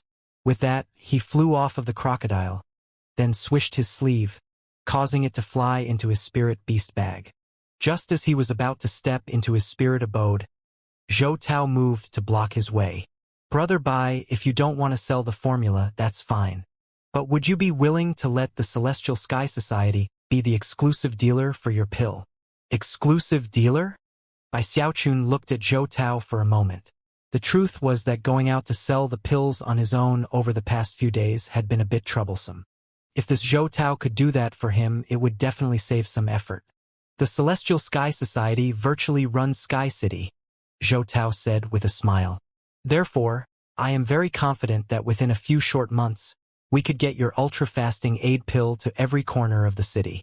By that point, you would be able to make a huge profit without having to do any of the grunt work yourself. Bai Xiaochun thought about it for a moment, and then began to discuss the particulars with Zhou Tao. 2 hours passed, and they finally agreed that the Celestial Sky Society would buy the pills for 300 merit points, resell them at a higher price, and then split any subsequent profits 50-50. Bai Xiaochun almost felt like he was taking advantage of them, but Zhou Tao seemed quite pleased. Smiling, they swore a Dao oath and recorded it on a jade slip, which they then sent to the Justice Bureau of the Starry Sky Dao Polarity Sect to make the deal official. Before leaving, Zhou Tao smiled and asked, "Brother Bai, might I know your illustrious given name? Since we're partners now, I'd like to know a bit more about you." Bai Xiaochun stuck his chin up, waved his sleeve and loftily said, "You can just call me Apothecary Bai." After a brief moment of hesitation, Zhou Tao smiled again and then took his leave. In the following days, Bai Xiaochun went crazy concocting medicine. Furthermore, he increased his daily quota from 50 pills to 100. That was his limit. Every time Zhou Tao came to collect the pills, he would simply hand over 30,000 merit points. As for the extra money from the profits, that would come later after all sales were finalized. Another 7 days went by in a flash. During that time, the Celestial Sky Society's hard work ensured that the ultra-fasting aid pill created a huge stir in the East District. The entire place was thrown into an uproar, and the cultivators there were going crazy. Although the prices were quite high, many cultivators bought them, and soon the spirit food market began to drop. Before long, virtually all of the cultivators in the East District were talking about ultra-fasting aid pills. Furthermore, the Celestial Sky Society made a point of crediting Apothecary Bai. As a result, virtually everyone in East District knew that the ultra-fasting aid pills were concocted by Apothecary Bai, with the Celestial Sky Society cultivators being nothing more than dealers representing him. Bai Xiaochun found something odd about that, but didn't do anything to stop them from spreading his name. Eventually, Zhou Tao came to share the merit point profits, which was a sum of tens of thousands. When he said that such profits would only continue to increase, Bai Xiaochun got more excited than ever. Of course, what Bai Xiaochun didn't know was that after the Celestial Sky Society got the ultra-fasting aid pills, their apothecary spared absolutely no cost or effort to turn the 100 pills into 3,000. Because of that, the negative side effects grew even more extreme. Over the course of the past week, Bai Xiaochun had given them 700 pills, but they had turned that into over 20,000 pills to sell. Furthermore, they didn't just sell them in the East District, they also sent them to the West, South, and North Districts. As for Bai Xiaochun, there was no way for him to catch wind of that in the short time which had passed. For the first time, Bai Xiaochun had more than 200,000 merit points saved up. Excited, he finally decided to spend 100,000 of them to become an orange-robed disciple.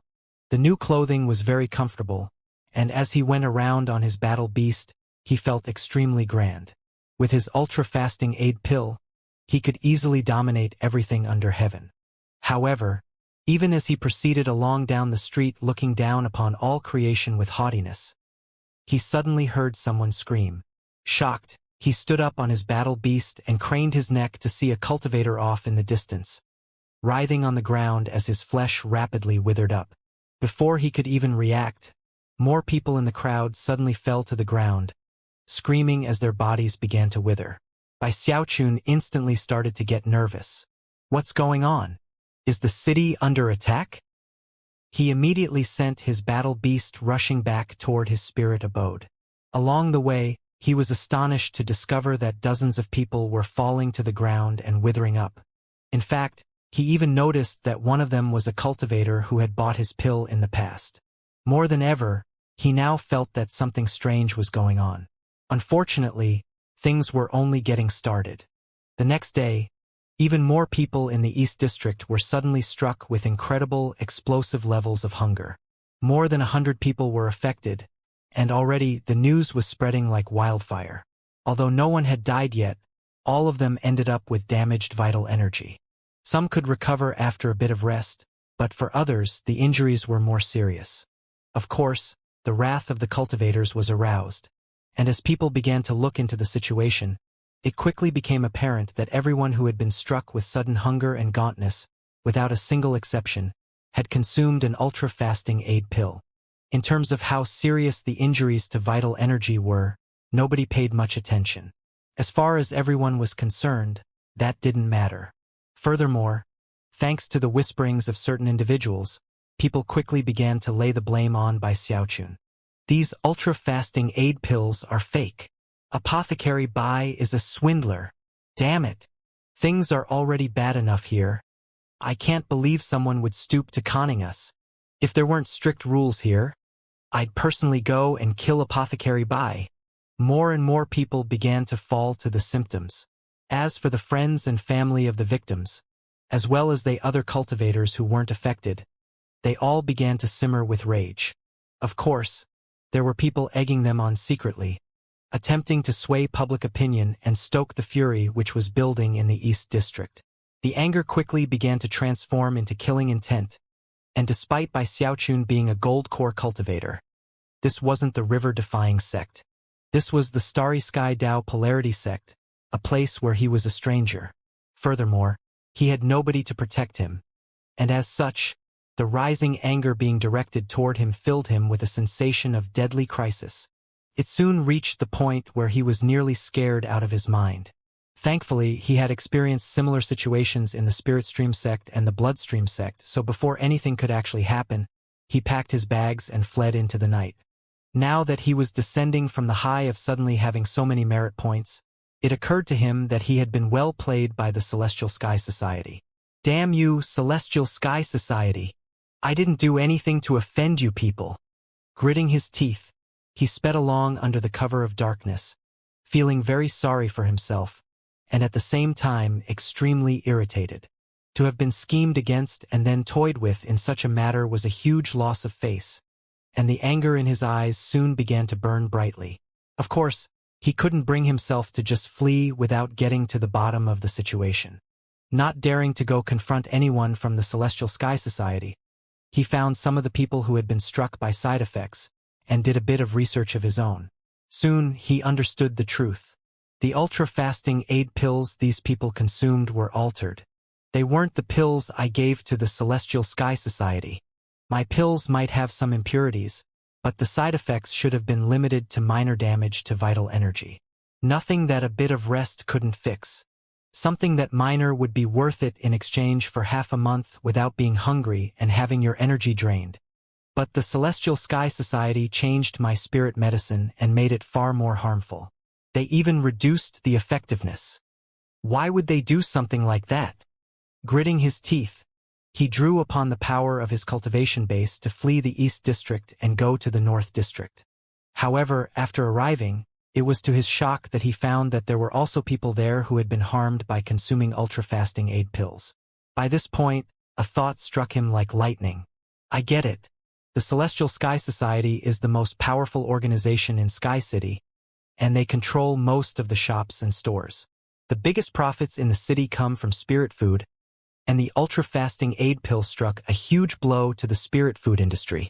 They came to me, not to work together to sell pills, but to completely destroy the reputation of my ultra-fasting aid pill. The more he came to understand what had occurred, the angrier he got. Well, isn't this interesting? They didn't use magic or try to assassinate me. They schemed their way to victory. Well, Bai Xiaochun can play that game too. You just wait, Celestial Sky Society. You just wait. Gritting his teeth, he settled down in the North District. After arriving in the North District, Bai Xiaochun rented another spirit abode. He also spent some merit points to get some food, and then sat down and focused on cultivation for a few days until the commotion in the city died down. Now that he was at the very source of the Heavenspan River, he could continuously work on his Frigid School will-evolving incantation, as long as he had enough food to make up for the energy drainage. The energy of heaven and earth in the area was majestic beyond description, and ensured that his cultivation was advancing by leaps and bounds. Although he hadn't quite broken past the frigid acolyte level, he was definitely far beyond his previous point. By now, he could emit shocking pulses of frigid chi out of his palm to form something like a projection of a person. That projection was one of the key signs of the frigid acolyte level, a frigid shadow. He also persisted in the cultivation of his undying tendons, making sure to spend time working on it every day. By now, he had completely finished his work on his second toe, and had moved on to his third toe. The patriarchs were right, he thought with a sigh. My cultivation is moving a lot faster here in the Starry Sky Tao Polarity sect. Time marched on. 3 months later, the waves caused by the ultra-fasting aid pill incident had mostly died down. Virtually everyone in Sky City had heard that the whole thing was a scam, and as such were very leery of any type of fasting aids. Because of that, it was impossible to sell ultra-fasting aid pills, and even if someone created a new type, no one would trust that it was real, and even fewer people would dare to consume one. The Celestial Sky Society had achieved their goal with minimal effort. In fact, they had even made a bit of profit in the process. Not only had the ultra-fasting aid pill been done away with once and for all of the blame had been placed onto the head of the now-missing apothecary Bai. Of course, the Celestial Sky Society also apologized to everyone who had been injured because of the pills, and used various means to provide compensation. In the end, there were almost no negative ramifications for them. The only thing they regretted was that they hadn't managed to incite the populace to rise up and put Bai Xiaochun to death. However, as far as they were concerned, he was nothing more than a talented apothecary, not someone worth worrying about. It was a war that had been fought without unleashing a single magical technique, and Bai Xiaochun had been thoroughly defeated. That fact left Bai Xiaochun profoundly irritated. Had he lost in magical combat, he wouldn't have cared. But to have been defeated this way left him filled with fury, almost to the point of madness. Never before had he been humiliated in such a fashion, and he had even considering relying on the power of his cultivation base to go stomp the Celestial Sky Society. But then he realized that considering how large of an organization they were, even with his gold core cultivation base, they probably wouldn't be that easy to deal with. Relying on one's cultivation base isn't a true display of skill, he said to himself through gritted teeth. Wherever Bai Xiaochun falls down, that's where he rises back up. I can scheme too, can't I? With that, he took a sip of 100-flower spirit alcohol, and then ate a mouthful of precious jade spirit rice. Those two particular brands of spirit food were relatively expensive, and had been his favorite back in the East District. Thankfully, after arriving at the North District, he still had some left over that he'd bought earlier. Unfortunately, over the past 3 months, he had been forced to watch as his food supply dwindled and the merit points in his identity medallion were slowly eaten away. He hardly had any left now. I guess I was just living too extravagantly before, he thought. He was even starting to regret having spent those 100,000 merit points to become an orange-robed disciple, and also realized that it had been a bit impulsive to buy his crocodile mount. What am I supposed to do? He thought, scowling on the verge of tears. I can't sell ultra-fasting aid pills anymore. Don't tell me that I'm going to have to go back to living frugally and survive by consuming my own ultra-fasting aid pills? With that, he ate another mouthful of spirit rice, his anger toward the Celestial Sky Society continuing to grow. Half a month later, he was on the verge of completely running out of spirit food, and he had almost no merit points left. Sadly, he had yet to come up with an idea of how to earn more merit points. Finally, when he was sure that the ultra-fasting aid pill commotion had died down, he sighed, took a bath in spirit water, and then worked up a quick disguise so that people wouldn't recognize his face. Then he left his spirit abode. I guess I have no choice but to sell my crocodile mount, plus all of those magical items I bought. Probably that jewelry too. Although he was loath to do such a thing, he didn't really have any other choice. After jumping onto his crocodile's back, he thought about how grand he must look with his orange robe. Unfortunately, his bag of holding was virtually completely empty.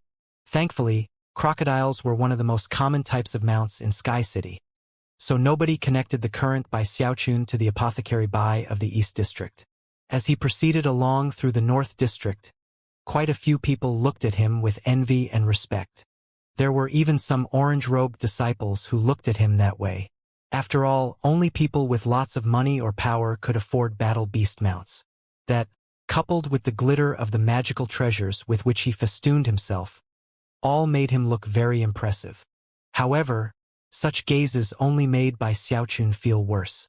After today, he thought dejectedly, Nobody is going to look at me like that anymore. Sighing, he decided to parade around the city for a bit longer.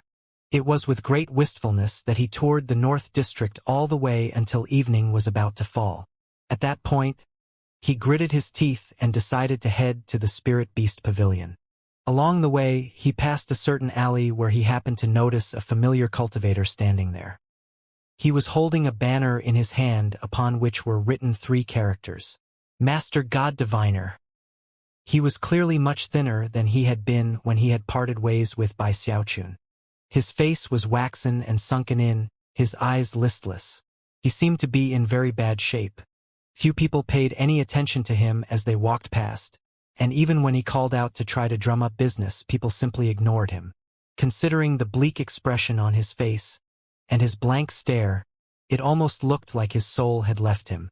Bai Xiaochun was shocked at his appearance and immediately felt bad for him. Patting his crocodile mount, he headed over in Master God Diviner's direction. Even before he got near, the crocodile's enormous frame cast a huge shadow over Master God Diviner, who shivered and looked up. The sight that met his eyes was a ferocious 90-meter-long crocodile looming over him. It had armor-like scales that glittered in the evening light, and the breath that escaped its nostrils as it breathed was enough to leave one's mind spinning. Atop the crocodile was Bai Xiaochun, clad in the garments of an orange-robed disciple, looking very grand, surrounded as he was by the glittering light of magical treasures. Master God Diviner was instantly shaken, and his eyes began to shine with unprecedentedly bright light. His experiences during the past few months had left him with a keen understanding regarding people like this. They were like chosen in Sky City, people with tens of thousands of merit points at their disposal, many of whom were very close to becoming yellow-robed disciples. They were the truly powerful figures in the city, people whom Master God Diviner had come to envy and look up to during the past months. As of this moment, his excitement was building at the prospect of getting a client like this. Eyes sparkling, he straightened out his robe and then clasped hands and bowed. "Brother, please wait a moment. I am your humble servant Master God Diviner, and if possible, would like to speak a word with you." Bai Xiaochun blinked a few times, then remembered that he was in disguise. Therefore, he pretended to think about the matter for a moment before finally voicing his assent. Master God Diviner was so excited that he was trembling. The truth was that he hadn't even prepared any words to say in a situation like this. The mere fact that someone had agreed to listen to him left his eyes brimming with tears of excitement. Mustering his courage, he told himself, "Master God Diviner. Ah, Master God Diviner. You definitely have to please this fellow. Look at how impressive he is. If you make him happy, the merit points will surely come flowing in. Furthermore, you might even be able to convince him to take you on as a permanent diviner." With that, he put a serious expression on his face, and then performed a double-handed incantation gesture, then peered at Bai Xiaochun as if to look into his future. Soon, powerful fluctuations began to roll off of him, making him look quite imposing. However, a moment later his eyes widened, and he began to tremble. No, it can't be. This can't be right. Why are my divinations showing me him?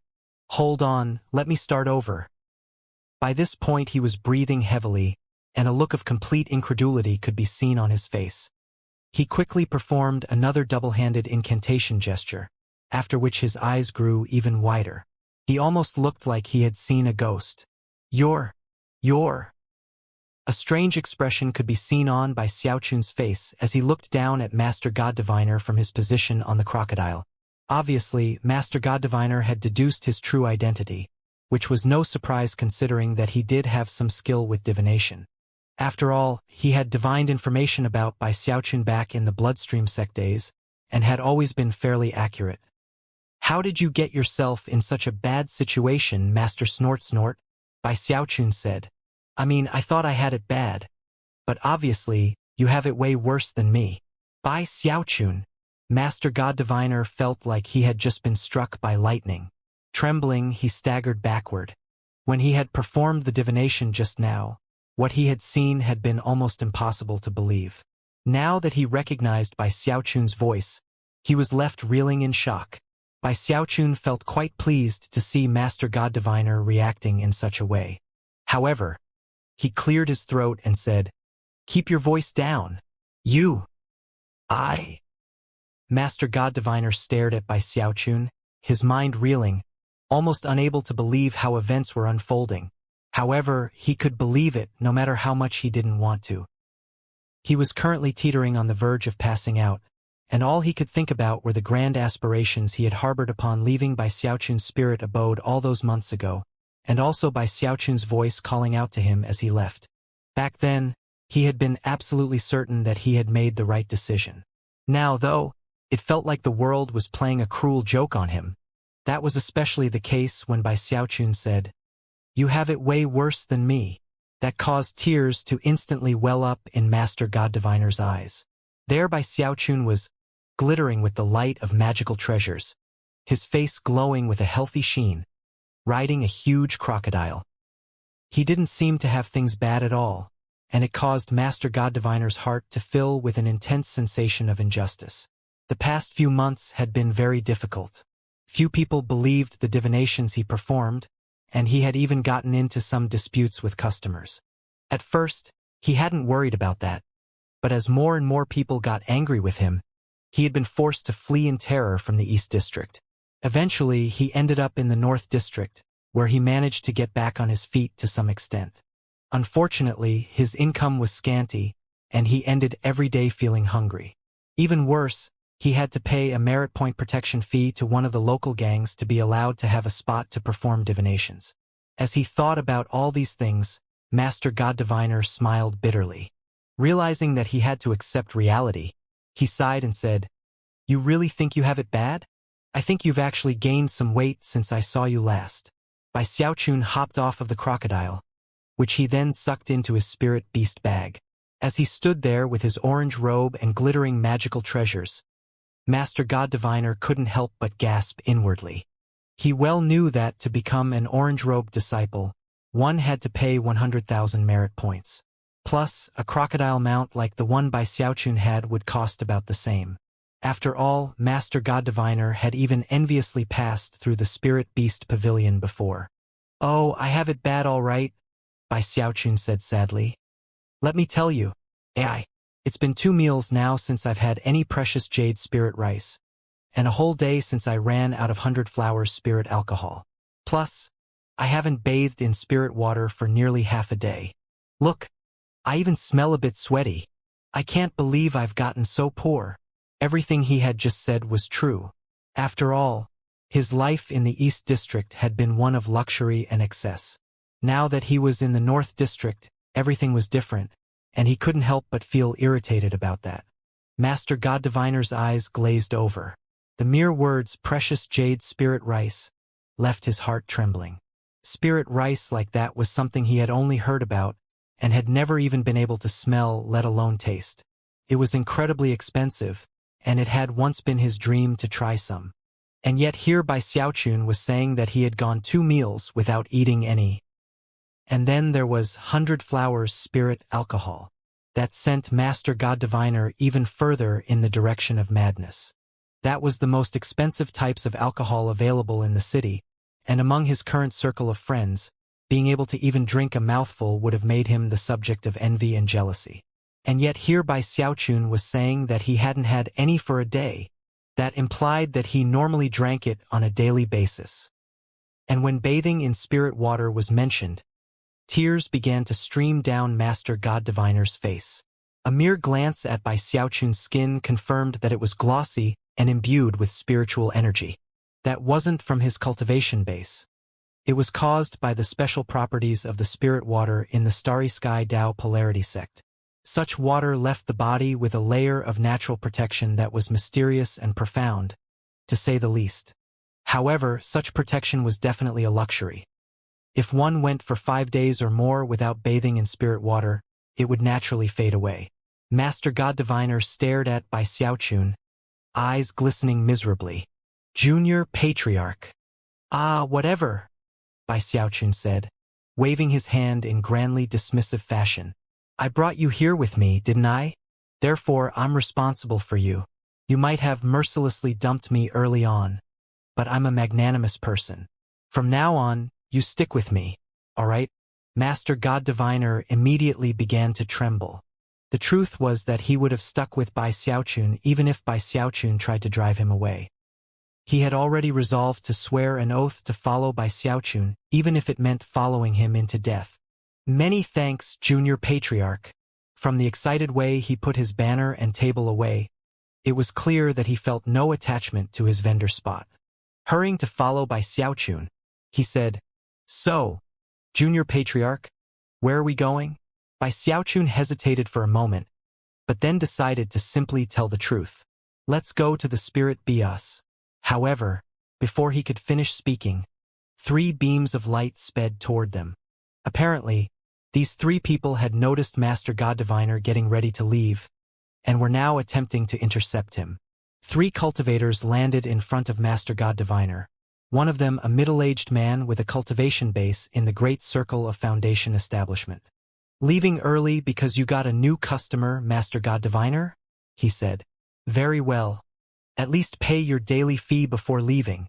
The man's eyes flashed like lightning, and although he wasn't exactly fat, neither was he skinny, and he wore an orange robe just like Bai Xiaochun's. Obviously, he lived a fairly comfortable life here in Sky City. Glancing at Bai Xiaochun, he looked back at Master God Diviner, a false smile stretching out across his face. Master God Diviner's face fell. These 3 were by no means strangers to him. They came from the group that controlled this area. They and a few dozen other cultivators that made up the gang forced all of the vendor stalls in the area to pay a protection fee for the right to do business. Master God Diviner was clearly embarrassed, and didn't want Bai Xiaochun to see him in such a situation. Lowering his voice, he said, "I didn't do any business today. How about tomorrow One of the red-robed disciples among the 3 interrupted Master God Diviner and said, "We don't care if you did business or not. The fee is 10 merit points a day. That's what we agreed to. So pay up." Master God Diviner's expression flickered with distress. He knew that Bai Xiaochun, with his gold core cultivation base, wouldn't even bother to spare these 3 a glance. But Master God Diviner still didn't want to lose face in front of Bai Xiaochun. After all, he had been the one to part ways, and if he needed Bai Xiaochun's help in this situation, it would be far too embarrassing. Gritting his teeth, forced a smile onto his face and prepared to pull out his identity medallion.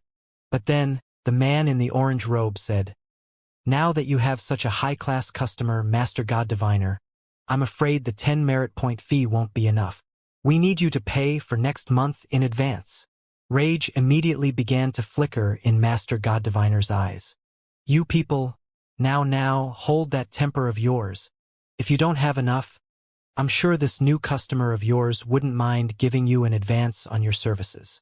The orange-robed cultivator looked at Bai Xiaochun with a false smile, his eyes lingering on his numerous glowing magical treasures. Despite his greed, though, he didn't dare to push things too far.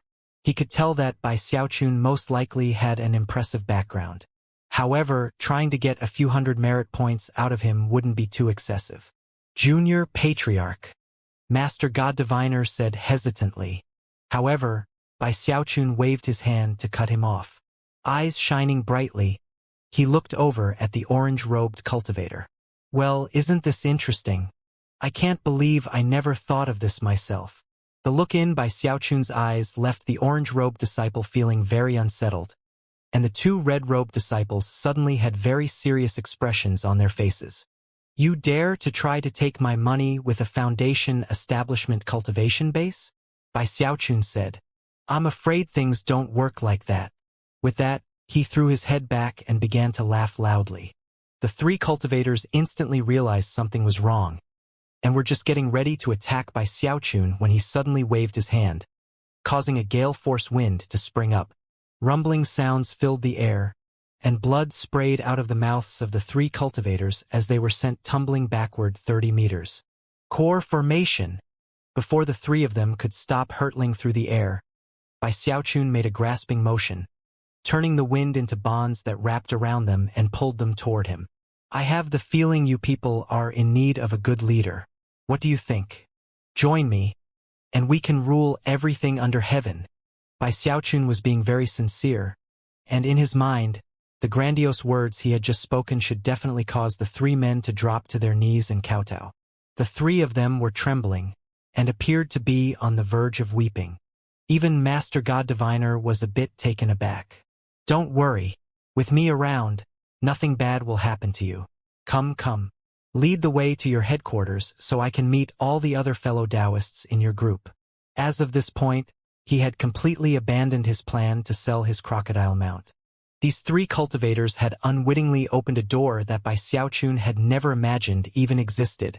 All of a sudden, he could almost see all the merit points that were waiting for him. In Sky City, the East District had the reputation of being luxurious and extravagant. The North District was more out of the way, and not as well off. Most of the cultivators there were just ordinary people without impressive backgrounds. The Azure Dragon Society had started out relatively unknown in the North District. Considering the impressive name they had picked for their organization, one could well imagine the heroic aspirations of its founders. But ideals don't always measure up to reality. In the 100 years since its founding, they had never grown beyond the small sphere of influence they had started out with on the very edge of the North District. Luckily, the headquarters of the Azure Dragon Society happened to be an immortal's cave, and not a spirit abode. It even had a courtyard with a fountain. Unfortunately, the courtyard was overrun with weeds, and the fountain had long since dried up, but the place was good enough for a small organization like the Azure Dragon Society. The Azure Dragon Society only had about 30 members, and made their living from protection fees and selling spirit medicines that the Starry Sky Tao Polarity sect neither prohibited nor endorsed. Although they couldn't count as being rich, they at least had it better off than average cultivators. Over their 100-year history, 8 of their number had already become yellow-robed disciples. The most successful of all was one of the original founders, who was now in the early gold core stage and lived in the Rainbow District. For old time's sake and to keep the organization going, he occasionally came back to offer some support and assistance. However, it wasn't a simple thing to return to Sky City, so such visits were somewhat of a rarity. Therefore, the moment Bai Xiaochun walked through the door of the Azure Dragon Society with his gold core cultivation base, he was their new leader. After Bai Xiaochun and Master God Diviner entered the Immortal's cave, booms and bangs began to ring out. Then everything went silent. Moments later, people began to call out greetings. "Greetings, boss." Bai Xiaochun sat down proudly in the seat of honor, Master God Diviner standing next to him with a somber expression on his face. Everyone else in the room was bruised and battered as they kowtowed, expressions of fear filling their eyes. With the exception of Bai Xiaochun, everyone present was in the Foundation establishment stage. The orange-robed disciples, including the one Bai Xiaochun had met earlier, both had bitter expressions on their faces. Smacking the arm of the chair, Bai Xiaochun raised his voice and said, "We're all brothers here. Don't worry. Now that I'm in charge, we're going to take over Sky City." The 30 members of the Azure Dragon Society exchanged awkward glances, but none of them dared to say a word. To Bai Xiaochun's pleasure, they simply bowed their heads. With that, he toured the Immortal's cave, picking the largest room for himself, where he sat down to practice some cultivation. As time progressed, he was coming to find that he was getting used to the strong spiritual power and energy drainage in the Starry Sky Tao Polarity sect, and because of that, his cultivation speed only continued to increase. For example, his undying tendons were making rapid progress. As for Master God Diviner, he didn't have any feelings toward the Azure Dragon Society, either negative or positive. However, he already felt like he was somewhat in a leadership position. So while Bai Xiaochun was in secluded meditation, he took it upon himself to audit the Azure Dragon Society's account books. He also collected and organized all of the loose merit points. The Azure Dragon Society cultivators weren't happy about that, but didn't dare to say anything, nor was there anything they could do about it. Bai Xiaochun was a gold core cultivator, and was like an enormous mountain that they could do nothing to contend with. All they could do was accept the situation. In fact, some of them hoped that having a gold core cultivator as their boss might put them on the path to a new and better lifestyle. However, Such hopes and dreams gradually faded as time passed. Half a month went by, during which Bai Xiaochun never came out of his room and never did anything. However, considering the income of the Azure Dragon Society, all they had to do was be a bit frugal, and the addition of 2 new members didn't cause much trouble. Unfortunately, Bai Xiaochun did have a very big appetite and also demanded the best quality food. He even required plenty of spirit water to bathe in every day. Because of that, anger began to fester in the hearts of the Azure Dragon Society. After an entire month went by, even Master God Diviner was reaching the limits of his patience. Since he was in charge of accounts now, he could see with his own eyes that the Azure Dragon Society's merit points were rapidly dwindling. Eventually, Master God Diviner led all of the cultivators to Bai Xiaochun, who was currently in the middle of eating a spirit chicken. Weeping, they began to explain their woes. "Boss, please spare us. Our meager profits aren't enough to fill your appetite, sir. This isn't going to work long-term, boss. With expenses like these, the Azure Dragon Society is going to have to sell our Immortals Cave within a few days at most." Even Master God Diviner chimed in to voice his frustration. Bai Xiaochun immediately felt bad. He had lived so extravagantly in the East District that his current lifestyle seemed like a big step down. However, to others, he seemed to be living in the lap of luxury. Even worse, he had made significant progress in his cultivation of his undying tendons, which caused his energy to be drained at a much higher rate than before. He had tried using some ultra-fasting aid pills, but that could only help on a superficial level. The truth was that he hadn't even realized that he was eating more food than usual. Considering how small the Azure Dragon Society was, he had already emptied their storerooms. The orange-robed cultivator that Bai Xiaochun had met in the very beginning looked tearfully at him and said, "Please, boss, let us off the hook. We've already cut back on food this past month. We increased protection fees and the prices we charge for our fantasy pills. But even with that, we're not making enough money to get enough food to eat." Bai Xiaochun cleared his throat in embarrassment.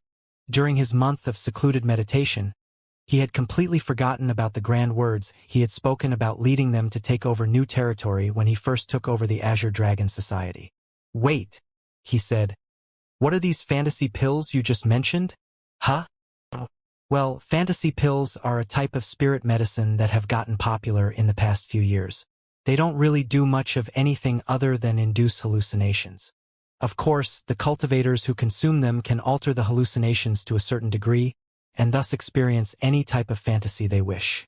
The possibilities are endless." Bai Xiaochun immediately demanded to see one of the pills, so the orange-robed cultivator pulled a small wooden box out of his bag of holding and handed it over. Bai Xiaochun accepted the box and opened it. Placed inside was a fingernail-sized black medicinal pill that emanated no medicinal aroma whatsoever. Curious, Bai Xiaochun picked it up to examine it more closely. Master God Diviner leaned over to have a look too. He had heard of the pills, of course, but this was his first time seeing one. Intrigued, Bai Xiaochun used his fingernail to start scraping the black coating off of the pill to see what was inside. The sight of an entire fantasy pill being so casually destroyed caused pain to rise up in the hearts of the rest of the Azure Dragon Society. As Bai Xiaochun scratched the coating off, his expression changed from one of curiosity into surprise. Then his eyes widened. After piercing through the black coating, a wisp of gray smoke began to swirl out from inside. Upon seeing the smoke, Bai Xiaochun gasped, and Master God Diviner cried out, "Junior Patriarch, is that your hallucination smoke?" The Azure Dragon Society cultivators' jaws dropped, although they really had no idea what Master God Diviner was talking about. A grim expression appeared on Bai Xiaochun's face as he reached out and grabbed the strand of gray smoke. After examining it closely, he was absolutely certain that this so-called fantasy pill was concocted from the very same hallucination smoke that he had accidentally created when concocting pills back in the Bloodstream sect. During the Great War of the Four Sects, he had altered the formula using the powers of gravity and repulsion, and then used it to create weapons for his compatriots to use. How could he ever have imagined that he would actually find that same medicine so far away in the Starry Sky Tao Polarity sect? Clearly, someone had acquired one of his hallucination spheres and then altered the formula, reducing the hallucinatory effects and also changing it so that whoever took the pill could control the hallucination to some extent and become lost in a wonderful world of their own making. Considering that Bai Xiaochun was an expert in the Tao of medicine, it only took a moment for him to understand everything that had happened. However, the changes to the medicinal pill were crude at best, and Bai Xiaochun could tell that they could lead to dangerous side effects. In the end, though, the fact that this pill had been created using his own hallucination smoke left Bai Xiaochun feeling very angry. "To take without asking is robbery," he said through gritted teeth. Eyes flashing with anger, he looked at the Azure Dragon Society. Where did this fantasy pill come from? The Azure Dragon Society's two orange-robed cultivators could tell that something was off. The expressions on the faces of Bai Xiaochun and Master God Diviner were very telling, and they could only guess that some unimaginable turn of events had occurred. However, they didn't dare to keep any secrets. From the Celestial Sky Society. Yeah, the Celestial Sky Society is the biggest organization in Sky City. They have connections to all the businesses in the city, and they also control the city's underworld. They're the ones who distribute the fantasy pills. We smaller organizations just resell them for a small profit. The Celestial Sky Society again? Bai Xiaochun's eyes flickered with icy coldness. Clenching his hand into a fist around the black medicinal powder in his palm, he looked around at the Azure Dragon Society cultivators and said, "How well do the fantasy pills sell?" The two orange-robed cultivators were panting, and their eyes were shining brightly. One of them quickly responded, "They sell great. We usually distribute a few hundred pills per month, and that's just us. If you counted all of the North District, the sales would probably be tens of thousands per month. As for Sky City as a whole, probably 200,000 or more. One fantasy pill is worth 50 merit points, so that's the equivalent of at least 10 million merit points per month." When Bai Xiaochun heard that, his eyes almost turned green, and he began to pant. "If the Celestial Sky Society can use my hallucination smoke to earn merit points, then so can I. All of you wait here for me. I'll concoct some high-quality fantasy pills for you to sell." With that, he rushed into his room and slammed the door behind him. The Azure Dragon Society members looked over at Master God Diviner, hearts filled with curiosity over what was to come. "Master God Diviner, is it true that our boss really invented the fantasy pill? Is our boss really an apothecary? Can he really concoct fantasy pills? Heavens! If that's true, then good times are definitely to come." Master God Diviner was more excited than anyone, but he didn't let it show on his face.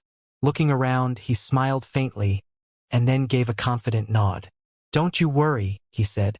"I can't speak for the boss when it comes to other matters, but I can tell you that my junior patriarch is the best there is at medicine concocting." When the Azure Dragon Society heard that, their anticipation grew, and it was almost possible to see them calculating their future profits. As soon as Bai Xiaochun entered his room, he waved his hand, summoning several dozen pill furnaces from his bag of holding. These were furnaces that he had collected back in the river-defying sect, and were all different sizes and shapes. Considering how familiar he was with the hallucination smoke, he didn't plan to produce just one batch of fantasy pills at a time. He was going to concoct multiple batches simultaneously. The main thing he was concerned about was maintaining a standard of quality.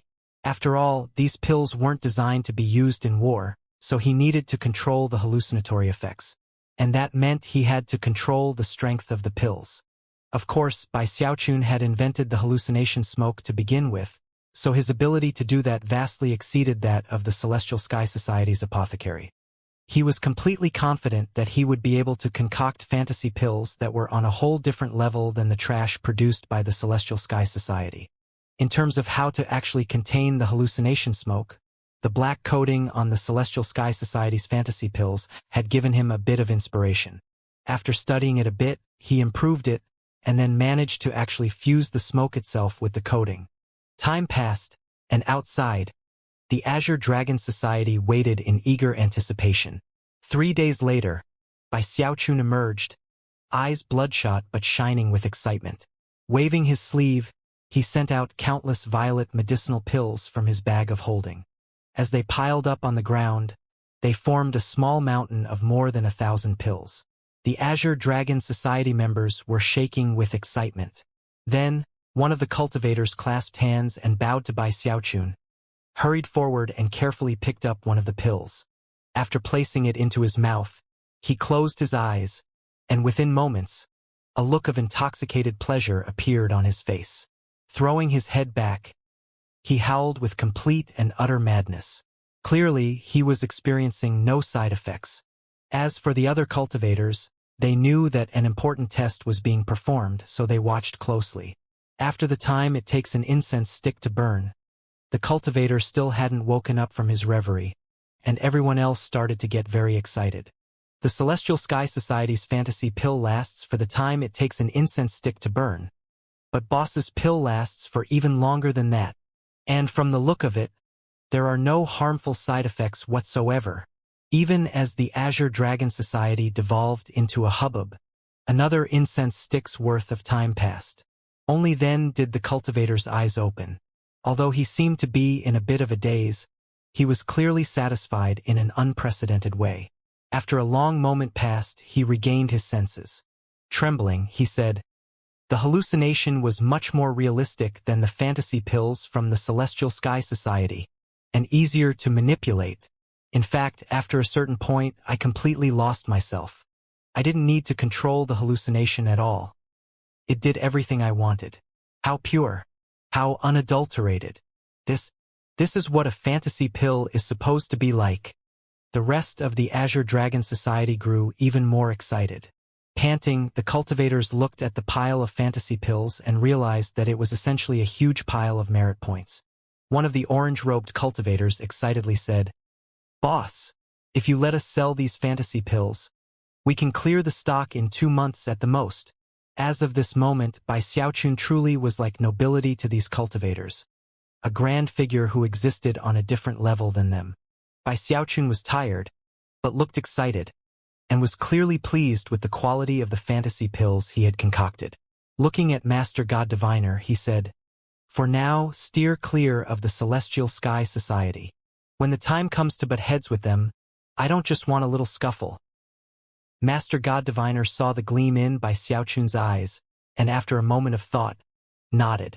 In recent days, he had made some inquiries of his own, and had heard stories of Apothecary Bai from the East District, and the methods the Celestial Sky Society had used in dealing with his ultra-fasting aid pill. His information had left him 90% that Bai Xiaochun and Apothecary Bai were one and the same. As of now, he was completely convinced, and also understood why Bai Xiaochun had disguised his appearance. In fact, he still hadn't even revealed his name to the Azure Dragon Society. Celestial Sky Society. Master God Diviner thought, his eyes narrowing. Almost immediately, countless nefarious plans sprang up in his mind, which he began to explain to the rest of the Azure Dragon Society. Bai Xiaochun remained off to the side, completely satisfied with Master God Diviner's performance. With Master God Diviner at his side, he didn't feel like a lone wolf anymore. At this point, he suddenly thought about Su Baokai and the others.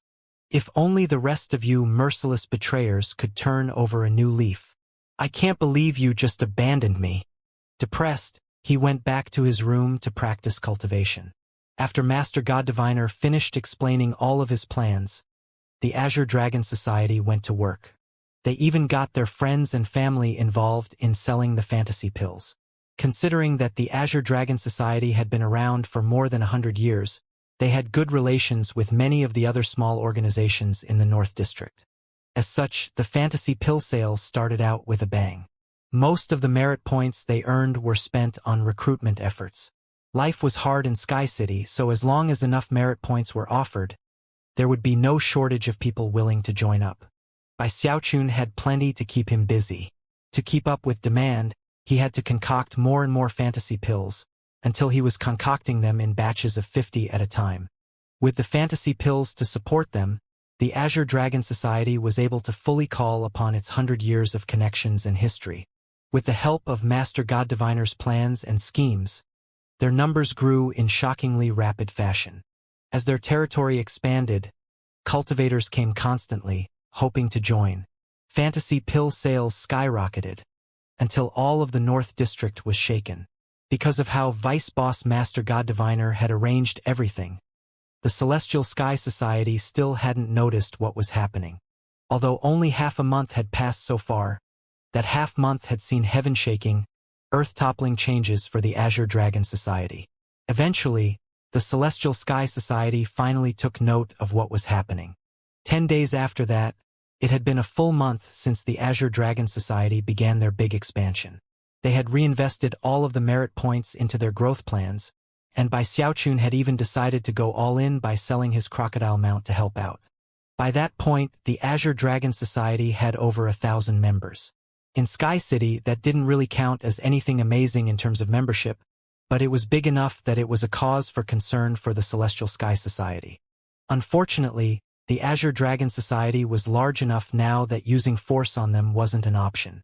If any fighting broke out, they might end up breaking the rules of the Starry Sky Dao Polarity sect. Not even the Celestial Sky Society dared to push things too far when it came to the official rules of the sect. Bai Xiaochun was getting better and better at concocting the fantasy pills.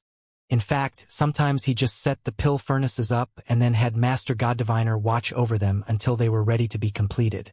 With more spare time on his hands, Bai Xiaochun was able to focus more easily on cultivation. At the same time, he had returned to his previous extravagant lifestyle. However, he no longer ate the precious jade spirit rice. Instead, he favored Heavenspan spirit rice, which was prepared by a special method using Heavenspan river water. It was the same with the alcohol. He only consumed the best. He had a new mount, too, a blue-eyed Qilin lizard. Whenever he went out on that mount, flanked by 100 followers, he made a very impressive sight. Time passed. 2 more months went by, and not only did the Azure Dragon Society continue to grow, they had expanded their influence into 3 of the other districts, ensuring that their fantasy pill sales only continued to increase.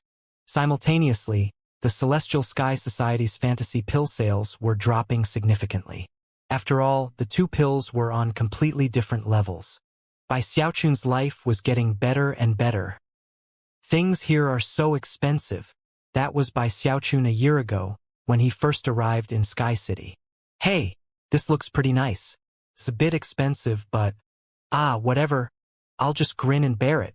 That was Bai Xiaochun during his days profiting from the ultra-fasting aid pills. This looks great. I'll take it. That was Bai Xiaochun when the Azure Dragon Society was beginning to rise to prominence in the North District. And now, currently, Bai Xiaochun was in the Magic Pavilion, looking at about 100 magical items on display. Sounding very pleased with himself, he began to point at some of the objects. This one, that one. Oh, that one too. Those are the 3 I don't want. I'll take everything else. The shop attendants were sweating, and their hearts pounding at having such a rich and important person to deal with. Bai Xiaochun really couldn't help but live so extravagantly. Whether it was in terms of food, clothing, or anything else, he only got the best. If you added up the value of everything he was currently wearing, it would be valued at something around 700,000 to 800,000 merit points. In fact, if he wanted to be promoted to the Rainbow District, it would be a very simple thing. But Bai Xiaochun couldn't bear to leave Sky City, and was convinced that life on the Rainbow definitely wouldn't be as nice. In fact, he had even made some inquiries, and had been informed that his suspicions were correct. Nobody on the Rainbow lived like he did now. Therefore, he had made up his mind to spend the rest of his time as a hostage in Sky City. Only an idiot would go to that Rainbow, he thought, humming a little tune as he swaggered through the crowd. When people in the North District caught sight of him, expressions of both envy and respect could be seen in their eyes. He was beside himself with delight, and couldn't stop thinking about how outstanding he was. Everywhere he went, he ended up being the center of attention. The truth was, he didn't really care much about the money, and didn't even pay much attention to how much the Azure Dragon Society was saving up. As long as there were enough merit points to keep the Azure Dragon Society running, he didn't care. However, there were a few aspects to his wonderful life that he wasn't too pleased about. Because the Azure Dragon Society had expanded so quickly, their new recruits were a mix of good and bad. Other organizations within Sky City had sent people to infiltrate them, and that was especially true of the Celestial Sky Society. Furthermore, as the Azure Dragon Society expanded into the other 3 districts, rumors began to spread. Some rumors claimed that Bai Xiaochun was none other than the apothecary Bai from the East District. Others focused on how wicked and violent the Azure Dragon Society was. The third type of common rumor focused on how harmful and addictive the fantasy pills supposedly were. In the end, virtually all of the rumors were about the Azure Dragon Society and Bai Xiaochun, like a wide net slowly being stretched out over the both of them. Master God Diviner quickly caught on to this. Other than the first small group of cultivators who had made up the original Azure Dragon Society, few people ever saw him. He was Bai Xiaochun's trusted advisor who lurked in the shadows, unseen by the public. When Bai Xiaochun got Master God Diviner's report about the rumors, he took it very seriously. He was well aware of the devious ways of the Celestial Sky Society, and could well imagine that their lack of action during the past few months was because they were waiting for the right moment to deliver a fatal blow. Considering how seriously Bai Xiaochun took the matter, Master God Diviner did so as well. He quickly mobilized all of the Azure Dragon Society to try to counteract the rumors. Unfortunately, their work did little to quell the gossip, and in fact, it grew even worse. One evening, Bai Xiaochun was enjoying his evening meal.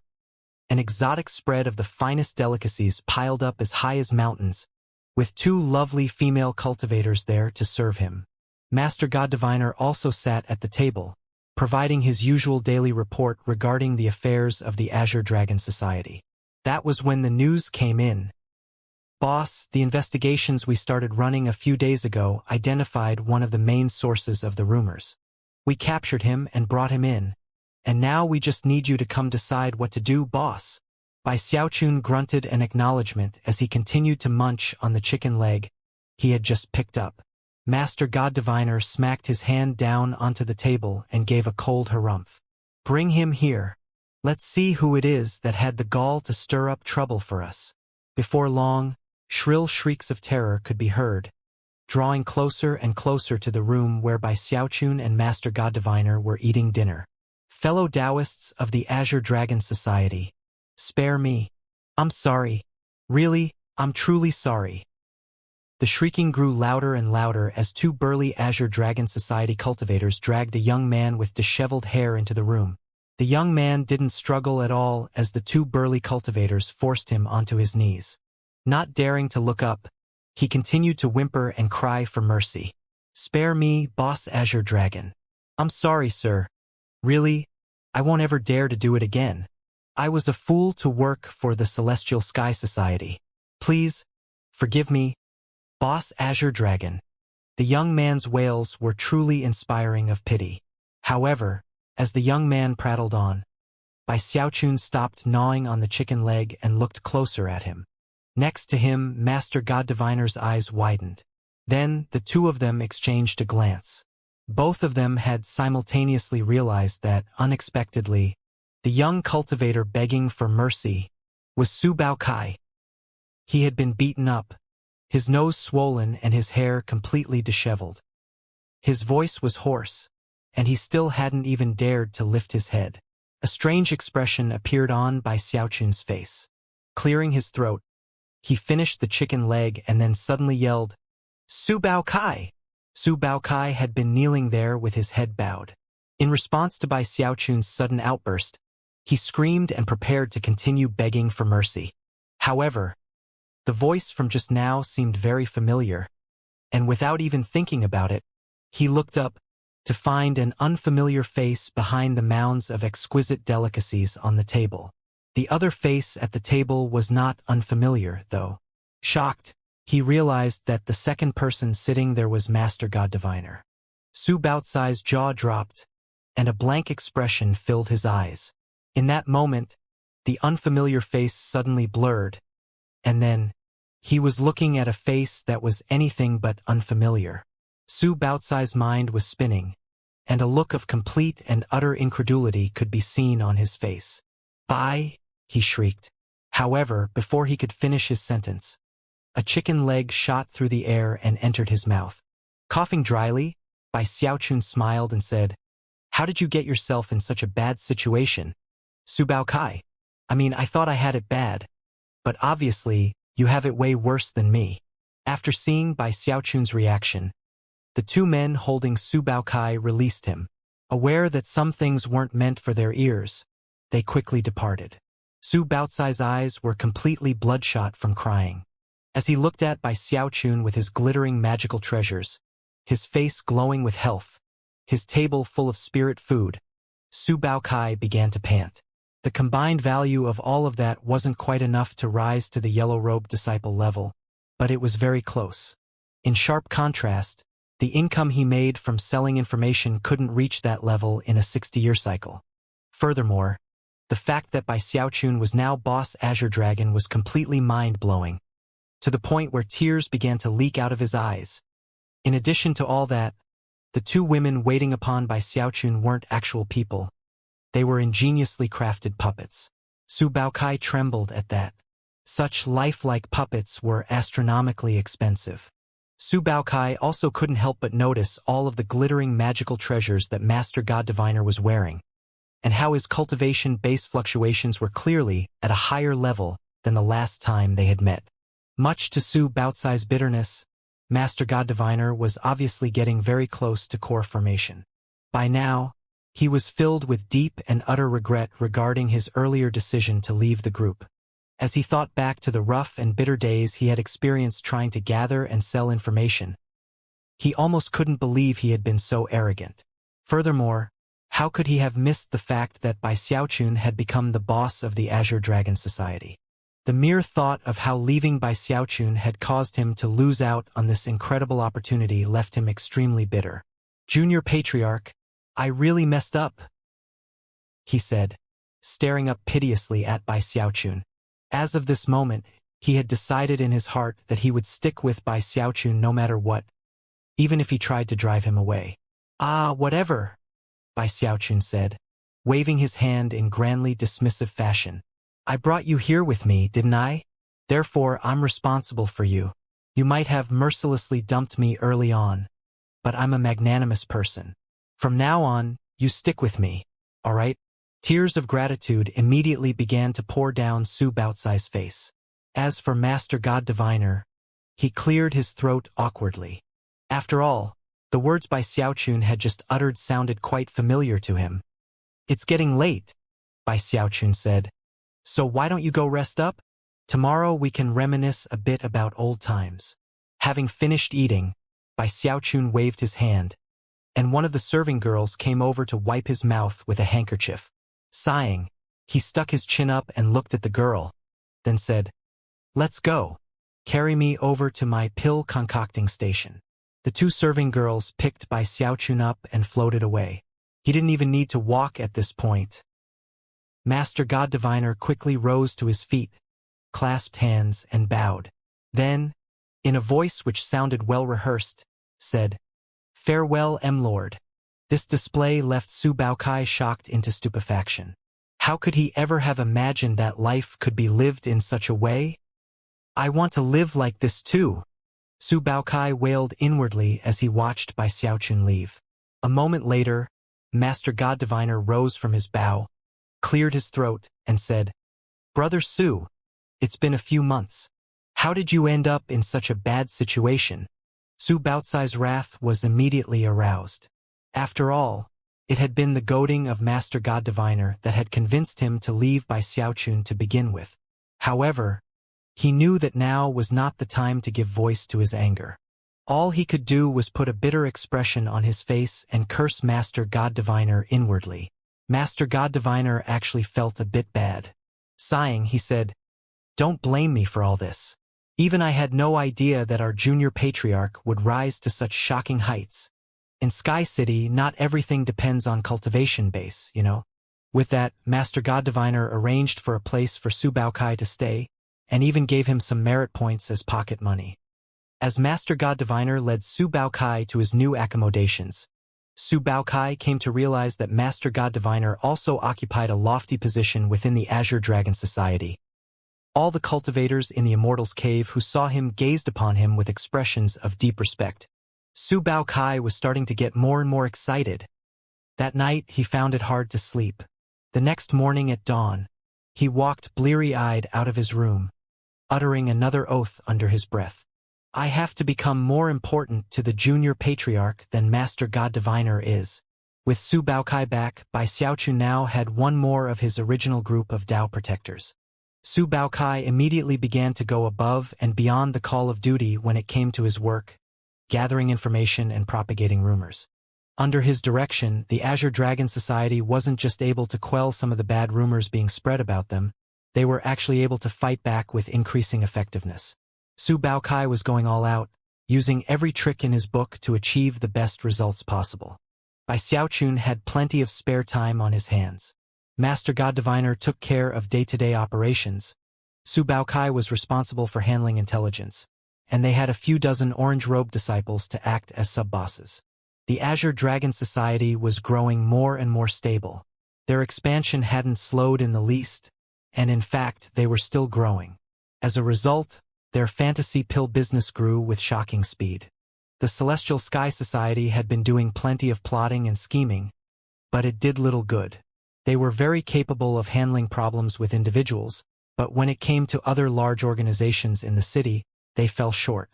The rise of the Azure Dragon Society had come too quickly and unexpectedly, and because of that, the Celestial Sky Society was completely incapable of dealing with them. The matter with the rumors had been one part of their initial plan, and although it had started out well, in the end, it fell flat. As their other strategies failed, the Celestial Sky Society grew increasingly enraged by the Azure Dragon Society. One reason was that everything they did had to be accomplished from the shadows. Eventually, their research into the fantasy pill revealed that the boss of the Azure Dragon Society was none other than the very same apothecary by who had created the ultra-fasting aid pill.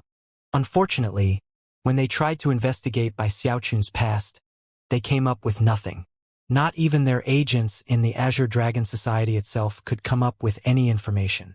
Apparently, very few people within the Azure Dragon Society even knew the level of his cultivation base.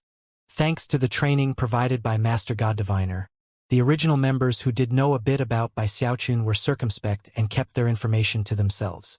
Although the Celestial Sky Society was a bit apprehensive that Bai Xiaochun seemed to have come out of nowhere, it wasn't completely unheard of for people in the Starry Sky Dao Polarity sect to be so secretive. As far as looking into the origins of the fantasy pill, it might have seemed like a good idea, but the truth was that they had come across the pill completely by accident, and had no idea where it came from. Besides, the Eastern cultivation world was a huge place, and the things that went on in the lower reaches were of little interest to people upriver. As the days marched by, the Celestial Sky Society watched the Azure Dragon Society growing larger and larger.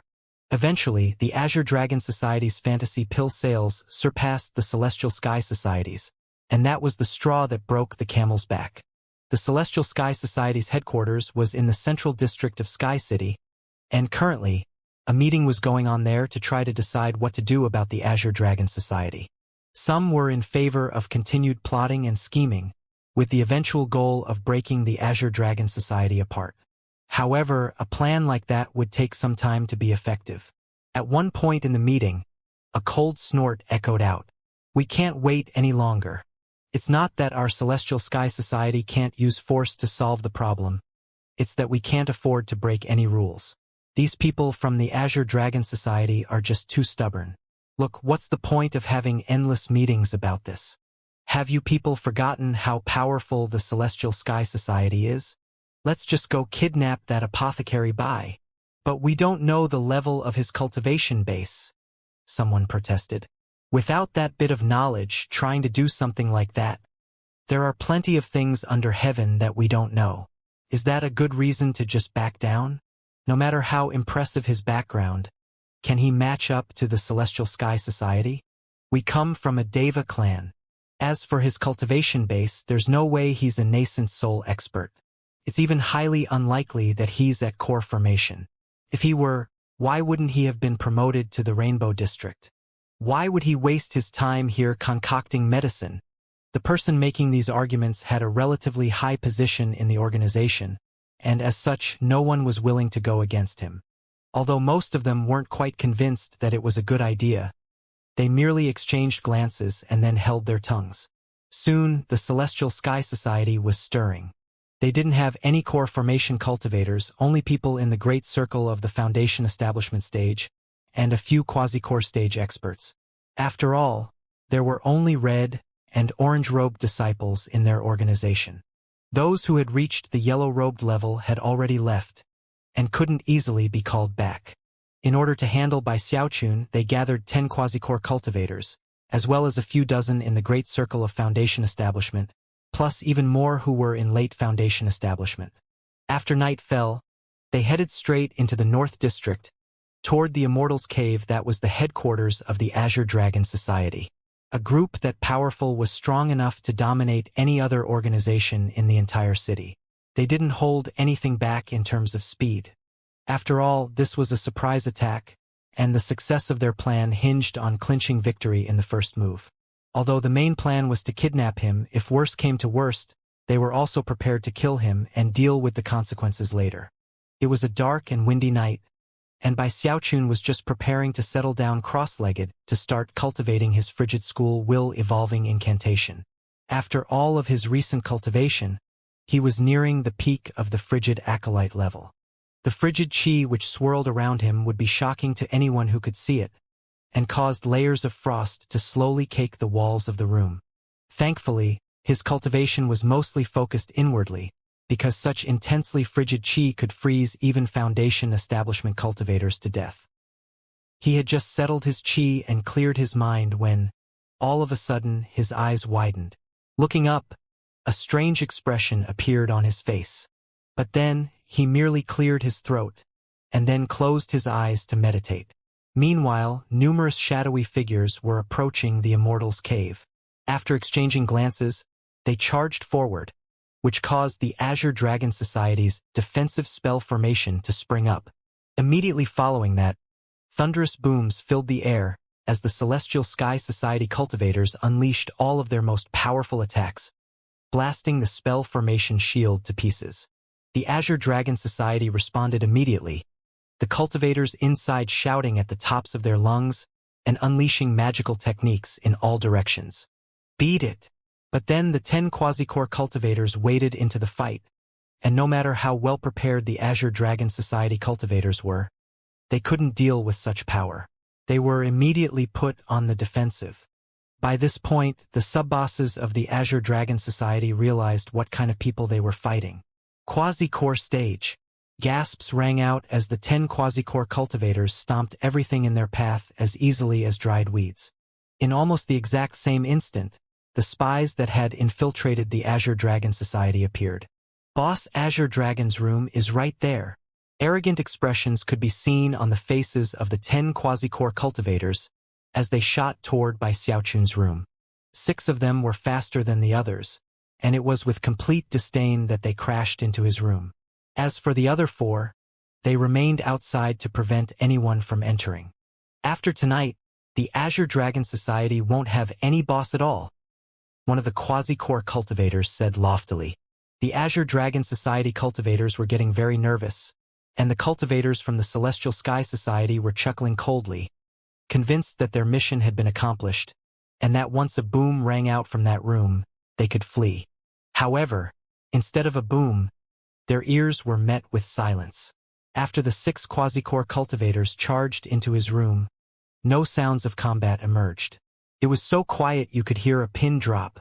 Expressions of shock began to appear on the faces of everyone in the crowd, with the exception of Master God Diviner and Su Bao Kai, who were looking on with disdain. What happened? Someone whispered. Something definitely seemed off about the situation. The door to the room looked like a black mouth ready to swallow up anyone who entered it. Many people present felt chills running down their spine just at the sight of it. The 4 quasi-core cultivators exchanged glances, and then gritted their teeth to take action. They couldn't just leave now and return with no information to report. Joining their power together, they moved to enter the room. However, before they could reach the door, a blast of frigid qi erupted from the room, filling the area. As the frigid qi filled them, it felt like they were being frozen in place, causing their eyes to go wide with disbelief.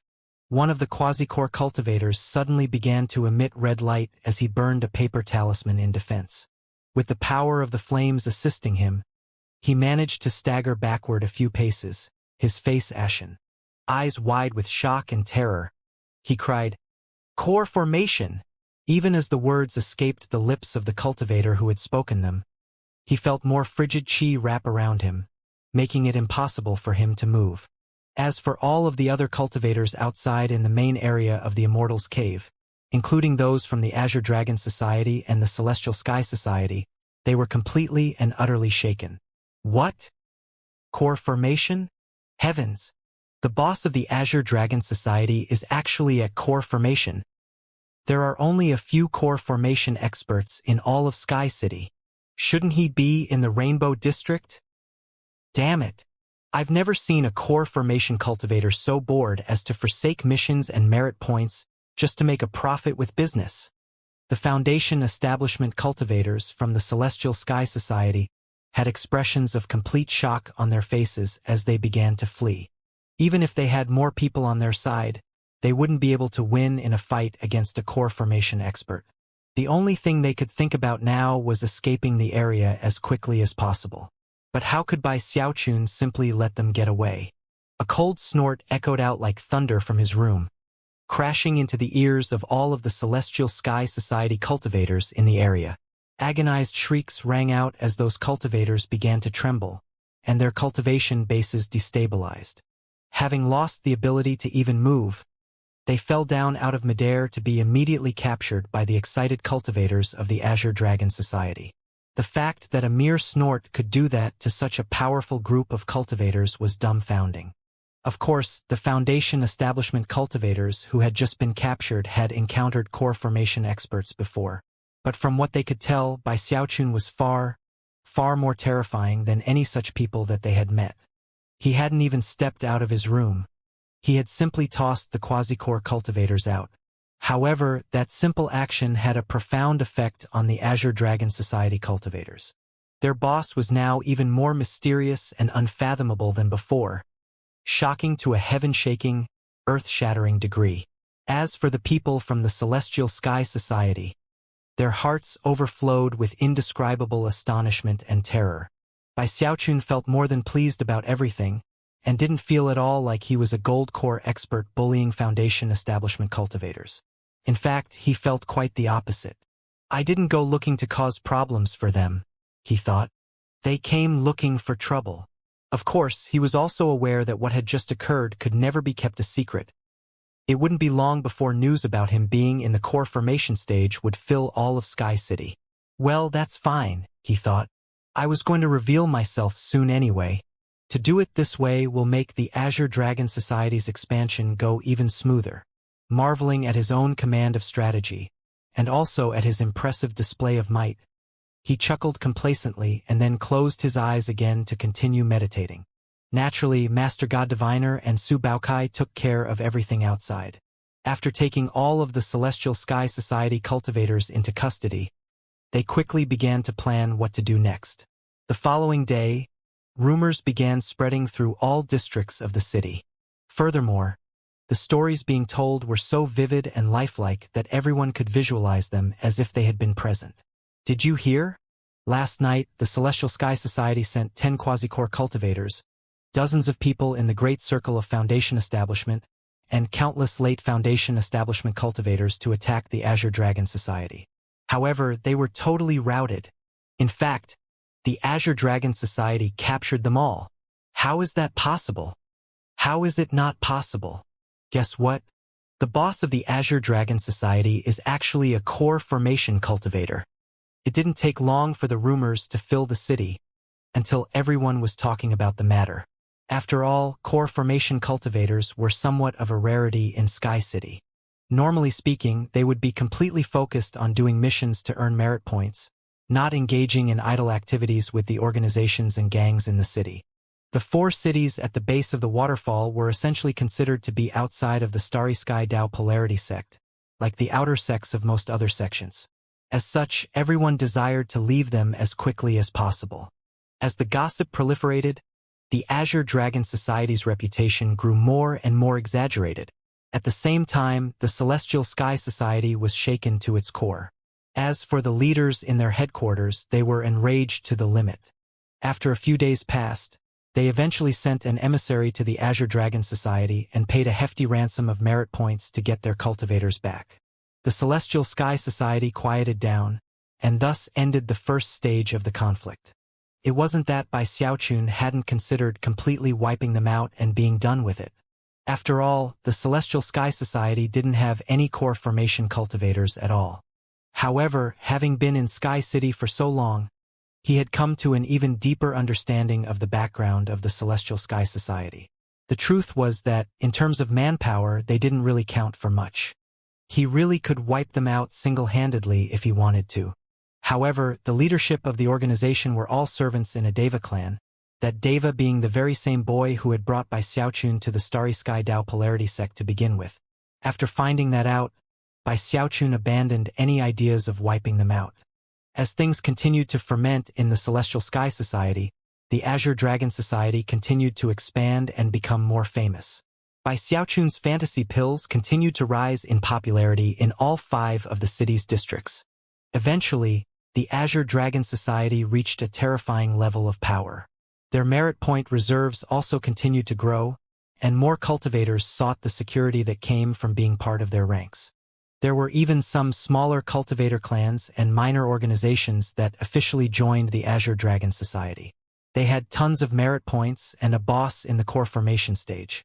Because of that, it only took 1 year for them to grow from a small gang into Sky City's second-largest organization. By that point, they had long since moved their headquarters from the original Immortals Cave to the very best area in the North District. Were it not for the fact that people couldn't actually own property in Sky City, they would likely have bought all of the real estate in the area and rented it out. In addition, Bai Xiaochun wasn't busy at all anymore. He had hired a huge team of apothecaries to concoct medicine for him. Of course, he kept the pill formula a secret. In contrast, Master God Diviner and Su Baokai were both very busy handling the affairs of the organization. Eventually, Bai Xiaochun thought about his other Dao protectors, and wondered whether or not they had heard about his recent accomplishments. Song Ke is definitely out doing missions, so he probably doesn't know. But eldest brother has surely caught wind of the situation. Why hasn't he come looking for me? Even as he contemplated the matter, Chun Manyao showed up. She simply walked through the entrance of the Immortals Cave and said that she was Madame Bai, the Taoist partner of the Azure Dragon Society's boss. Considering that the boss of the Azure Dragon Society was like the sun in the noonday sky, that made Chun Manyao extremely important as well. No one was willing to offend her, and they quickly escorted her to see Bai Xiaochun. After listening to her explanation about why she'd left and then come back, Bai Xiaochun felt a bit of a headache coming on. Realizing that he couldn't send her away, he sighed and agreed to let her stay. Because she continued to claim to be Bai Xiaochun's Taoist partner, everyone in the Azure Dragon Society treated her with extreme respect. Bai Xiaochun didn't feel like dealing with the matter, so he focused on Big Fatty Zhang. Worried that he might be in some sort of danger, he passed down orders that the entire Azure Dragon Society was to be on the lookout for him. Of course, in the orders he didn't use the nickname Big Fatty Zhang, but rather his friend's true name, Zhang Dehai. The Azure Dragon Society was a huge, powerful group, so tracking down a single person was not a very difficult task. That was especially true considering that the orders had come from the boss himself. In fact, to many cultivators, it was an opportunity to make a name for themselves in the organization, and so soon, everyone was looking for Big Fatty Zhang. It was impossible to prevent the Celestial Sky Society from hearing about the matter, and they also began a search for Big Fatty Zhang. There was nothing that could be done about the matter, and Bai Xiaochun knew that, so he also sent people to keep watch over the Celestial Sky Society. As the search went on for Big Fatty Zhang, there was a small cultivator clan in the West District whose clan chief had just recently joined the Azure Dragon Society and had quickly risen to the rank of sub-boss. He had just been given the notice handed down to look for Big Fatty Zhang, and as soon as he saw the picture of the subject of the search, beads of sweat popped out on his forehead.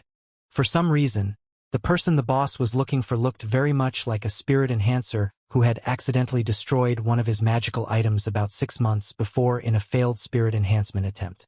That young spirit enhancer had claimed to be surnamed Zhang. In his fury, this sub-boss had imprisoned the spirit enhancer and forced him to perform spirit enhancements day and night to make up for the loss. Something like that didn't involve killing, so the Starry Sky Dao Polarity sect didn't care about it. Eventually, the sub-boss had forgotten about the lone spirit enhancer, but now that he suddenly came to mind, the man started trembling. He thought back to when he'd apprehended the spirit enhancer, and remembered thinking that as long as the young man didn't die, he could use him to perform spirit enhancements in the future. Regret and nervousness gripped him as he realized that it was possible the young man very well could have died since then. Without any hesitation, he began to rush toward the clan's spirit enhancement workstation. Even from a distance, he could make out the gaunt and shriveled big fatty Zhang, his eyes listless as he weakly held a flying sword out in front of him.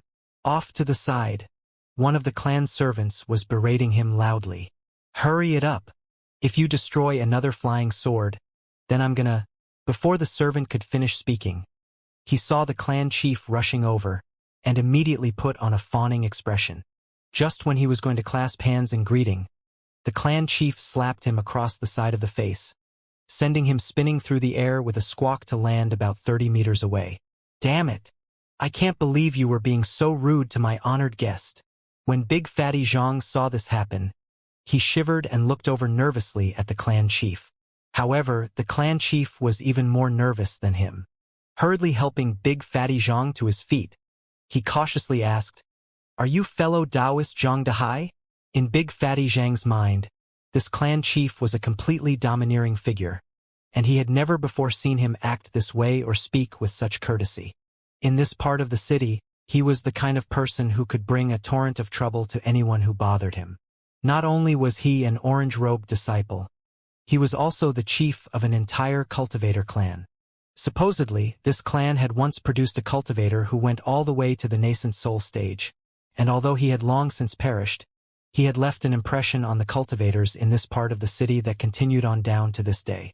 Big Fatty Zhang had started out very confident in being able to make a living with his spirit enhancement abilities, but after a string of failures, including one very important magical item belonging to this clan chief, he had ended up being imprisoned in their clan headquarters. Half a year had gone by, and Big Fatty Zhang felt like he was descending into insanity. He didn't do anything other than perform spirit enhancements, and never got enough food to make him full. Were it not for his intense determination to keep living, he probably would have long since died from hunger and exhaustion. He was instinctively afraid of the clan chief already, but to hear the man speak his own name left Big Fatty Zhang trembling even harder than before. However, deep in his heart, he also felt anger, and that seeped into his eyes. If looks could kill, then the way he was staring at this clan chief right now would cause the man to explode violently. Fellow Taoist, please just tell me, are you Zhang Dahai?"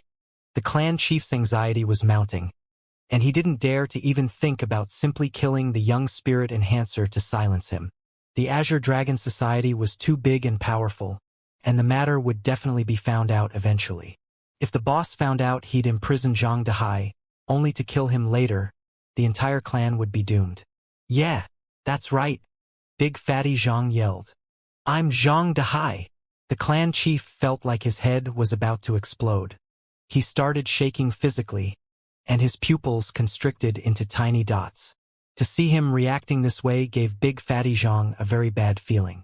Suddenly feeling weak at the knees, he cursed inwardly and was just about to say something more when the clan chief unexpectedly spun to face the clan servant he had just knocked to the side. "You dumbass servant," he shouted. "Don't you remember how I told you this young man was an honored guest? You're supposed to respect guests.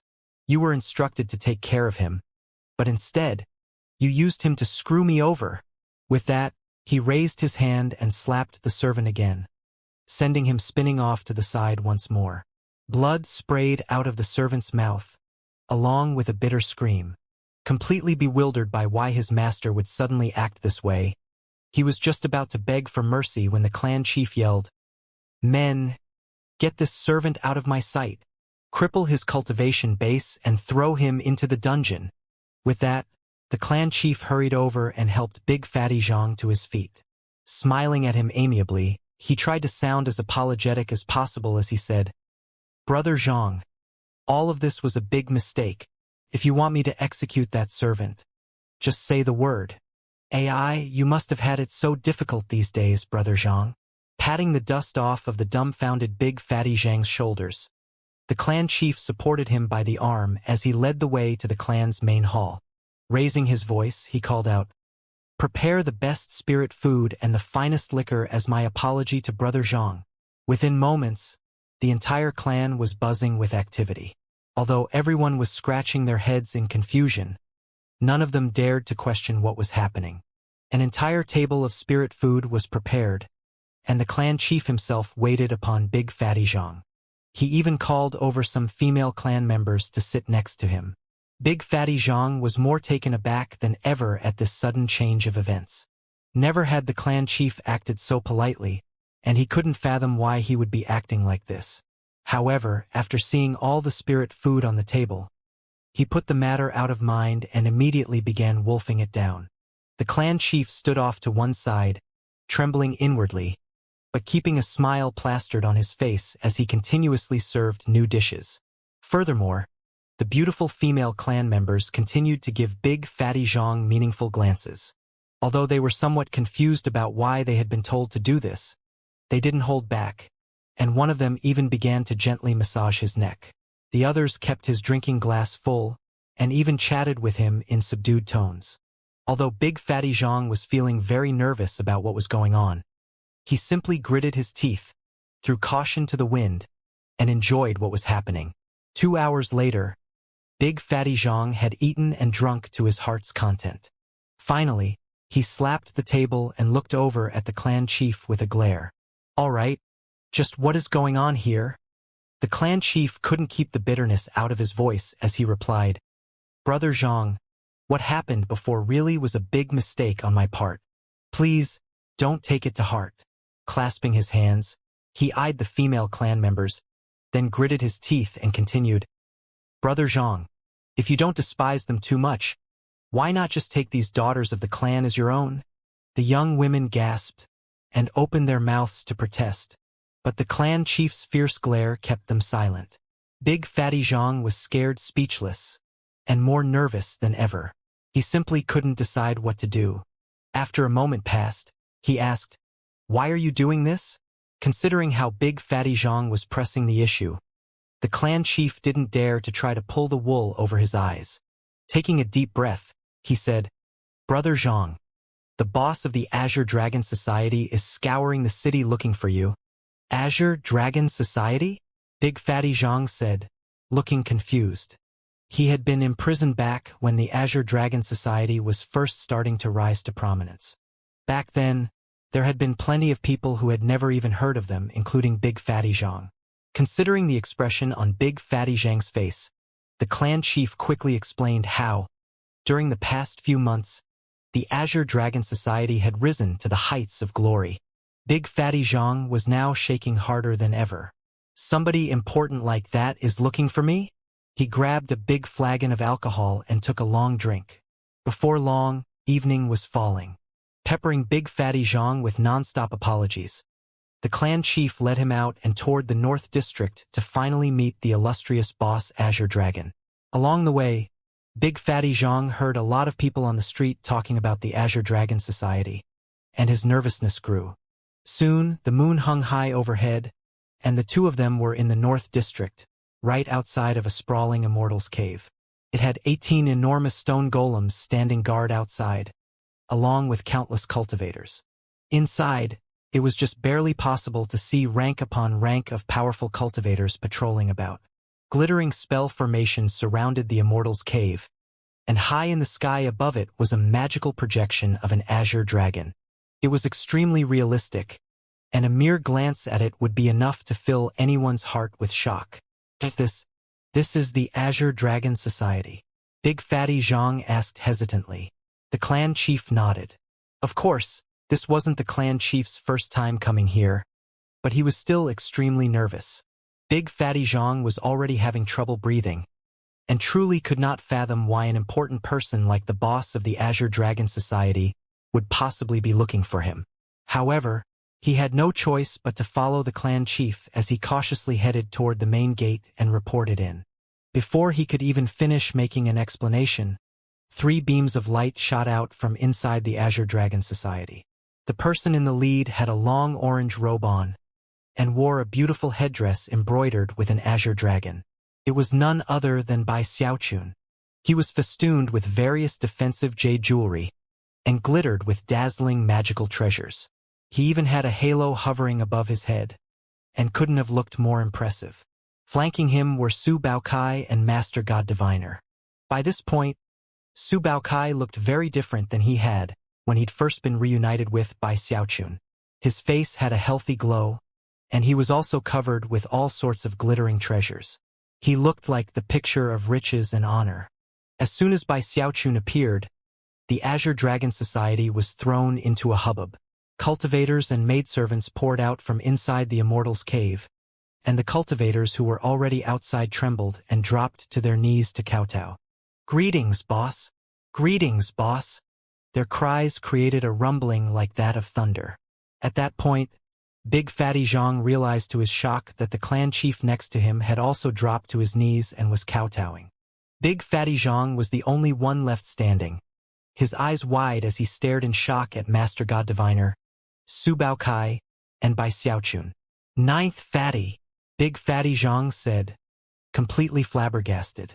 "Eldest brother," Bai Xiaochun cried. Laughing loudly, he stepped forward and embraced Big Fatty Zhang. Big Fatty Zhang returned the embrace heartily, looking like he had just been reunited with family. When the clan chief from the little Cultivator clan saw that, his heart shook with fear that Big Fatty Zhang would try to get revenge on him, and put a look of ultimate remorse and supplication on his face. Big Fatty Zhang was so excited that he didn't even notice how the clan chief was looking at him. His laughter mingled with Bai Xiaochun's as the two of them excitedly headed toward the Immortal's cave. Of the 5 Dao protectors Bai Xiaochun had brought with him, the only one unaccounted for was Song Quebec. The other 4 had all returned to Bai Xiaochun's side. Even Chun Man Yao was behaving herself. To Bai Xiaochun, it felt completely wonderful to have people relying on him for reasons other than his cultivation base. It was something he often thought about during his meditation sessions. Now that Big Fatty Zhang was back, Bai Xiaochun felt as if a huge weight had been lifted from his heart. Big Fatty Zhang was different than Master God Diviner and Su Baokai. Their friendship had begun on the very first day that Bai Xiaochun became a part of the cultivation world. In fact, almost as soon as Big Fatty Zhang arrived at the Azure Dragon Society, he became its second most important figure, with a standing higher than Master God Diviner and Su Baokai. Of course, Master God Diviner and Su Baokai took this in stride. They were well aware of how close Bai Xiaochun and Big Fatty Zhang were.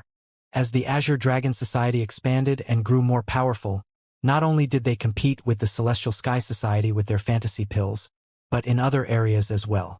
However, such efforts couldn't be met with success quickly, and needed a lot of merit points to be invested. At the moment, the fantasy pills were still the bread and butter of the Azure Dragon Society. Bai Xiaochun didn't actually have a hand in such matters. He delegated the authority to Big Fatty Zhang and the others. Overall, Bai Xiaochun was completely pleased with how amazing he was. The only thing that he wasn't happy about was that he actually didn't own his own Immortal's cave. Everything in Sky City was rented out by the sect. After making some inquiries, he learned that it would be easier to find a phoenix feather or a Qilin horn than to find someone in Sky City who owned their own property. The only way to get one would be to have someone very powerful backing you. Unfortunately, Bai Xiaochun didn't have any powerful backers, so he had no choice other than to abandon the idea.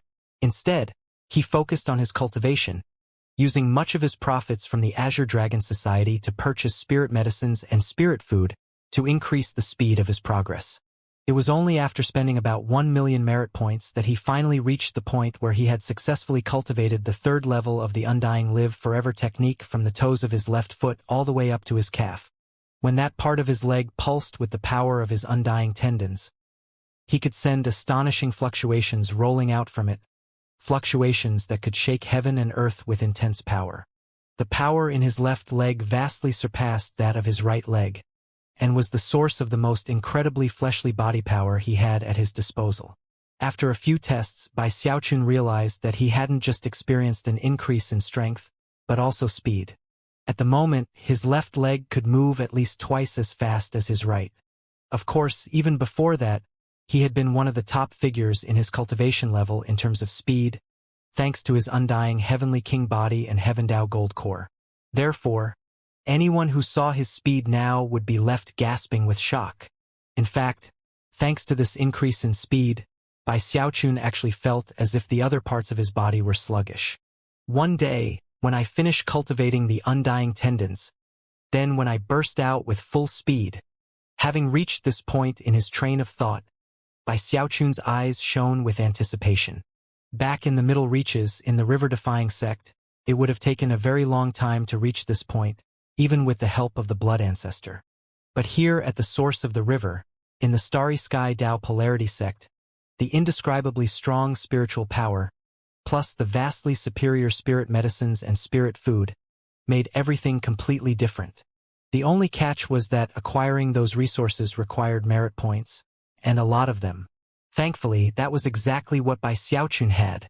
In addition to his success with his undying tendons, the vast quantity of merit points at his disposal ensured that his frigid school will-evolving incantation also advanced by leaps and bounds.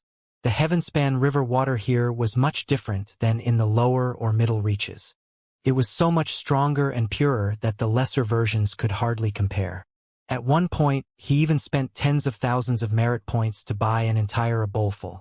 Eventually, he reached the peak of the frigid acolyte level. With the wave of a hand, he could cause frigid coldness to fill a 300-meter area, within which would appear a single blurry frigid shadow. Bai Xiaochun could switch positions with the frigid shadow at will. If used correctly in combat, it was a trick that could help him win in an unexpected way, and perhaps even turn a defeat at the hands of a powerful opponent into a victory. Bai Xiaochun was very excited about this, and even set up a special training ground to practice in. After sealing the place so that he was completely alone, he performed some tests. Upon summoning the frigid shadow in a location inside the 300-meter frozen area, he could take a step forward and then instantly take the shadow's place. It was almost like a teleportation. After familiarizing himself with the process, he was left so excited that it was difficult to put into words. After reaching the peak of the frigid acolyte level, his techniques all improved, and his cultivation base also advanced.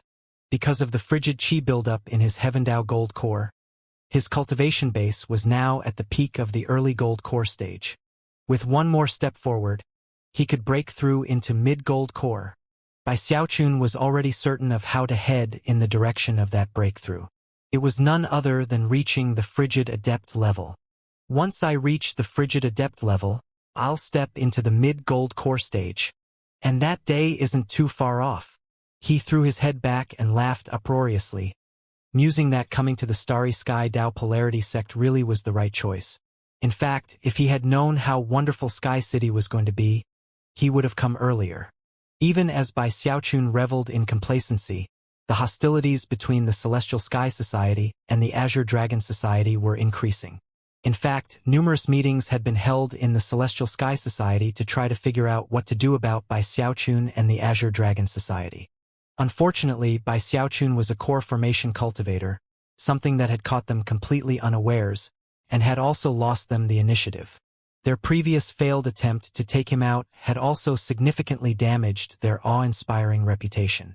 Of even greater significance than that was that the sheer size of the Azure Dragon Society made any schemes and plots they hatched relatively useless. Furthermore, in terms of their ability to use force, although they had a powerful background, they didn't have even a single core formation cultivator in their organization. Although everyone talked about how they came from a clan with a Deva patriarch, the truth was that the top orange-robed disciples in the Celestial Sky Society were nothing but servants in that clan. As such, their background sounded very impressive, but nobody in the clan really cared that much about them. They really had no choice other than to report the matter to some of their superiors and hope that someone would show up to help them. However, despite having made several such requests over the past months, Nobody had paid them any attention. Things to do with core formation cultivators weren't very important to the clan as a whole, and definitely wouldn't mobilize the forces of the entire clan to help them. The Celestial Sky Society would have to handle the matter on their own. After waiting for quite some time without getting a response, the people in the Celestial Sky Society realized what was going on, and yet weren't willing to just give in. We can't let things keep going on this way. That's right. That damned Azure Dragon Society rose up too quickly and violently. If we don't do something soon, we're going to be playing second fiddle to them forever. But the clan has been ignoring us. I can't believe we haven't been able to turn up any information about the background of Boss Azure Dragon. There's something fishy going on. I'm telling you, it's almost as if someone has wiped out all records of him.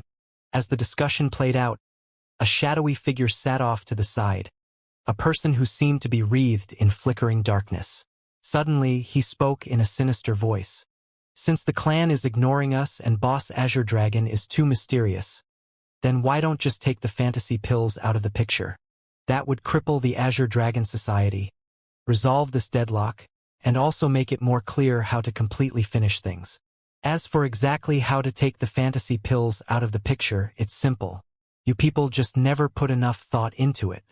Just file a grievance with the sect regarding fantasy pills. After all, they still aren't really legal to sell. His words were met with silence, and yet, all of the Celestial Sky Society's leaders' eyes began to shine brightly.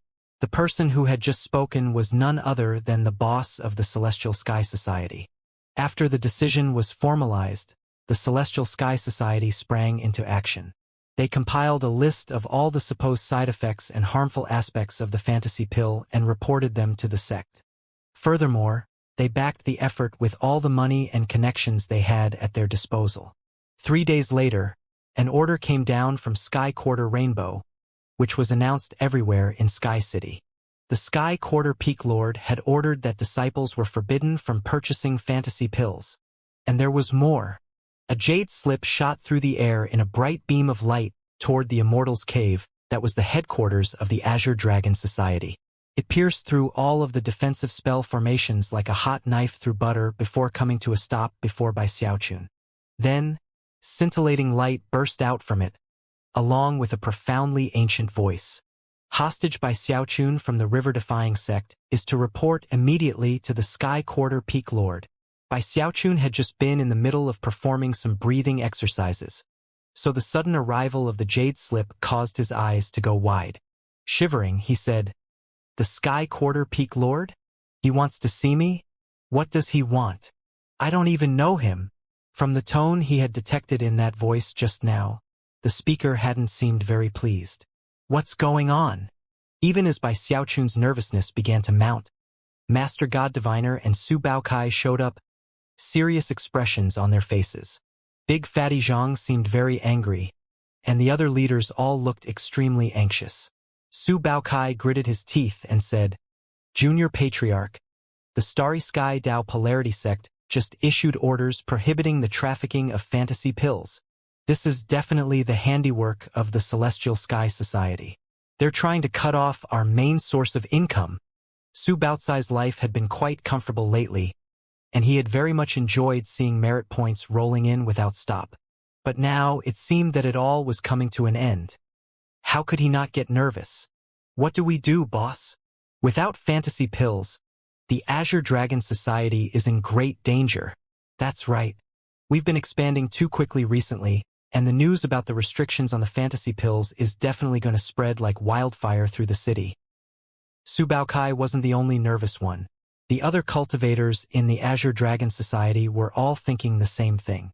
After all, the vast majority of the Azure Dragon Society's income came from fantasy pills. Without those pills, the Azure Dragon Society's enormous size would quickly become its biggest disadvantage. After all, to maintain its current size required a significant merit point expenditure in salaries. If too much time went by, they would be forced to cut back in certain areas, and the Celestial Sky Society would definitely take advantage of that. They would go in for the kill and try to destroy all the advances that the Azure Dragon Society had made in the past. In the final analysis, the biggest problem was that the Azure Dragon Society didn't have any resources built up. Compared to the Celestial Sky Society, they were like a huge, empty building, fundamentally unstable and prone to collapse at any moment. Sadly, other than by Xiaochun's Dao protectors, virtually all of the other Azure Dragon Society cultivators present were all starting to ponder what move to make next. If the leadership was doing that, it almost wasn't necessary to mention the ordinary cultivators who made up the rest of the organization. Bai Xiaochun knew that if he didn't handle this situation well, the entire Azure Dragon Society could collapse. However, now wasn't the moment to ponder the Azure Dragon Society's situation. The glittering jade slip still hovered in front of him, and even as everyone who had just rushed in was still peppering him with questions, his eyes flashed, and he cleared his throat. "What are you getting so anxious for?" Everyone's mouths snapped shut. Bai Xiaochun was the boss of the Azure Dragon Society and a gold core cultivator. Even more importantly, he was the inventor of the fantasy pill. Although he didn't have much of a role in the daily operations of the organization, the Azure Dragon Society was his, and he was the most stabilizing force within it. "I know the Celestial Sky Society has powerful backers, but did you really think I wouldn't have some too?" With that, he rose to his feet, stuck his chin up, and pointed at the jade slip. "Look at that, all of you. What is it?" Everyone looked over in surprise, and soon people realized that it was an object from the Rainbow District. "That's the command medallion of the Peak Lord of Sky Quarter Rainbow. I knew I saw a beam of light flying down from Sky Quarter Rainbow, so it came here. It was actually a message for our exalted boss." The cultivators of the Azure Dragon Society couldn't help but gasp as they looked over at Bai Xiaochun, eyes shining with bright light. "Don't tell me that the boss actually has special connections with Sky Quarter itself?"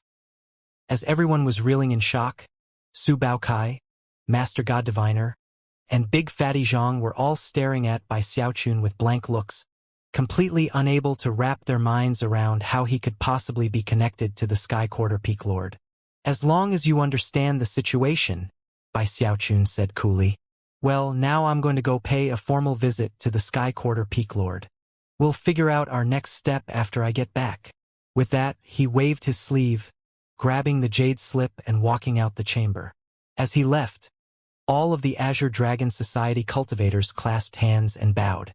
Although they were still somewhat worried, they felt much more relieved than they had been moments before. That attitude would have a big influence on the cultivators under their control, and at the very least, would ensure that the restrictions placed on fantasy pills would not cause chaos in the Azure Dragon Society, at least not for the time being. Bai Xiaochun's act had been pulled off perfectly. Even Big Fatty Zhang had been taken in, and watched Bai Xiaochun with both confidence and anticipation. However, as soon as Bai Xiaochun left the Azure Dragon Society's Immortals Cave, he almost collapsed into tears. Moments before, he had been standing tall and straight, but now he was racked with anxiety. At the same time, his rage toward the Celestial Sky Society burned hotter than ever. However, there was no time now to dwell on his anger. "What does the Sky Quarter Peak Lord want with me?" he thought nervously as he headed toward a certain location in the central district of Sky City that led to the Rainbow District. This was where newly promoted yellow-robed disciples would come to head to the rainbow. As for red and orange-robed disciples, they could only enter this area if they had special invitations or orders. Upon reaching the teleportation portal, he produced the jade slip and took a deep breath. Trying to look solemn and tragic, as if he were going for broke, he stepped forward into the portal. Rumbling sounds could be heard, along with the dazzling light of teleportation, which wrapped around him for a moment before fading away, and him along with it. When he reappeared, he was in the third level of rainbows at the bottom of the waterfall on the second rainbow. As soon as he materialized, he looked around to find himself surrounded by richly ornamented buildings connected by green jade paths. Immortal trees flourished everywhere, and spiritual energy wafted about, making the place seem like the picture of a celestial paradise. There were ponds and immortals' caves, as well as domesticated spirit creatures frolicking within the trees and waters. Soft, seven-colored light permeated the entire area, creating a spectacular scene of beauty. Yellow-robed disciples could be seen everywhere, sitting in meditation or strolling about. Everything was quiet and peaceful, completely lacking the raucous brouhaha common in Sky City. There were flowing crowds of people, and yet all of the cultivators looked cold and indifferent. Each and every one seemed tall and slender, with mysterious light swirling around them that made them seem like something from beyond the mortal world. Apparently, there was some sort of restrictive spell in place that made the strong spiritual energy softer and more gentle, and ensured that one's energy was not drained while absorbing it. Bai Xiaochun was immediately taken aback. This was his first time seeing the world that existed on the rainbow, and he couldn't help but rub his eyes to make sure he wasn't seeing things. Sure enough, it was all there. One interesting thing he noted was that although the Rainbow District was large, it was only about half the size of Sky City. Even as Bai Xiaochun looked around in amazement, the air in front of him distorted, and a female yellow-robed disciple stepped out of thin air. She had long flowing hair and lovely facial features, although her expression was a bit cold. Looking Bai Xiaochun up and down, she said, "You're Bai Xiaochun?" A serious expression took over Bai Xiaochun's eyes. This young woman was at the peak of the early core formation stage, just like him, and yet the method she had used to appear in front of him was quite astonishing. This was his first time encountering someone in the Starry Sky Dao Polarity sect who was in the same cultivation level as himself, and also his first time seeing firsthand some of the divine abilities and magical techniques that he had only just heard about so far. If her cultivation base had been higher than his, he might have reacted differently. But considering they were in the same level, he decided that he couldn't let himself look weak, so he proudly stated, "Yeah, I'm Bai Xiaochun. Who are you? Come with me. My master wants to see you. By the way, watch your step around here. Core formation cultivators can get killed here very easily if they get lost." With that, she turned and began to walk off. Her words made Bai Xiaochun feel more nervous than ever as he hurried to follow her. The two of them became two beams of bright light that shot off into the distance. As they flew along, Bai Xiaochun looked down at the things passing by below, and quickly came to realize how the sky quarter rainbows were set up. There were 5 ring-shaped districts that seemed to be filled with more coldness and pressure the further they went toward the center. Eventually, the young woman led him to the middle ring, where a shockingly tall mountain peak became visible. It was surrounded by dazzling 7-colored light, and was completely devoid of any type of plants or vegetation. The only thing visible on the peak was an enormous temple, gray in color and surrounded by an indescribable energy. Just by looking at it, Bai Xiaochun got the feeling that it wasn't a temple, but rather, an ancient wild beast. The young woman came to a stop after leading Bai Xiaochun to the foot of the mountain. Then, she stepped back a few paces, maintaining her silence. Even as Bai Xiaochun was wondering what exactly she was doing, an ancient voice suddenly drifted out from the temple at the peak of the mountain. "Admit to your crimes, Bai Xiaochun." In response to the words, Bai Xiaochun's anxiety suddenly faded away, and he sighed inwardly. At the same time, he inwardly thanked the senior cultivators back in the Spirit Stream sect and the Bloodstream sect, who had often scared the living daylights out of him by uttering such words. As soon as the words registered in his mind, he was relatively certain that he wasn't in trouble.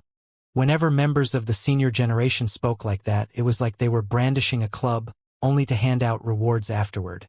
Having realized this, Bai Xiaochun immediately knew what to do next. Gasping, he plastered an expression onto his face that was a mix of bitterness, defiance, and anger. At the same time, he tried to look like he felt deep respect for the Starry Sky Dao Polarity sect, and hoped to rise within its ranks, but simultaneously missed the river-defying sect. As these expressions all played out on his face, it created the perfect complicated look that a hostage should have. As he stood there silently, he clasped hands and bowed deeply, as though he had thousands of words he wished to speak, and yet didn't. Instead, he was simply waiting to see what would happen to him. Although he didn't say anything, his expression spoke volumes. Bai Xiaochun had mastered this tactic of responding to accusations with righteous indignation back in the Bloodstream sect, and had always found it to be particularly effective. As for the cold-faced young woman, when she saw the expression on Bai Xiaochun's face, her jaw dropped. The voice which had just spoken out from the mountain maintained silence for a moment before continuing. Fine, we'll let the matter drop. After all, you're a hostage from the river-defying sect, which is an important sect connected to the Sky Quarter. Give me the formula for the fantasy pill. It has some blemishes, but at the same time could come in useful. Bai Xiaochun hesitated, causing a protracted moment of silence. Then, the ancient voice once again spoke from within the seven-colored light shining out of the temple. I won't force you to give it to me for free. I'll pay you 1 million merit points, and immediately promote you to a yellow-robed disciple. Henceforth, you will no longer reside in Sky City. When the young female cultivator heard this, her eyes went wide, and she looked up at the temple in shock. Bai Xiaochun was feeling very pleased with himself, but didn't let that show on his face. Actually, he was feeling a bit of disdain at the moment. After all, he had plenty of merit points, and if he'd wanted to be promoted to the Rainbow District, he could have done it long ago. He often spent tens of thousands of merit points on a single meal, not to mention all of the puppet-made servants he had to wait upon him. Plus, he had lots of subordinates to take care of. In the end, his monthly expenses probably exceeded 1 million merit points. Only a complete moron would come here, he thought. Life is great back in Sky City. I'm super powerful. My cultivation goes really quickly, and nobody causes me any problems. Bai Xiaochun had already decided that he didn't want to be promoted to the Rainbow District, and this trip had proved it. Everyone had cold expressions here, and it didn't look like a fun place at all. Upon hearing the Peak Lord's offer, Bai Xiaochun took a deep breath, clasped hands and bowed deeply, his expression more somber than ever. Sounding profoundly righteous, he spoke out in a loud voice. Peak Lord, of course disciple is willing to give you the pill formula. As for the merit points, I don't want them. I have no desire to become a yellow-robed disciple in that fashion. That's simply not my style. Bai Xiaochun will become a yellow-robed disciple with the merit points he earns with his own 2 hands. The cold-looking young female cultivator looked at Bai Xiaochun again. Moments ago, her master the Peak Lord's offer had been completely astonishing to her. In all her years as his apprentice, this was her first time hearing him be so generous. But then, her shock only continued to grow as Bai Xiaochun refused the offer. She couldn't help but gasp. Never before had she seen anyone turn down such an opportunity. 1 million merit points was a huge sum to any cultivator. It was the type of savings most people spent an entire 60-year cycle building up. As for the Peak Lord, were it not for the fact that he had already heard about Bai Xiaochun's antics in Sky City, he would also have been shocked. After all, throughout all his years serving as the Peak Lord, he had never seen any disciple turn down the opportunity to become a yellow-robed disciple. Up in the temple, he was sitting there with an odd expression on his face, looking off to the side, where stood the vague image of a white-robed young woman. Melancholy and other mixed emotions could be seen on her face as she looked at Bai Xiaochun. She seemed to exist somewhere between illusory and corporeal, and was difficult to see clearly. However, from the way the air around her distorted and filled with rifts, it was possible to determine that she either had a shocking cultivation base, or possessed some unimaginably powerful precious treasure. When the young woman didn't react to Bai Xiaochun's statement, the Sky Quarter Peak Lord's frustration rose. The truth was that he didn't need the medicine formula at all, nor did he want it. However, someone who he didn't dare to provoke had tasked him with watching out for Bai Xiaochun, and therefore, he had been looking for an opportunity to give him a large sum of merit points. But without a good excuse, how could he stoop to helping a mere core formation cultivator? After all, he was the Sky Quarter Peak Lord, and although he wasn't a deva, he was half a step into that realm, and a hostage definitely wasn't someone he should care about. And yet, here Bai Xiaochun had gone and rejected his offer. The Peak Lord was starting to feel very frustrated. After all, the person he didn't dare to provoke, the one who had made the demands of him to begin with, was standing right next to him. It was none other than that young woman in the white robe. "Cut the crap," he said. "Considering my status, you think I'm just going to take things from you? Tell me what you want, and as long as it's in my power, I'll meet your demands." Bai Xiaochun wasn't the only one to gape in response to the words. The cold-faced female cultivator gasped. As of this day, her view of her master had changed. Clearly, he wasn't trying to trade with Bai Xiaochun. He was simply handing things over to him. What powerful backer does this Bai Xiaochun have? She thought, looking at him with wide eyes, her heart pounding. Shocked, Bai Xiaochun looked up toward the dazzling temple at the peak of the mountain, and suddenly felt a bit nervous. Something about the whole situation seemed odd, as if this peak lord wouldn't let him go without giving him something. In fact, it seemed like refusing the offer would enrage the man. Even as he hesitated, the peak lord once again demanded that he hurry up and accept the offer. Bai Xiaochun grit his teeth. Eyes sparkling, he looked up at the temple and said, "Peak lord, disciple is extremely grateful for your kind intentions. If you truly wish to give me something, senior, well, down in Sky City you have to rent everything. I really can never feel at home. After coming here all alone, sir, I really wish I could have my own piece of land, something that belongs just to me. What do you think? When I find the right location, I'll build myself a little mansion right on top of it." With that, he looked up toward the mountain peak, anticipation written on his face. Although he had been a bit hesitant to make the request, it was to his surprise that he saw a seven-colored beam of light immediately fly out from the temple and come to a stop right in front of him in the form of a little seven-colored flag. The east, south, and central districts are off-limits, but go ahead and select any open land in the west or north districts. Plant that flag in the ground, and that 5-kilometer area will be your personal property. With that, the Sky Quarter Peak Lord sighed in relief, then sent a wave of seven-colored light to push Bai Xiaochun and the cold-faced female cultivator away. The female cultivator was completely taken aback and couldn't stop staring at the seven-colored flag in Bai Xiaochun's hand. Even as the Peak Lord's personal apprentice, she had never received such treatment, and she couldn't prevent her eyes from shining brightly. How could she ever have imagined that her master would give Bai Xiaochun the gift of personal property? In Sky City, a 5-kilometer area of personal property was so expensive that it was impossible to even imagine, and yet her master had handed it over without even pausing. From what the young woman could tell, Bai Xiaochun must have a very powerful backer indeed. He really gave it to me? Bai Xiaochun thought with a gasp, clutching the seven-colored flag in his hand as he was pushed 300 meters away from the mountain. As he looked over his shoulder, he was fairly certain that he could see through the door of the seven-colored temple, where the vague image of a young woman could be seen. It was impossible to tell exactly what she looked like, and even in the moment in which he saw her, she vanished.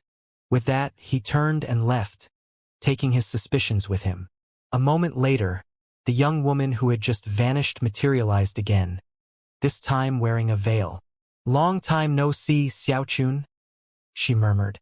A moment later, a passing breeze lifted the veil for just a moment, revealing a spectacularly beautiful face.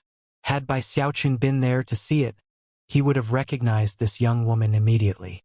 She looked very much like Du Lingfei. Slowly, a smile spread out on her face, the type of smile that comes when reuniting with someone important, a smile filled with warmth and anticipation.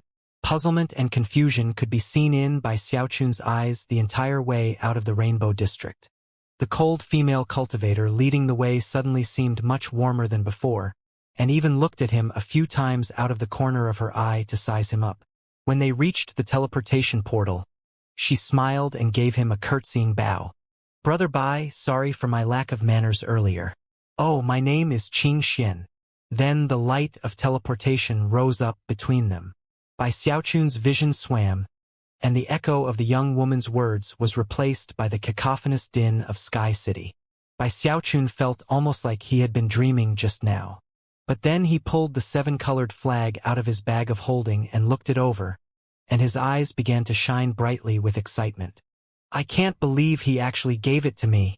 The idea of having his own 5-kilometer area of personal property in Sky City was spine-tingling. However, he didn't forget his suspicions about why exactly things had played out as they did. Looking back up in the direction of Sky Quarter Rainbow, he murmured to himself, "Somebody is secretly helping me. The Sky Quarter Peak Lord was obviously being forced to give me a gift. Otherwise, why did he never actually take the pill formula?" Lost in thought, he headed back toward the North District. However, his reverie didn't last long. Soon he realized that everyone around him was talking about the Azure Dragon Society. Did you hear?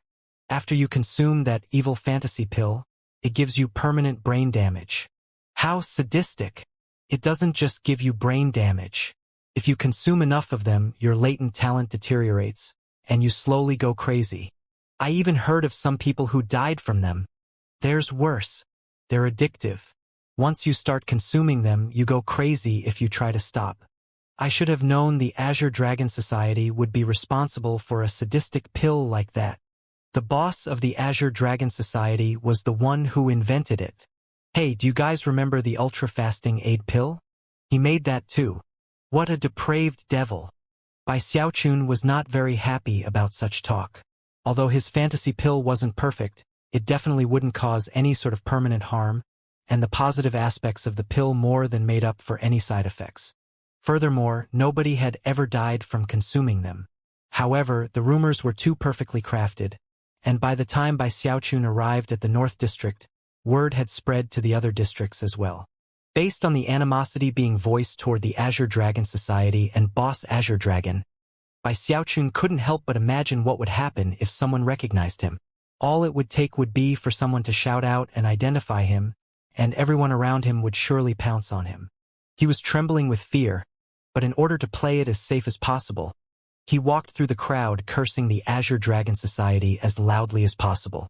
After hurrying along for some time, he finally arrived at the Azure Dragon Society's headquarters. Upon his return, everyone offered greetings, but clearly, they were very nervous. Seemingly on the verge of tears, Su Baokai said, "Junior Patriarch, that shameless Celestial Sky Society has been spreading rumors everywhere, slandering the Azure Dragon Society. A lot of our people have already renounced their membership. The situation is completely out of control," Master God Diviner said, a bitter smile on his face. Despite the fact that they had been on guard for a counterattack, the Celestial Sky Society was too big of an organization, and had connections in the city that went far deeper than the Azure Dragon Societies. Big Fatty Zhang and Chun Manyao seemed very anxious, and the other Azure Dragon Society cultivators were all standing there in mute silence. Everyone was obviously waiting to hear what exactly had occurred during Bai Xiaochun's trip to the Rainbow District, and if anything positive had come of it. If the result was indeed positive, then they would stick with the Azure Dragon Society and wait to see how things developed. If not, then they would have to start considering how they would survive after having offended the Celestial Sky Society. Bai Xiaochun was very angry. After all, the Celestial Sky Society had been the group who had started selling the fantasy pills, and those versions had been crafted from stolen hallucination smoke. Now, they were going so far as to pin all the blame on Bai Xiaochun, which was a humiliation that left him fuming. Then he thought back to how he had been set up in the situation with the ultra-fasting aid pill, and his anger reached the point where he almost couldn't contain it. Big Fatty Zhang eyes shone with vicious light as he said, "Ninth Fatty, the Celestial Sky Society has pushed things too far. Let's go have it out with them once and for all." Clearly, his experiences recently had left him with a much sharper killing aura to him. "Junior Patriarch," Su Baokai said, "I think we really do need to just go fight it out with them. But how are we supposed to do that, considering the sect rules?" "There's nothing we can do," Master God Diviner jumped in. "With the fantasy pills outlawed, we have no way to make a living. What are we supposed to do?" All the other cultivators simply stood to the side as the discussion progressed. Finally, one of the orange-robed disciples stepped forward, clasped hands and bowed to Bai Xiaochun. "Boss, did anything good come of your trip to the Rainbow District?"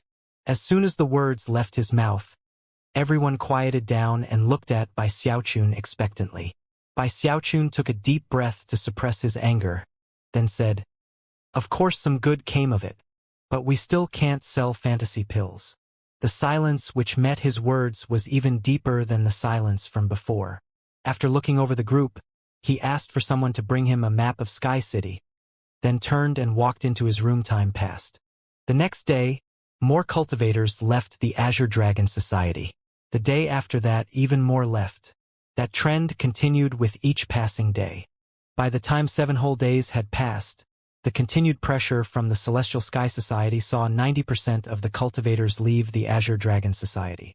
The Azure Dragon Society had risen with explosive speed, and although such people had been happy to join it at the peak of its success, none of them had any desire to stay with it as it declined. The group's subsidiary organizations in the other districts of the city collapsed, and the smaller clans and gangs that had joined them abandoned them and cut all ties. All sorts of rumors swirled in the city, and the Celestial Sky Society took advantage of the situation to absorb as many former members of the Azure Dragon Society as possible. Soon, the Azure Dragon Society's headquarters was almost completely empty. There were now less than 1,000 cultivators remaining, and after 2 days passed, more left. By the 9th day, they had less than 200 members. The majestic Azure Dragon Society had almost completely fallen in only 9 days. The matter shook all of Sky City, and further reinforced the Celestial Sky Society's reputation of being powerful and having deep resources. In some ways, it was not a big surprise. Everything about the Azure Dragon Society had been based on their incredible income of merit points. Without time to truly settle down, they were like an empty building that could collapse when hit by a single big wave or a single gust of wind. Only a bit more than 100 cultivators stayed behind, and they were either the original members or very sentimental and loyal. This time around, Bai Xiaochun's Dao protectors didn't leave, not even Chun Manyao. They all sat around in the Immortal's cave, waiting for Bai Xiaochun's door to open. During the 9 days which passed, Bai Xiaochun didn't rest. Instead, he carefully studied the map of Sky City, poring over every street and alley, studying each aspect in the most minute detail. It was the evening of the 9th day when he finally emerged. His eyes were bloodshot, but he looked excited, although he was a bit surprised that only a few people remained in the Azure Dragon Society. After a moment of thought, he threw his head back and laughed. When the remaining members of the Azure Dragon Society saw him laughing, their hearts began to thump with hope. Eyes shining with mysterious light, he took a deep breath and then said, "All right, fellow Taoists, pack your bags. We're moving. The Azure Dragon Society has fallen, but I've thought up a new name which will take us even farther than before." Swishing his sleeve, he said nothing more. However, the rest of the cultivators' moods were instantly lifted. Master God Diviner was the first to start packing his bags, and before long, the entire group of more than 100 cultivators was walking out of the Immortal's cave. Their destination was not in the North District, but rather in the West District. Quite a few cultivators noticed them as they made their way along, and when people realized that they were the Azure Dragon Society, they began to follow curiously. Everyone was wondering where the bedraggled remnants of the organization would go. There were even some people sent by the Celestial Sky Society to follow them. Bai Xiaochun completely ignored them, and it was without the slightest pause that he headed to an area on the very edge of the West District. Shockingly, what existed there was a vast desert. When people realized where he was heading, their jaws dropped in shock. After all, within that desert was a ruined city where cultivators of Sky City would often go to carry out important missions. Not very far into the desert itself were the crumbled ruins of a temple, which was the entrance to a necropolis that stretched out under the surface of the city. The necropolis was huge, almost half the size of Sky City itself. All sorts of rare beasts, immortal grasses, and spirit plants grew there. It was a source of abundant resources for cultivators. The ruins of the necropolis were the only place where disciples could go on missions inside Sky City itself. In fact, many of sect missions required that disciples go there. It was a special place, much safer than locations on the outside. Although it was indeed the ruins of an ancient necropolis, it had been put there by the Starry Sky Tao Polarity sect for the express purpose of allowing disciples to train. There were some creatures and areas in the ruins that certain disciples couldn't easily handle alone, but they were few and far between. Furthermore, Sky City itself was considered to be inside of the Starry Sky Tao Polarity sect, and as such, many disciples preferred to come to this place to go on missions. Because of that, it tended to be a very bustling place. The land itself was extremely valuable, and no one in Sky City other than the Celestial Sky Society was powerful enough to set up shop there. Generally speaking, they let anyone inside, but when people came out, they were required to share 30% of whatever profits they had acquired inside. Either that, or they had to spend a significant amount of merit points to get a special command medallion from the Celestial Sky Society that let them go on their way with no questions asked. Only the Celestial Sky Society, with their Deva clan background, could do such a thing. Many people had thought of trying to take similar advantage of the ruins, but the Celestial Sky Society wouldn't let them. After all, the Celestial Sky Society had paid an enormous price for the right to take control of that location, and the profits they earned made up more than 50% of their total income. With such enormous profit at stake, the Celestial Sky Society obviously viewed the place as being extremely important. As Bai Xiaochun led his group of over 100 people toward the desert, everyone was shocked, including the cultivators from the Celestial Sky Society. What's wrong with this Azure Dragon Society? What do they think they're going to do here? Don't tell me that they want to go into the Necropolis ruins to go on some missions? It doesn't look like that's what they're doing. Outside of the ruins was a checkpoint manned by large numbers of Celestial Sky Society cultivators, and as soon as they saw Bai Xiaochun and his followers heading their way, serious expressions appeared on their faces, and they rose to their feet. There was also quite a crowd of cultivators preparing to go into the ruins to go on missions. When they saw the big group approaching, curious expressions appeared on their faces. Nobody said a word. As for the Azure Dragon Society cultivators Bai Xiaochun had brought with him, none of them really understood what was happening. Not even Big Fatty Zhang and the other Dao protectors. Finally, Su Baokai couldn't hold back from asking, "Junior Patriarch, what are we doing here?" "This is where we're moving to," Bai Xiaochun replied loudly, not even bothering to look back. Instead, he simply kept his eyes fixed ahead as he walked forward, completely ignoring the Celestial Sky Society cultivators. Those cultivators didn't dare to get in Bai Xiaochun's way. Not only was he a gold core cultivator, more importantly, the rules of the Celestial Sky Society stated that anyone could enter the ruins. It was only upon leaving that they had to pay the Celestial Sky Society their share of the loot. Bai Xiaochun passed the Celestial Sky Society cultivators, and then stopped at a point roughly 3,000 meters from the ruins of the temple. After looking around for a moment, he seemed to be quite pleased. "All right," he announced, "this is our new home." Master God Diviner blinked a few times and then glanced around. A blank look could be seen in Su Baotsai's eyes, and Big Fatty Zhang was staring mutely in shock. Even Chun Manyao's jaw had dropped. If they had such a reaction, there was little need to even consider how the other cultivators from the Azure Dragon Society reacted. They simply exchanged blank, awkward stares. When the Celestial Sky Society cultivators heard Bai Xiaochun's words, they immediately burst into loud laughter. "Very amusing. They think they're going to live here or something. This whole area belongs to the Starry Sky Dao Polarity Sect, not any individual person. Just what does the Azure Dragon Society think they're going to do?" They weren't the only ones who found it hard to hold back from laughing. The crowd which had followed along, as well as the cultivators who had gathered in preparation of entering the ruins, were all roaring with laughter. "I know the Azure Dragon Society got castigated recently, but don't tell me they're all actually insane? Do they really think they can just settle down in this place? Boss Azure Dragon is a core formation cultivator, but even he couldn't have taken over this area during the height of his power. This place is the lifeblood of the Celestial Sky Society, and they're backed by a Deva clan. If Azure Dragon Society tries to settle down here, that clan will definitely put them in their place." As the mocking laughter surrounded them, Master God Diviner's face turned red, and Su Baokai looked very awkward. Furthermore, the embarrassment and confusion in the eyes of the Azure Dragon Society cultivators grew deeper.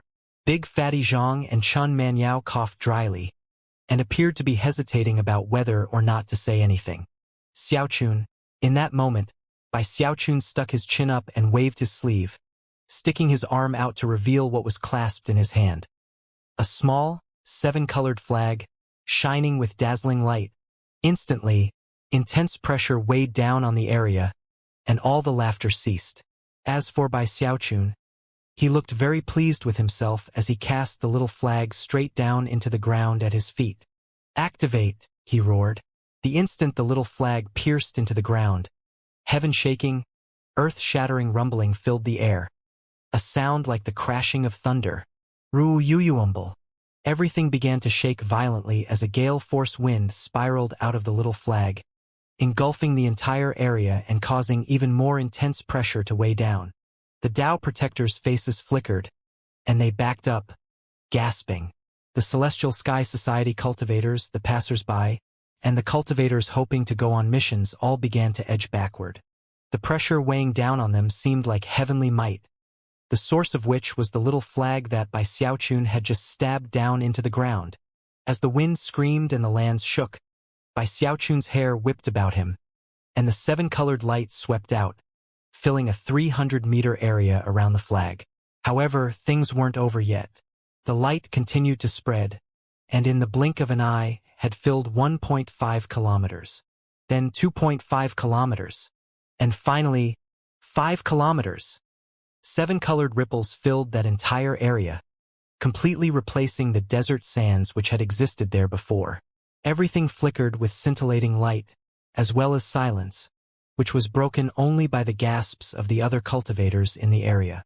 But then, before any of them could react, the land began to tremble again, and more intense rumbling sounds rose up as the seven-colored ripples slowly merged into the ground. As they vanished, an enormous sealing mark became visible. An enormous, indelible sealing mark. Then, a powerful force of expulsion appeared, a force which no one in the area could possibly fight back against as it wrapped around them and removed them from the 5-kilometer area. Everyone was completely flabbergasted. That was the force of expulsion that the Starry Sky Tao Polarity Sect spell formations create for personal property. That's impossible. How could that be a true force of expulsion? Heavens!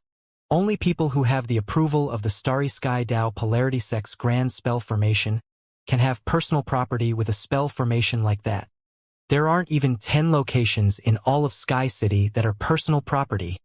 I can't believe Boss Azure Dragon can stake claim to personal property. The surrounding cultivators felt as if lighting were crashing around in their minds, giving rise to shouts of astonishment and disbelief. Even the people from the Azure Dragon Society, including the Tao Protectors, were all struck mute with astonishment. However, most mind-blowingly shocking of all was that the entrance to the necropolis ruins was located within that 5-kilometer area. As the cries of shock rose up, Bai Xiaochun stood there with his hands clasped behind his back and his chin held high. Looking extremely pleased with himself, he said, "Ahem. I'll be setting up a little inn right here, and I already thought of a name for it. It's going to be called the Live Forever Tavern. Everyone, feel free to enter the necropolis just as before. However, since this place is my home, before entering, I request that you enjoy a cup of spirit tea. Once you do, you're considered a friend." Then he cleared his throat, smiled broadly, and continued, "Don't worry. A cup of spirit tea is very cheap. Furthermore, when it comes to the loot from inside the necropolis, I'll charge much less than the Celestial Sky Society did. Only 10%. The people from the Celestial Sky Society felt their hearts surging with shock. Control of the entrance to the ruins had just been viciously wrenched out of their hands. As for all of the other cultivators, their eyes began to shine brightly.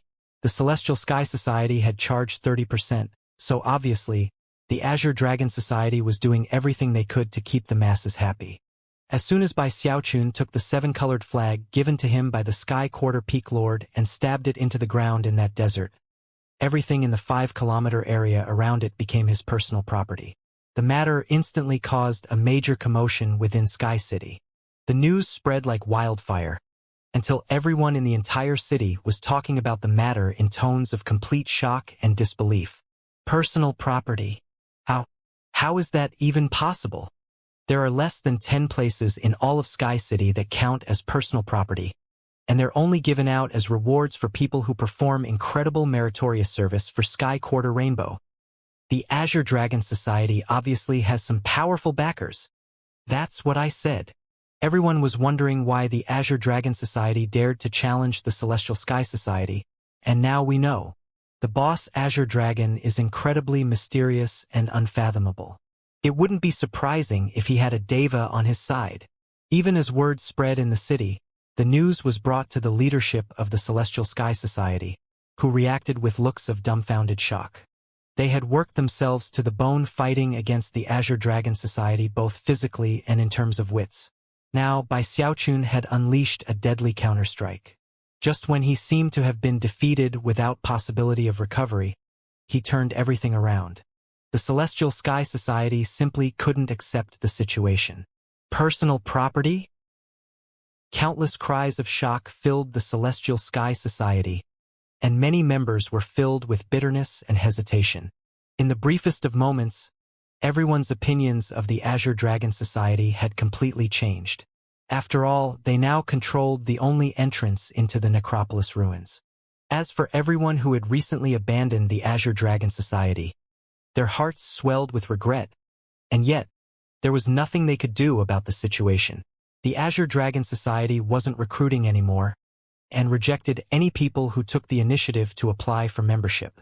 It didn't take long before, there in the desert in the west district of the city, right next to the entrance to the Necropolis ruins, a tavern was erected by the over 100 members of the Azure Dragon Society. It was a huge tavern consisting of multiple structures, and even had outdoor seating under numerous tented pavilions. The more than 100 members of the Azure Dragon Society became waiters who specialized in selling spirit tea. People who wanted to enter the Necropolis ruins couldn't do so with a Celestial Sky Society command medallion. Instead, they had to buy a cup of tea. It only took a few days to build the tavern, and then it was open for business. Of course, Sky City was a subsidiary of Sky Quarter Rainbow, and yet not a single peep had been heard from there regarding the matter. Apparently, no one up on the rainbow cared about what was happening, and that in and of itself was extremely telling. It also fueled even more speculation regarding the mysterious background of Boss Azure Dragon. Time passed, and the Celestial Sky Society was forced to simply deal with the situation. Soon, the number of people entering the ruins returned to its normal rate, and before long, the fact that the Azure Dragon Society was only collecting 10% of the profits from inside ensured that more and more cultivators chose that location to go on missions. Eventually, more than 100,000 disciples were entering the ruins on a daily basis. Considering the volume of customers, it was little wonder that the Azure Dragon Society was very busy. Soon, the outdoor pavilion seating couldn't accommodate the crowds, and they had to erect even more pavilions. In terms of the merit point profit, when Bai Xiaochun checked into it, he gasped. They were earning so much more profit than when they had been selling fantasy pills that it was simply terrifying. The Celestial Sky Society must be filthy rich, he said, swallowing hard. Next to him, Big Fatty Zhang looked at the merit point reports, his eyes shining as he likewise denounced the Celestial Sky Society. No one personally kept the merit point profits. They were collected in a command medallion belonging to the organization as a whole. That way, the millions of merit points wouldn't accidentally force anyone to rise to the position of a yellow-robed disciple if they didn't want to. In fact, Bai Xiaochun was actually very worried that he one day might accidentally get himself promoted to yellow-robed disciple. If that happened, he would probably cry himself to death. Therefore, he was very careful never to have more than a few 100,000 merit points on his person at any given time. Most of the merit points were stored in the Azure Dragon Society's Joint Command Medallion. A few days passed, and the tavern continued to explode in popularity. As for the Celestial Sky Society, their income dwindled. They had lost the fantasy pills, and they had lost their control of the ruins. After much debate, they finally sent people to try to work out a deal with the Azure Dragon Society. Bai Xiaochun had Master God Diviner and Su Baokai handle the negotiations. Naturally, the Azure Dragon Society didn't agree to any compromises, and eventually just drove the Celestial Sky Society cultivators away. Bai Xiaochun felt very pleased with himself. By now, Sky City truly felt like home, and his share of the merit point profits was very satisfactory. Ah, now this is life, he thought, standing on a balcony in the tavern, looking down at all the hustle and bustle. Even more pleasing to Bai Xiaochun was that because of his recent cultivation progress, He had reached the point of an imminent breakthrough. From what he could tell, it would only be a few days before he reached the mid-gold core stage. Therefore, he set aside external matters and went into secluded meditation in a secret room in the tavern, hoping to achieve that breakthrough as quickly as possible. That session of secluded meditation lasted for a month.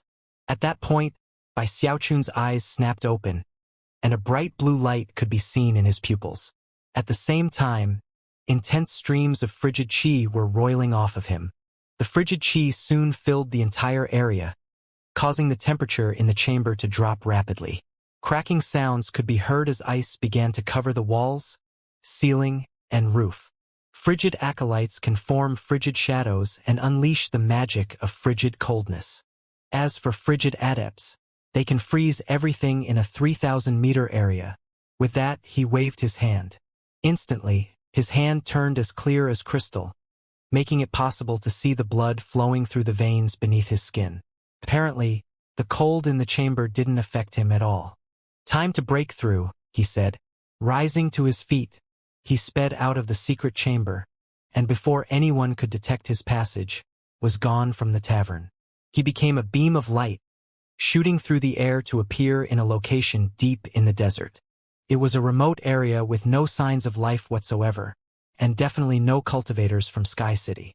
Few people would ever come to a distant place like this. It was a place that blistered with intense heat. Despite being so close to the Heavenspan River and the Heavenspan Sea, this was still a desert, and the temperature was so high that it distorted the air, making it difficult to see anything clearly. As Bai Xiaochun stood there, the blue light in his eyes grew more intense. After looking around to confirm that there really was no one present, he suddenly closed his eyes, whereupon a blast of intense frigid qi spread out to fill the 300-meter area around him. Instantly, the blazing heat of the desert was completely neutralized, and the ground even froze up. In fact, because of the sudden juxtaposition of hot and cold, thunderous rumbling sounds filled the air. However, things weren't over yet. Bai Xiaochun rotated his cultivation base, and as the power of the frigid school will evolving incantation erupted, he performed a double-handed incantation gesture, causing the 300-meter area of coldness to expand rapidly. RUMBL 600 meters, 900 meters, 1,500 meters. And yet, the process was not over. Bai Xiaochun's hair whipped around him, and although his eyes were closed, it couldn't stop the blue light from spilling past his eyelids and spreading out in all directions. Both of his hands were as translucent as crystal, making it seem almost as if he were made of ice. The area of frigid qi soon reached 2,100 meters, and the cracking sounds continued as the heat of the desert was driven away. Frigid qi erupted, spreading out to 2,700 meters, 2,760 meters, 2,850 meters, 2,940 meters. Within the space of a few breaths of time, the frigid qi had filled an area of 2,997 meters. There were only 3 meters left. 3 meters to the frigid adept level. Frigid adept! Bai Xiaochun roared as his eyes snapped open. Intense rumbling sounds echoed out from his cultivation base as the frigid qi in his Heavendao gold core continued to expand. In that moment, the area covered by his frigid qi reached 3,000 meters. The intense coldness within that area was such that the ground was completely iced over, turning the area into a world of freezing ice. In that moment, Bai Xiaochun's Heavendao gold core broke through from the early stage to the mid-gold core stage. Simultaneously, a Heavendao aura spread out in all directions. Outside of that 3,000-meter area, the desert was just as hot as ever. However, because of the presence of the intense cold right next to it, even the air began to shatter. It was a completely and utterly shocking sight. Bai Xiaochun's eyes overflowed with excitement and then flickered, causing numerous illusory projections to appear within the 3,000-meter area, all of which looked exactly like Bai Xiaochun. These were none other than his frigid shadows. Suddenly, he switched places with one of them. There was no speed involved because it was just like a teleportation.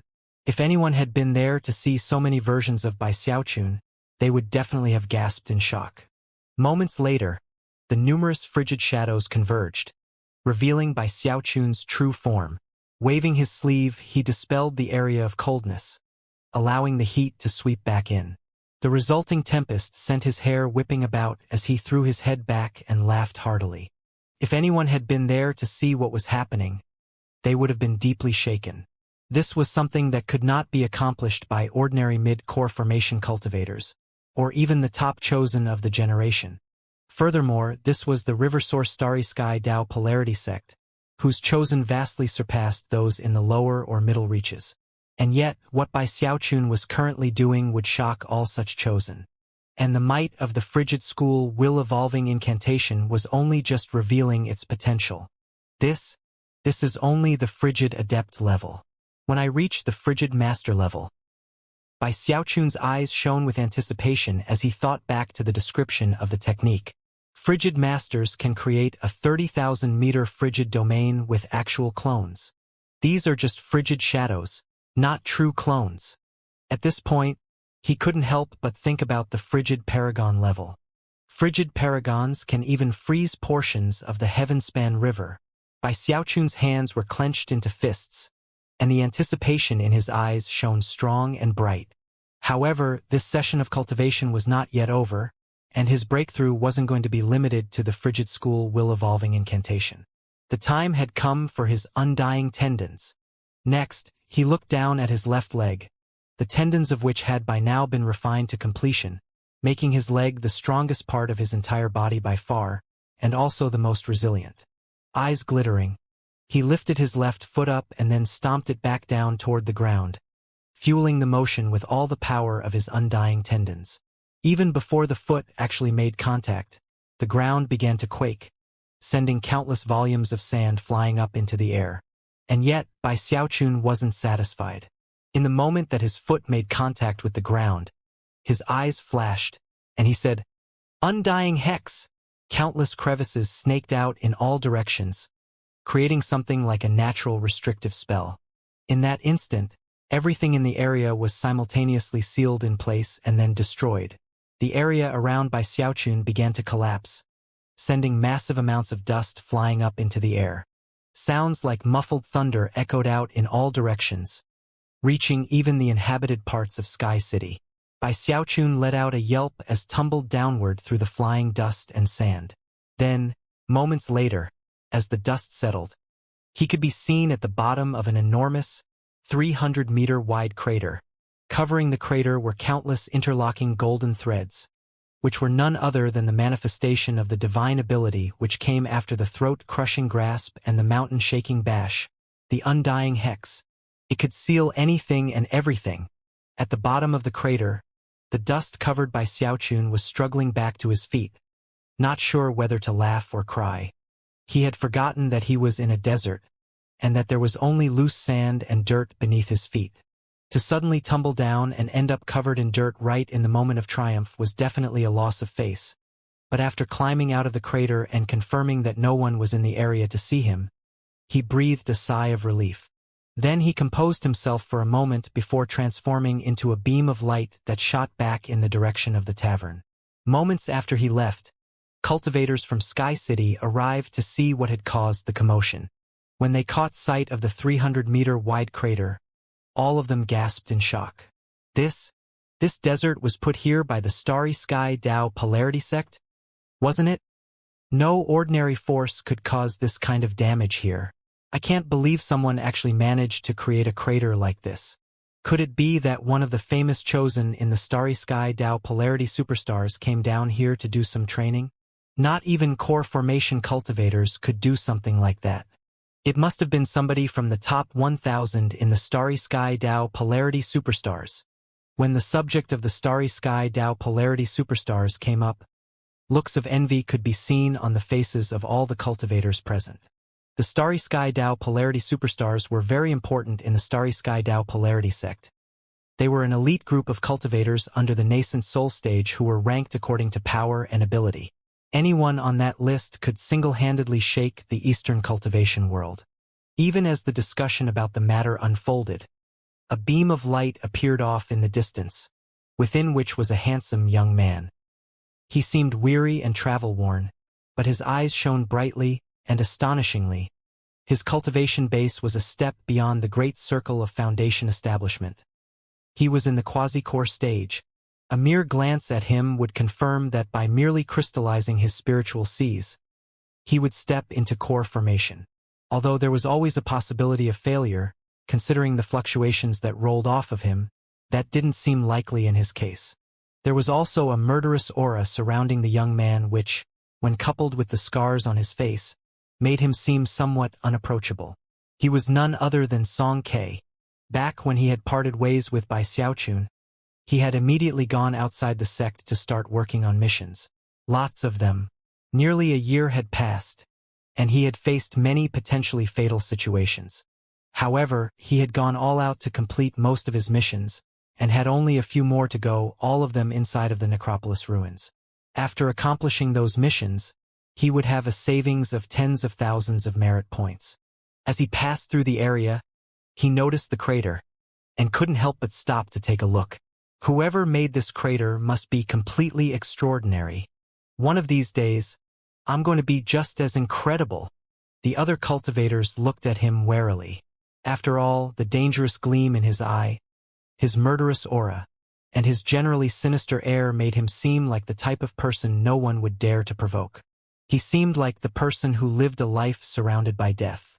When Song Ke noticed the looks of fear in their eyes, he was secretly pleased, and even a bit proud. He felt as if he had become a new person in the last year or so, and had become much more powerful. From what he could tell, he was just around the corner from becoming a yellow-robed disciple. I wouldn't be surprised if those other losers had starved to death by now. Humph! In his arrogance, he couldn't help but muse that Master God Diviner, Su Bao Kai, and Big Fatty Zhang were all completely useless. Only Chun Man Yao had a bit of potential.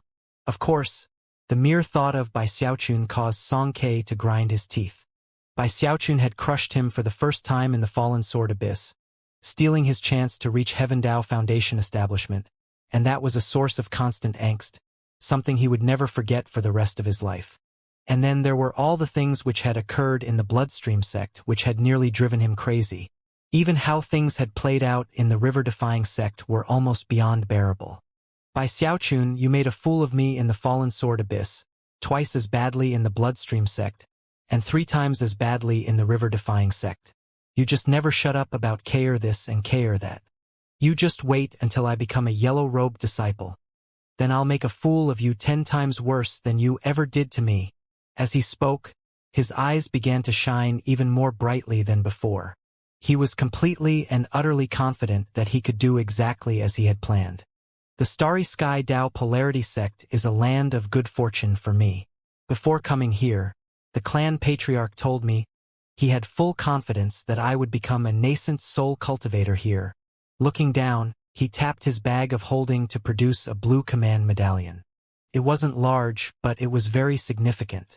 Earlier, when he was outside the sect on a mission, he had run into another cultivator from Sky City who had sold it to him for a hefty sum. It was none other than a command medallion which could be used to enter the necropolis ruins run by the Celestial Sky Society. Whether or not I get enough merit points to become a yellow-robed disciple will depend on how things go in these ruins. Hopefully, I'll come out with enough to get my promotion, and then I can ascend to the Rainbow District. Having reached this point in his train of thought, his eyes began to burn with passion and anticipation. First, I'll go scout out the ruins a bit. Then I'll go make some special preparations to finish the missions. Smiling, he shot off in the direction of the necropolis entrance. Before long, he was closing in on the location, which was when he caught sight of a rather large tavern that had been erected around it. He also saw the outside seating area with the tented pavilions, and cultivators bustling about wearing white garments that make them look like waiters. A lot of other ordinary disciples could also be seen going into and coming out of the ruins. Well, they certainly deserve to be known as the top organization in Sky City. Only the Celestial Sky Society with their Deva clan backers could build a tavern like this. He sighed, eyes gleaming with envy when he thought about how much income the Celestial Sky Society must be making by controlling the area. Sadly, there was nothing he could do about that. I bet they make more in a day than I could save up in a year. He had spent the entire past year outside the sect working on missions, and thus had no idea about what had gone on in the city during that time. Sighing with envy, he produced his Celestial Sky Society medallion and headed toward the tavern. The ruins of the temple were very different from the rest of the desert. Right in the middle of them, a huge door could be seen, which was the entrance that led into the necropolis. Next to the ruins and the door was the Azure Dragon Society's tavern, and the bustling pavilions filled with countless cultivators. Some of them were calculating their earnings from inside the necropolis. Others were finishing their cups of spirit tea before heading inside. The rules were actually a bit different from when the Celestial Sky Society ran the area. Although the Azure Dragon Society only collected 10% of the profits, they also required that anyone entering the necropolis purchase a 10 merit point cup of spirit tea first. Even with that new rule, they were being much kinder than the Celestial Sky Society, leaving the cultivators of Sky City very pleased. Of course, nothing could cause them to forget that they were on private property, which was threatening in and of itself. Furthermore, many frightening rumors had spread regarding Boss Azure Dragon, and nobody dared to do anything to offend him. As the hustle and bustle continued in the pavilions, Song K approached with a cold expression on his face and his murderous aura roiling. That was how he had grown used to carrying himself outside the sect. Generally speaking, it made it much easier to handle matters when he looked intimidating. Song K had no plans whatsoever to enter one of the pavilions, and instead headed straight toward the ruins with the intention of doing some scouting. However, one of the young Azure Dragon Society cultivators noticed that he was planning to bypass the pavilions, and quickly hurried over. Clasping hands and smiling, he politely said, "Hello, fellow Taoist. I'd like to invite you to come over and buy a cup of spirit tea." The courteous way that the Azure Dragon Society cultivators treated customers was a result of the rules put in place by Chun Manyao. After all, their being here was already a subject of envy, and despite having reduced prices, they still needed to treat customers courteously. At the same time, if anyone came along who didn't show them courtesy in return, the Azure Dragon Society would make sure they came to know that troublemakers weren't welcome. Spirit tea, Song K said, surprised. "I'm not buying any spirit tea," although he wasn't pleased when he thought about how powerful the Celestial Sky Society was in the city. He suppressed his irritation and flashed the command medallion. "See that? I have a command medallion." His tone of voice instantly attracted the attention of some of the other cultivators in the area, who looked over with strange expressions on their faces. The young man from the Azure Dragon Society didn't seem to be offended, and the smile never left his face. After taking over the location, the Azure Dragon Society had encountered other people like this who didn't know about the change in arrangements. Clasping hands again, the young man offered a kind explanation. "I'm very sorry, fellow Taoist, but your command medallion is from the Celestial Sky Society, and they don't operate in this location anymore. We're the Azure Dragon Society, and things work differently under our control." With that, the young man patiently explained the rules, and as he did, Song K's expression changed multiple times. He had spent a lot on that command medallion, all for the purpose of avoiding the 30% fee charged by the Celestial Sky Society. Now that he was being told that the command medallion was useless, Song K was nothing less than flabbergasted. "How is this even possible?" Song K said. "The Celestial Sky Society is so powerful, you people." Song K was starting to get anxious. If it was really true that the command medallion was useless, that would be a big blow to his plan to be promoted to a yellow-robed disciple. By this point, Song K's murderous aura was pulsing dangerously. He already had a short temper to begin with, and in his anxiety, his wording began to turn sharp. "You people can't do this. This command medallion was extremely expensive." The cultivators in the area began to edge away, clearly amused by the scene which was playing out. There were even some cultivators in the crowd who secretly worked for the Celestial Sky Society and joined in to fan the flames. The Azure Dragon Society had better explain this. "Yeah, that's right. I bought the same kind of command medallion for a pretty penny. Don't tell me it's completely useless now." The expression on the face of the young man from the Azure Dragon Society suddenly turned grim. Snorting coldly, he said, "Get the hell out of here. If you cause any more trouble, don't blame the Azure Dragon Society for being impolite." Song K had just faced a year of deadly danger, and his killing intent could erupt at the slightest provocation. Eyes flashing with cold light, he unleashed the power of his quasi-core cultivation base, causing a powerful wind to rush through the area as he took a step forward. The young man from the Azure Dragon Society looked shocked, and cries of astonishment rose up in the area.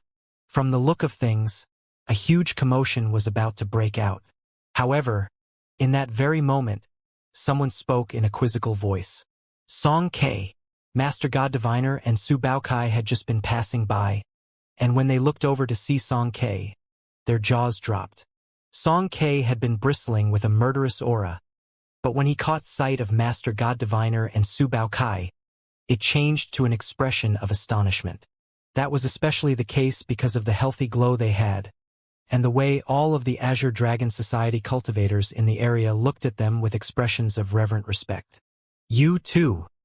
Something seemed off to Song K, but before he could react any further, by Xiaochun, who had heard the commotion and taken the time to straighten up his robes before stepping out, scanned the area with divine sense. Upon seeing Song K, he blinked a few times, and then smiled broadly and rushed out. As he appeared in the open, the numerous Azure Dragon Society cultivators looked at him with expressions of reverence as they dropped to their knees to kowtow. "Greetings, boss." The reaction of the Azure Dragon Society cultivators caused a stir in the crowd. When people looked over and saw Bai Xiaochun, they gasped and rushed to clasp hands and bow their heads. "Greetings, Boss Azure Dragon." It only took a few moments for everyone in all of the pavilions to join in. As for Song K, he looked over at Bai Xiaochun, dumbfounded, his mind spinning and his eyes completely blank. "K-er!" Bai Xiaochun cried, a loving expression on his face as he hurried over. "You finally showed up. How did you get yourself in such a bad situation?" "K-er, I thought I had it bad, but obviously, you have it way worse than me." When people heard Bai Xiaochun's words, more gasps could be heard, and then people looked over at Song K with envious looks. Considering that the boss of the Azure Dragon Society was addressing this cultivator as K-er, it confirmed that the two of them had a very close relationship.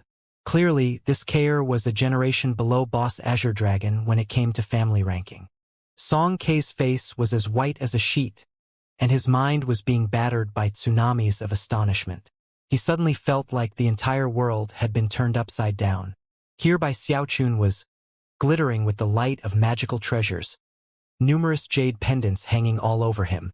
Even at a glance, it was obvious that he must be wearing more than 1 million merit points worth of ornamentation. In addition to that, he was flanked by more than a dozen puppet maidservants, each of whom had a leashed spirit creature with it. Their combined value had to be in the millions of merit points.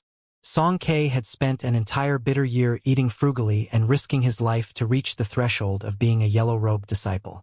Now, he felt like he was about to fall to pieces mentally. "Why your boss Azure Dragon?" he stammered. He felt like his vision was swimming, as if the sheer incredulity of the situation was more than he could process.